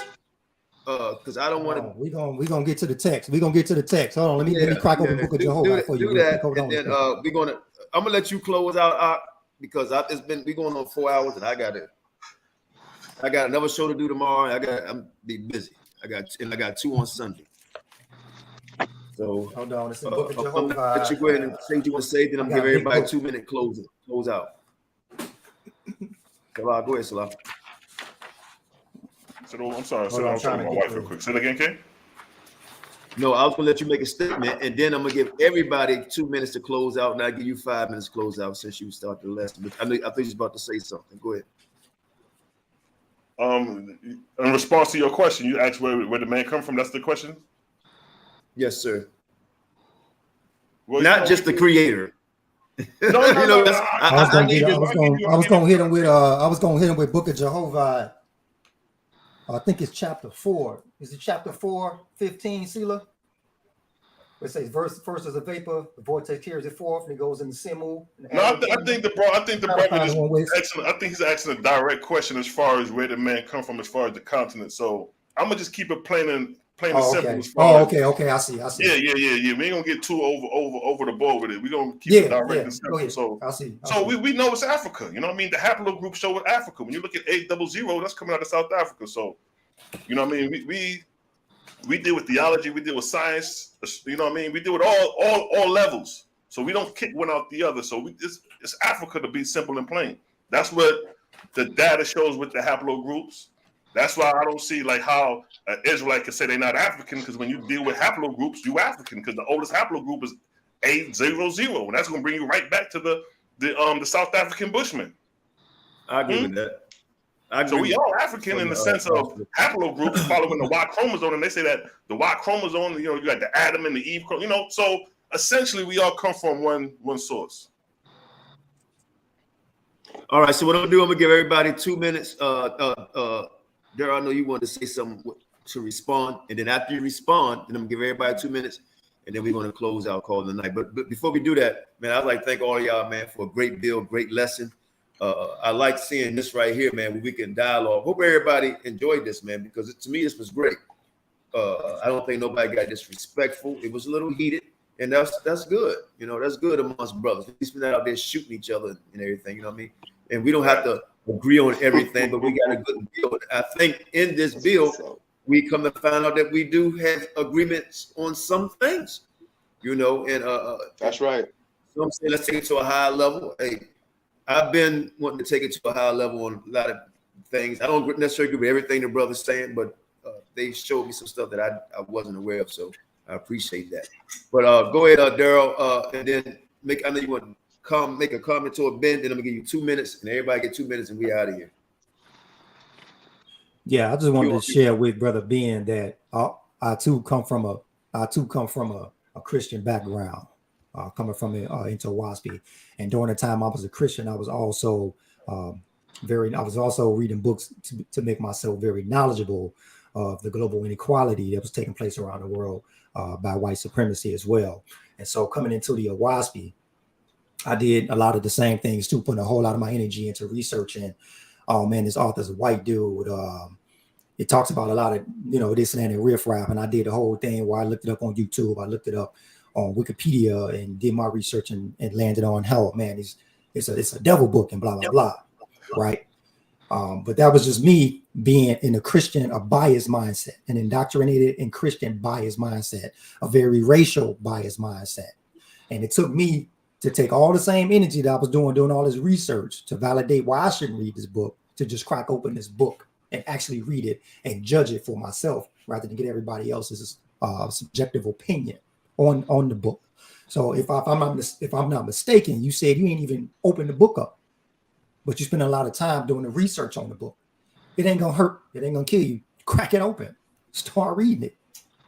And then if it's full of shit, don't read it no more. But you got to judge that for yourself. Get your own opinion on it. Get your own objective opinion on it. That's all I want to encourage you to do. Hey, thank you, brother. I'm gonna give you 2 minutes, but I got somebody posed a question to me. They say, Qanath, will you kill? I'm done. Go ahead. Will you kill infants according to the scripture? Well, no, let me answer that. That's a good question. To me, all questions are good. I'm gonna tell you, my answer is no, because the scriptures never told me to kill an infant, right? Because we deal with times when the book was written, right? And when it talks about generation, right? A lot of things in the Bible, the Most High told Israel to do, they didn't do. He told us to destroy some people, they didn't do it, right? He told us not to steal, but we do that. You know, now when he was speaking on that thing, on what you talking about, kill infants, I don't know that verse, but if you're talking about kill infants, that's 1 Samuel 15:3. Okay, well, I'm not going to do it. I wasn't there at the time of Samuel, and I had to read the whole story. Well, see, what happens if the commandment comes today, though? That's the question. on the reason why he said to do that. Now, Ben, you OT, if you want to answer that, then brothers, we're going to close it out. I just wanted to drop this angle, just an angle. I'm not saying I subscribe to it, but just thinking objective. Listen. Now, 400 years ago, your mother is being raped by an enslaver, and you have the opportunity to defend your dignity, your mama, your bloodline. What you gonna do? You're gonna rise up, my brother. You're gonna rise up. All right, that's one angle. So now, this is from my perspective. When you look at the word Yahweh, and I'm going into the language and how the language is structured based upon what I have extracted thus far. When you look at Yahweh, it is said the name is a glutnative morpheme. It comes from the word Haya, Owe, Iye, Ye. Now, Aya, the three letters that make up that name, the first letter, He, stands for Hara, teaching, pass. And the Hebrew concept of the past is that the past is in front of you. And then the letter Y, Yod in Haya, represent Yeda, represent intimate. It can be intimacy physically, but also intimate awareness of certain knowledge. So now you have a teaching and you have intimate awareness of that teaching. And then you have the last letter, He, which means now the revelation of that teaching. You embodied it, you dissect it, you become it, and then that becomes your past, which is in front of you, is your presence. So within that name, the name is not just conveying the idea of a God talking to you per se. It has levels. It is saying that your past belief, it is what shaped your presence, your existence, and determine your future, which comes from the past that is in front of you. So if you want better, you got to go to ancient of ancient to get the original manuscript, the original download to change your current condition that we find ourselves in. That's one angle. Now the last one. So now it is said that you have 4 nucleotide bases. They propose that it is symbolic of Yud, He, Wav, He. Okay. So then when Moses is speaking and he said, Yahweh told me this, which is it? What is it? Are you getting a direct download, or it could be even some of your errant ideas in your genome talking? And that's where we now also have to examine, be objective, because did the source really said to kill those people, or is it that you came up with that idea and said source said that? I'm just giving you another angle. I'm not negating the creator. It's just another angle, because the very word is saying go ahead. The very word is saying word Yahweh, the fact that it comes from those 3 words is saying, listen, it's the teaching that you hold on to that dictate your past, and your past then dictate your present existence. Live in the now. So if you want better, you got to examine, you got to, like the brother said, you got to have empirical knowledge. You have to scrutinize, you have to know this, you have to dissect this, because within the Hebrew thought, you hear wisdom and understanding, Chokmah. And Chokmah, when you break it down, it says what gives power. And then Solomon said, but in all you're getting, you get wisdom, but get understanding. And the word understanding, bina, come from being, which means empirical. You got to be scientific. You got to dissect that thing and break it down. You got to know all the components of the thing. So you're not spooky. You have an awareness. You know this work. You can prove it. You could back this up with evidence. So I'm just approaching it from that angle. But I'm in the last thing, I'm just saying that to say now. However, if you go into a redemptive struggle and you have a set of people that are opposition to you, and you got to do what you got to do to survive.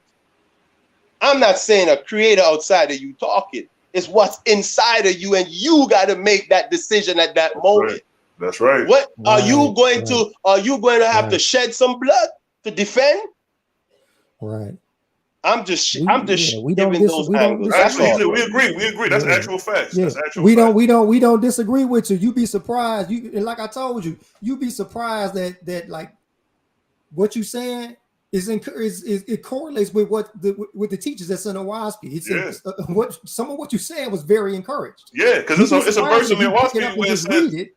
If you No, go ahead, Go ahead, SeLah. Oh no, I was just gonna reference that. No, what I was saying was It just states that it's a verse where it states that you have to face evil on your own account. So coming to what you were saying, that what you just broke down is exactly what the OSP stated, that you're going to have to face evil on your own account to attain the Godhead. Meaning, nigga, you can't sit on the throne if you don't know how to face evil on your own account and know how to manage and deal with the situation. Ain't nobody, ain't nobody coming and then to help you. You got to narrate the situation.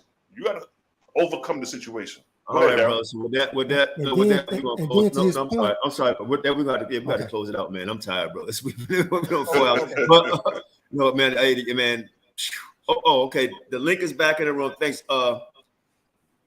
Rashad, I know you want to come and ask a question, so I'm gonna stay up just a little, maybe 10 more minutes, 5 more minutes, because I'm letting them close out. So the link is in the room, Rashad. Rashad's my brother. So if you want to come and ask a question, hey, these brothers ready to answer, man. They want to teach, they want to smoke, and they see what they like peace. So that's what we're about. So and I appreciate everybody in the chat that come here to support their brethren, because y'all our brother too. You know what I mean? So I'm not gonna allow truth or beliefs to separate me from my brothers. So the link is in the room, Rashad. You got 2 minutes to come in. As soon as he come in, I'm gonna cut y'all off and no disrespect. So I'm gonna give everybody 2 minutes to give a closing statement. Okay. Call, you can go first. Let me go ahead and get my point across for what I was saying to Ben. So Ben, what you were saying about when you was giving a breakdown of the word, talking about past, present, and future, the very first verse in the book of Jehovah, it describes itself as all was, all is, all ever shall be. That describes past, present, and future. All was is past, all is present, all. Yes, I. The future, all ever shall be, all it will be and shall be. That's future. It's all past, present, future. He describes it. That's what it is right off the bat. It gives a definition right off the bat. Yeah, this is what I am. Shebrew, no disrespect. Hey, I see y'all sisters in there. I'm just always talking about brothers, because a lot of times y'all be scared to speak. Hey man, that's it. Call. I need to put my glasses on. I can hardly see. All right. You get first 2 minutes. Go ahead, brother. Oh, okay. I'm gonna get off, man. This is but let me read something real quick. This is the book of Judgment, chapter 5. I'm gonna start at 16. And it shall come to pass unto thee, O Israel, the way of thy people shall be open, and they shall be delivered out of the bound kingdoms of the east. Because for 2,000 years thou hast not gone forth with the sword to possess any new country, and establish thyself, thou art glorified before thy God. Because of thy long suffering, thou shalt find peace through the light of my kingdoms. Behold, a new cycle is upon the earth. Thy people shall find proof of these my words. My angels will come into the houses. My angels will come into the houses of my people, and they shall talk with them face to face. Think not that this book, O I speak, is mine only revelation in this day. Within thine house, O Israel, thou shalt prepare unto the voice of thy God. For I will raise up many seers and prophets amongst thy people, and they shall testify to my words on all sides. So with that being said, you dig what I'm talking about? I want to say peace and shalom to you brothers, man. SeLah, boy, heavy. When they go back and rewind this one, and notice, they ain't came with a question we couldn't answer yet. Thanks. You did what I'm talking about. The last brother got finished speaking, man. Thank you for coming on, man. I love your energy. Oh man, I love your energy. We need to set something up, Qanath, because a lot of people seem to be worried about first of all, the source, the authorship, and the compilement of OSP. I might as well come on and do that, do a lesson on that alone. Thanks. I'm sorry. Can you repeat that last 20 seconds? Because I was on the phone. I didn't hear you. Okay, no, I was saying, I said, well, we need to get together and do a build, because a lot of brothers have questions about the source. Because see, the source of a thing and the authorship and the author are not necessarily the same thing. So we would deal with the source, the authorship, and the compilement of the book of Earth, Air, and Spirit, or OISP. You dig what I'm talking about? We could break that down, since people have a lot of issues and prejudgments about something they never read before. So we might as well go ahead you in the room? Are you under the yeah. FOPE? Okay, good. Because I was gonna give all y'all my number, but we're talking on the room. All right. Hey, peace and shalom to you, brothers, man. I love y'all, brothers. Shalom. Love and light. Creator, gang, gang, breathe in, let the light in. Because I'm Cosmon, and I am out. No doubt. Hey, go ahead, Don P. Don P, you get 2 minutes, brother. If you're still there, 2 minutes, Don P. And once y'all finish your 2 minutes, you can just go ahead and exit the. Shalom. All right, go ahead, brother.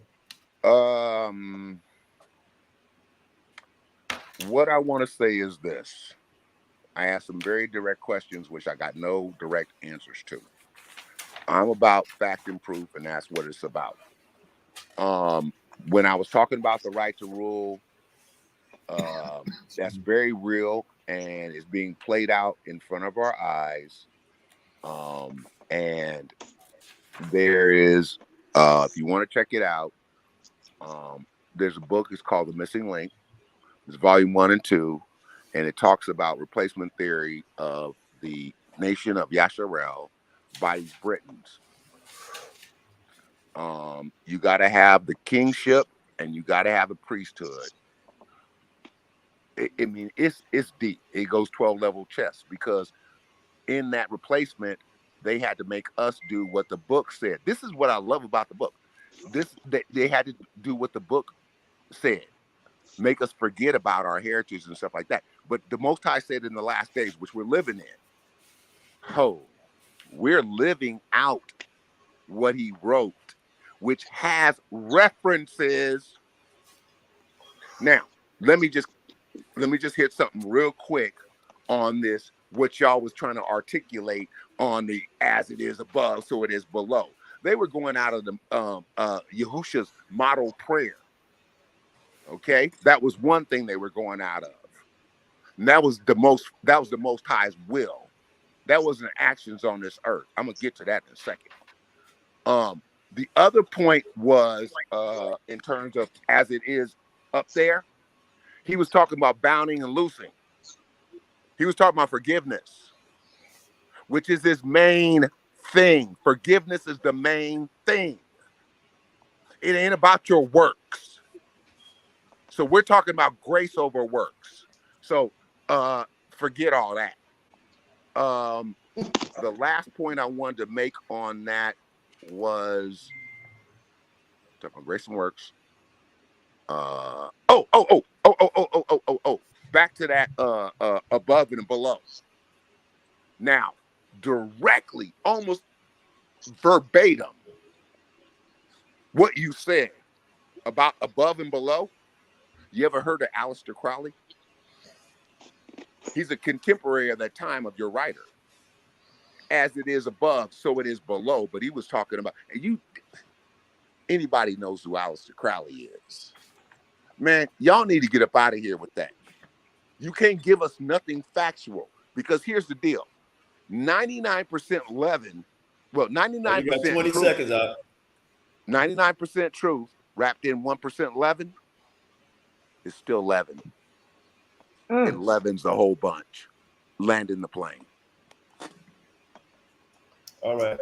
That was your last word. You jump off. Who want next? Let me say something. Can I say something real quick? Go ahead, brother. Then I get about her real quick. He just said something very interesting. A little bit of leaven if the whole lump, so it was a little bit of falsehood, and he basically saying it's all bullshit, or throw it all out, right? Well, when we read in Amos 5, I was gonna quote it, Amos 5:25-27, the creators asking through the prophet Amos, was Israel offering sacrifices and burnt offerings in the wilderness for 40 years, O house of Israel? And it's a question that the prophet Amos is asking, or the Most High is asking through the prophet Amos to Israel. What are sacrifices and burnt offerings in the wilderness? Was that going to the Creator? Question mark. Verse 26 say, but you did carry the tabernacle. Let me talk. But you hold on, Malachi. Don P, jump off. Hey, listen, Qanath, if you give him a rebuttal to my word, I need a rebuttal. No, you already said your closing. You already said your closing, Don. Go ahead, jump off. Because I'm closing out. Been on 4 hours. Go ahead, close out. Yeah, so jump off, Don. What I'm saying is we got right through the prophet Amos that the Creator in the wilderness, the entire 40 years, the sacrifices Israel was doing, none of that went to the Creator. That's Amos 5, 26 and 27. If you enter the New Testament, that's Acts 7, verse 42 and 43, the second witness to back that up, that the Creator gave them up to the host to worship the host of heaven, and they was carrying around in the wilderness the tabernacle of Molech and all these gods of Canaan. Okay, and when you get into Jeremiah tell you it wasn't ordained in Egypt nor in the wilderness. So when we understand that, and we go, this is dealing with the little leaven the brother just said. When you did understand that, and it names the gods, it named the gods of Canaan, Baal, Molech, Shion, it names them. So then you say, okay, well, dang, we got all these sacrifices and burnt offerings in the wilderness, including Leviticus. So when you go back over to Leviticus chapter 1, just lick your finger and go on back over there and go to chapter 1, read verse 4, 6, 8, 10, 12, 14, and 15. The Lord God, according to Leviticus, is commanding chopped off goat heads on the altar. A chopped off head on the altar. So this is why this is very important to differentiate the Creator from the false gods, because Amos say them sacrificial rituals in the wilderness, that was the Molech in them. That was the Baal in them. And then when you go over to Leviticus, it's literally, and this goes my brother Ben to death. How you know when you read Lord God, that's Creator, because according to Amos, that ain't the Creator. Those are the gods of Canaan. And the brother just said a little leaven in it, throw it all away. The brother, based off what you just said. The Lord God in Leviticus is Molech and Baal in them, according to Amos 5, 25 through 27, according to Hosea chapter 2, 14 on down to the end, according to Isaiah chapter 1, 10 through 19. Creator never ordained it. He never wanted it. He don't want no scraped off fat, no blood, no chopped off heads on his altar. So what I'm saying is we real quick to talk that talk like it's a little bit of leavening, and well, nigga, the Lord God in Leviticus is balling them, Molech them. How do we know? A chopped off goat head is on the altar, offered to the God, Aki. And we all know good and well a chopped off head, whether it's an animal or a man, ain't nothing righteous about that. And that's all I had to say. I'm just saying, like, our rebuttals, you can tell ain't nobody really read what the brothers is talking about. Just like I can tell brothers ain't even read the Nazarene literature, because the responses wouldn't be like that. You and Derek came outside and said that. With that leaven hanging over your head based off what we read. That's all I had to say, y'all. Hey, salute to the righteous God. All right. Creator gang. The Creator Yahweh. Bless up, clip up. But y'all already know what it is with y'all bro Maccabee. You ain't heard them but a bomb from me. And I'm out of here. Much love, y'all. Yo, all right, most I bless. All right, Daryl, then I'm let the brother that actually done the presentation finish last. But go ahead, Osmos. And look, when we go back to the debate room, man, I'm gonna change numbers and see if we can get up next to come do something. Go ahead, you got 2 minutes. I don't have much to say, man. Brother SeLah, ShaLom, excellent work tonight. Excellent work what you did tonight, man. This your spotlight, man. Much love to you, brother Elder Qanath. Thank you for presenting this opportunity for us to be here and to share this knowledge. Much love and light to both of you brothers. I'm Daryl Cosmon, and I'm out. No doubt. Most high bless. Yeah. All right, brother, put you on solo screen. I'm gonna give you 5 minutes. Like I said, hold on, put you on solo screen. If you want to take the whole 5, you can. If you don't have to. But I'm going to start your time right now.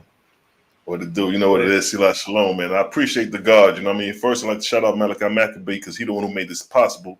You know what I mean? And shout out to Qanath because he's a, you know what I mean, cool brother, man. I like you, man. You all right dude. You know what I mean? Seems like you a neutral cat. You ain't got no ego. You ain't got nothing to hide. And if it's making sense, you rock with it. You know what I mean? But like anything, we all indoctrinated. You know what I'm saying? I ain't gonna sit there and play like we're not. You know what I mean? That's why when we hear something that goes against our doctrine, we freeze up because we've been indoctrinated. So, you know, we're learning to liberate, be free from indoctrination so we could get a better grasp of Creator through creation, through various information and sources that the Creator has. You know what I mean? There is no one revelation. You know what I mean? The OSPE is a new revelation, and it contains so much vast information. You know what I mean? But it's not the end game. You know what I mean? Just a book to read, just like any other book. You know what I mean? To gain knowledge and understanding, no more, no less. And it's just the merit and the information in the book that determines how you play a part and has how that dictates your outlook. You see what I'm saying? You hate Esau because a book told you to hate Esau. You see what I'm saying? You believe that 3 people were saved from a flood because a book told you to say that. And vice versa with what we believe. It's all coming out of books. And our view and outlook is based off what we read in books. So, you know, the beautiful thing about the OSPE is that it shows you the liberty of man, the freedom of man to choose. You could choose to follow the righteous ways of the Creator, the servants done unto others in good works, to rise your spiritual grade so you could rise into the Etherian kingdoms. Or you could choose to assume to be the Creator, set up heavenly kingdoms, and have people worship you, assuming to be the Creator. And then you find yourselves in problems. But like I said, the OSPE is a vast book. What I came to lay out was just the heavenly kingdom, the title and ranks of angels, and show you how the heavenly proceedings are ran. Because 2,000 years ago, Yeshua said the kingdom of God is at hand. 2,000 years later, the proceedings is laid out through the OSPE. Some will get it, some will not. Just like Yeshua, some received them, some didn't. And that's how it always is when new revelations crop out the 4 corners of the of the earth. So yeah, so we really want people to just investigate the information and build with us. You know what I mean? And that's where it's really boiling down to. The debate is really to get clarity on the subject matter. You know what I mean? So whenever we debate the book, that's when you're going to see how sharp the sword is when it comes to chapter and verses, because we're not going to come with our opinion. We're not going to come with hearsay. We come with chapter and verses because that's what we're standing on. So with that, I'd like to say peace and blessings, salute, SeLah ShaLom, I'm out.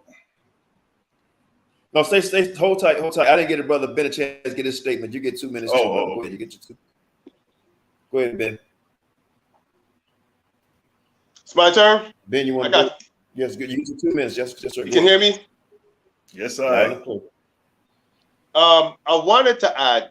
I wanted to say first and foremost, you know, when I look in Africa, I see Igbos and Fulani at war, and here we are in the diaspora as descendants of various African families.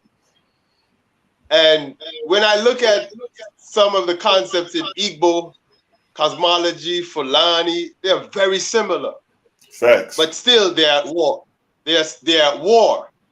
So here we are in the diaspora and doing something phenomenal. We're sitting down as family and having discussion. And nothing is wrong with that. Because when you look in ancient times, you had the school of the prophets in Israel. Elijah had that school of thought, which means when we weren't in objection to learning and debating, because that's when somebody challenge what you know. It's up to you to prove what you know, and don't come with spook. You got to come with science. Elijah was about proving what he knows. Facts. Put up or shut up. So I really appreciate this setting and what we're doing. The other thing I would like to add is going to be a little controversial, but listen. You know Rahul Nafir Amen, right? From Asara Set community, the Shekum Ur Shekum for Asara Set community, right? You asking me that? Or Qanath? Yeah. Are you aware of his books, the Medunetta 1 and 2? You talking about the white and blue book? Yes. Yeah, I had that in the 90s. I got that in the 90s. I had it, but it didn't rip apart. All right.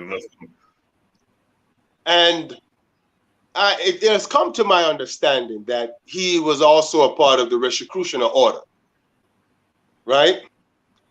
And it's very similar to the Masonic Lodge in a sense. And I just saw something where, and I'm not saying this from a negative standpoint that because you are a part of that, you're evil. I'm not saying none of that. I just saw something I wanted to ask in closing. Was the author of the book that we're discussing, was he a Mason as well? Yeah, he was a high-ranking 33rd degree Mason, so he wasn't no dummy. Wow. All right. And that's one of the things, when I compare him to Rahu, to be able to articulate this level of science, you have to be a high-level initiate. Facts. It also said that he was a one who studied the cosmologies of other nations, right?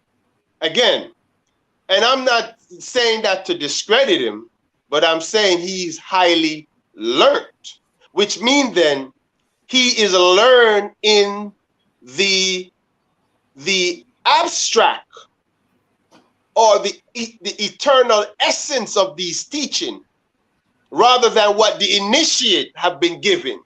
The initiate are the religious, right? So he's highly learned.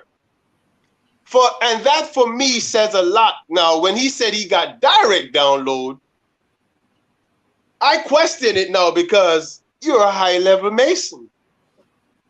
But again, I still can't negate the fact that you probably have good intentions. And with good intention, you're gonna get it direct. Yeah, that's my point.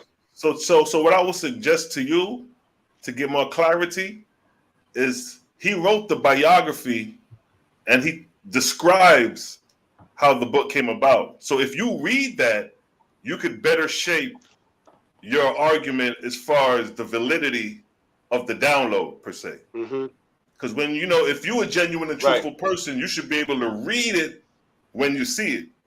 You can tell when somebody's running you some bullshit, and you can tell somebody's when they genuine to you just from speech. So you could find that same genuineness in written words. So if you read his biography, you could feel the spirit of what he's saying if he's being truthful or not. Because he said he had to stop eating meat for 10 years. The angels told him to stop eating meat for 10 years before he could even receive the revelation.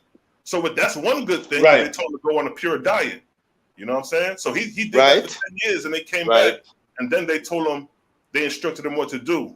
You know what I mean? So long story short, he got the typewriter every 30 minutes before sunrise. And when you read the biography, it'll tell you how it transpired, how he's describing what's going on, how he's feeling. He was told not even to read what was being written until it was published. So when you read the biography and see the mysticism that surrounds it from his words, you can see like, all right, well, this shit is beyond even him. This shit wasn't for him. He was just used as a vessel for this shit to come about, because the book is about us. It's about the copper-colored people. You know what I mean? It talks about other nationalities. It's controversial, very controversial with nationalities and the tribes. It gets real controversial to the point where some people will be like, oh, I ain't gonna read it because of that part. You know what I mean? But if you could have the guts to just go through it and see the overall spectrum and the magnitude of what's going on, then you will see where we coming from. You know what I mean? The reason why we go hard with it. You know, hey, somebody say this real quick, my dear brothers. Somebody say this real quick, because I would like to see, because I already know both of y'all are going to stick with books you believe. You both said it nicely, but you said it. So I would like to see both of you guys go toe to toe on which one is better for us. But somebody said this, and you do get the. I think we got more in common than a disagreement. It does seem like that you have more in common, but I kind of believe Ben went looking to what you're reading, because he came back real fast. Say, look, man, I looked this up. I saw this. That's what you're supposed to do. He investigated. Right. So he might. But now the other brother who was on earlier, who was trying to enforce the concept of initial rights and all that stuff. Now he's more biblical based. Now that could be a debate, because I'm not going to come with what's outside the Bible. or what's outside. What We brother dealing you with talking about? Bible. You said what now? What brother said what? The previous brother who came on before, who was talking about, you know, the inherited rights and all this stuff about the blood of Yahshua and all that. Now, he's more of a debate, somebody to go in the ring with, because he's coming with strong opinion. So my argument is chapter and verse. What brother that was? I gotta go back. Yeah. So was like the last brother that spoke, it was like going back and forth with you. Yeah. The brother who was kind of, I want to say contentious, but he was standing on the square. You know what I'm saying? That's fine. Right. Yeah, exactly. But Malachi brought together something called Battle of the Holy Books, where we decided to bring all the holy books and put it on the table and let the book speak chapter and verse. So with that being said, nobody is getting personal with each other. So if I raise the question according to the Bible, is God a man or not? You see what I'm saying? And if that's the debate, we got to go in the books and prove that chapter and verse without saying anything that's leaning on our own understanding or giving our own opinion. So we're letting the merit of the book speak for itself, because these are considered holy books. So It's a brother we put in the room. It's a brother we put in the room by the name of Rashad. So I'm pretty sure that he's going to probably talk about this tomorrow in the room. So with that, man, go ahead. And just remember this. Elisha and many of our ancients, they are high-level initiate, and that also come with certain level of dietary discipline. So you can't just be an initiate in this and think you're gonna understand the depths of what is even written. Right. In the Torah, in the Tanakh, much less even what this guy is explaining, because he is also a high-level initiate. And he had privy to a lot of the ancient manuscripts too, as well as the download he claimed he received. And I'm just putting that out there because, you know, I know we had a little disagreement. I said, for me, I'm an herbalist and I'm a metaphysician. I decode the Torah. Let me interrupt real quick. And I'm glad you said that, because I got a brother that comes on. He's going to be on too, and he's a herbalist, and he swears up and down he's the best on the planet. So not to have a debate, but to talk about that, especially in our community, man, dealing with health. You know, right. You know, and so really need that. Quick. Yeah, and so for me personally, I'm able to go into the Hebrew and come up with scientific formulas to formulate various herbal compounds. I'm able to go into Torah and do this because I realize it's a tutorial field. It intertwines on itself. It rotates on itself. It verifies itself. But I use the language to decode. And then I test that also with science. And I'm like, hold on. The language and science is one. And so that is how I approach, I come to my conclusion. So the brother who closed out earlier, when he said the Most High said, I never told you to do these sacrifice and offering. I didn't give you those instructions. You chose to do that. And what he's highlighting is the fact that sometimes you have to question Moses and many others because you don't know when it's them. Look at Solomon. Solomon was corrupt at some point. So how do you know if some of what Solomon is saying is valid or not? You have to put Solomon through scrutiny. Nothing is wrong with that. Facts. God is not the issue. It's man who is the issue. Look at King Melech David. He had some corrupt ways.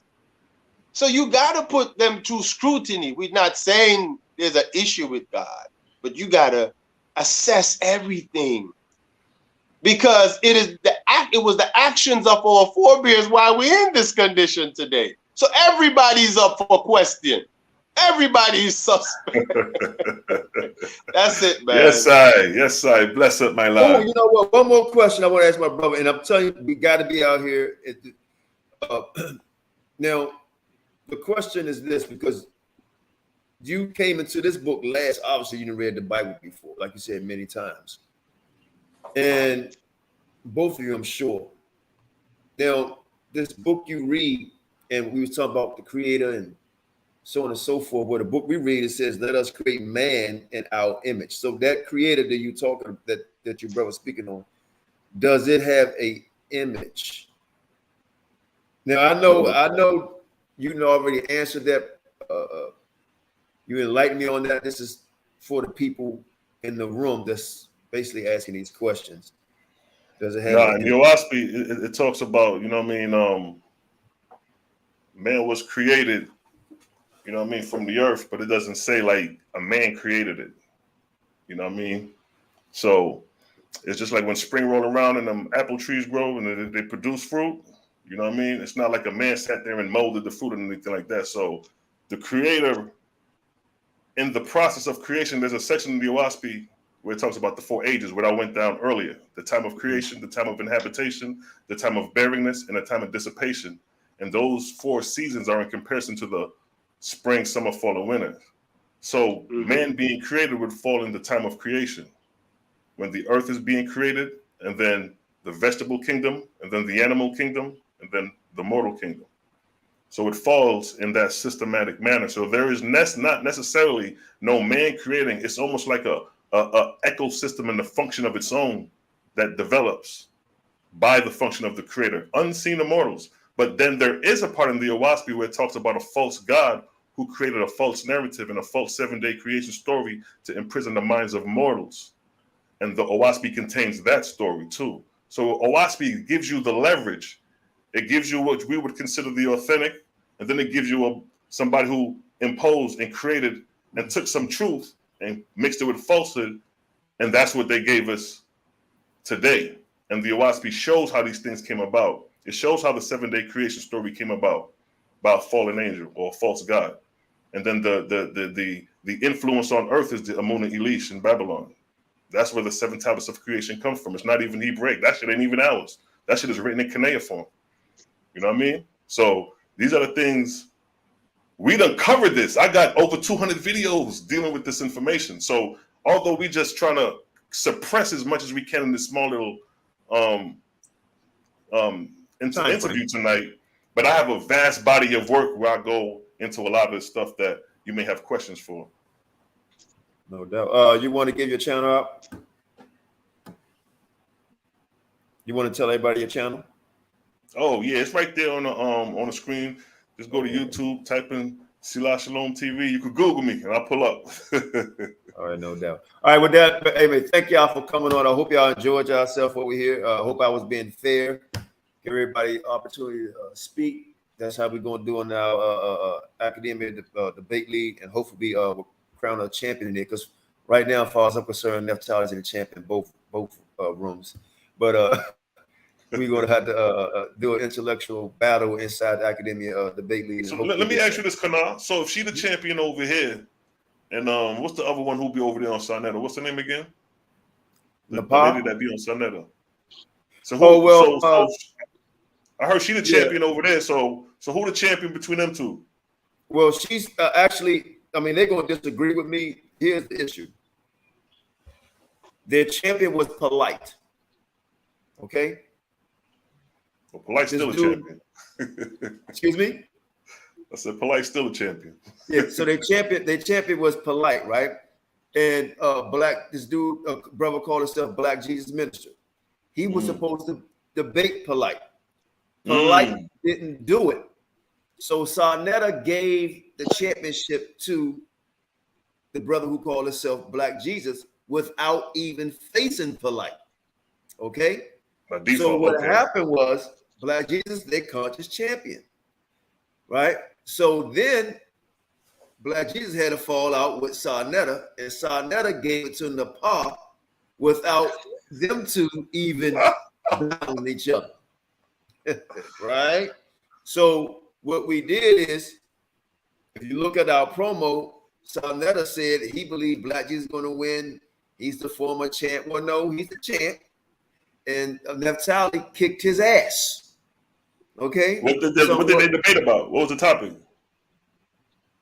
Qanath. That's why the brother asked you that. Talking about Qanath. She wanted to go into, she was trying to figure out where y'all was going in on Qanath, who the Canaanites are today, and what happened to them, their history, and so on and so forth. So she wiped the floor. She kicked his ass royally, right?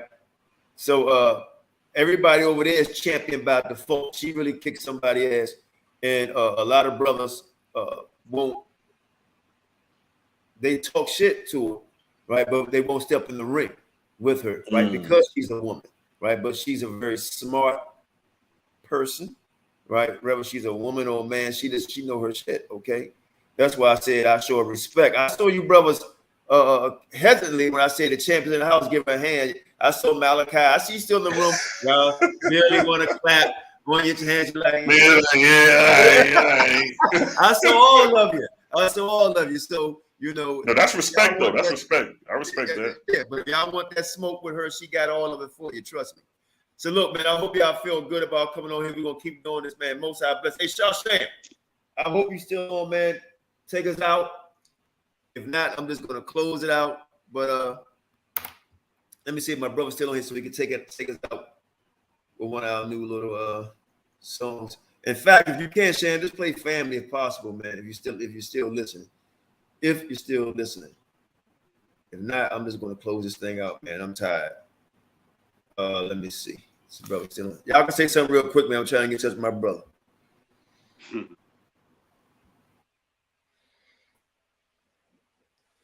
Shoot, man. I guess I'm about to get ready to push up out of here, man. It's been a nice build. Hopefully people could go back and look at the actual build of the actual original content of this lecture, was just basically laying out, you know what I mean, the spiritual progression of mortals, period. So like the brother was trying to talk about, not you, King, but the other brother was talking about like a personal inheritance. The Creator gave every human being a right to inherit. Anybody come onto this planet has a natural birthright of inheritance. That goes to every human being on the planet. So the Yahawashi shows a universal system. But go ahead, King. Right. No, I'll just we out, man. My brother, he driving, he can't end it right now. So I'm gonna say shalom, man. Blessing, peace, and all that, whatever, you know, whatever it is, man. Most God bless y'all, man. Everybody stay strong in spirit. I'll see y'all tomorrow. Hey, champ, I see you. I don't know about everyone else here, but I do teach. Yeah, she does teach. Right? She teach. So and everybody that came to support you brothers in the comment section, man, y'all was gang, man. Y'all hold tight. You know, I appreciate that too, man. And continue to keep coming over. You know, we have a lot of people coming on. Y'all gonna find it very interesting. So with that, man, my name is Qanath Yahawashi Yasha Allah. Most High bless. F.O.P.E. for our people edification, the edifiers, brothers. Shalom. Shalom. Bless up, man. All right, bless up.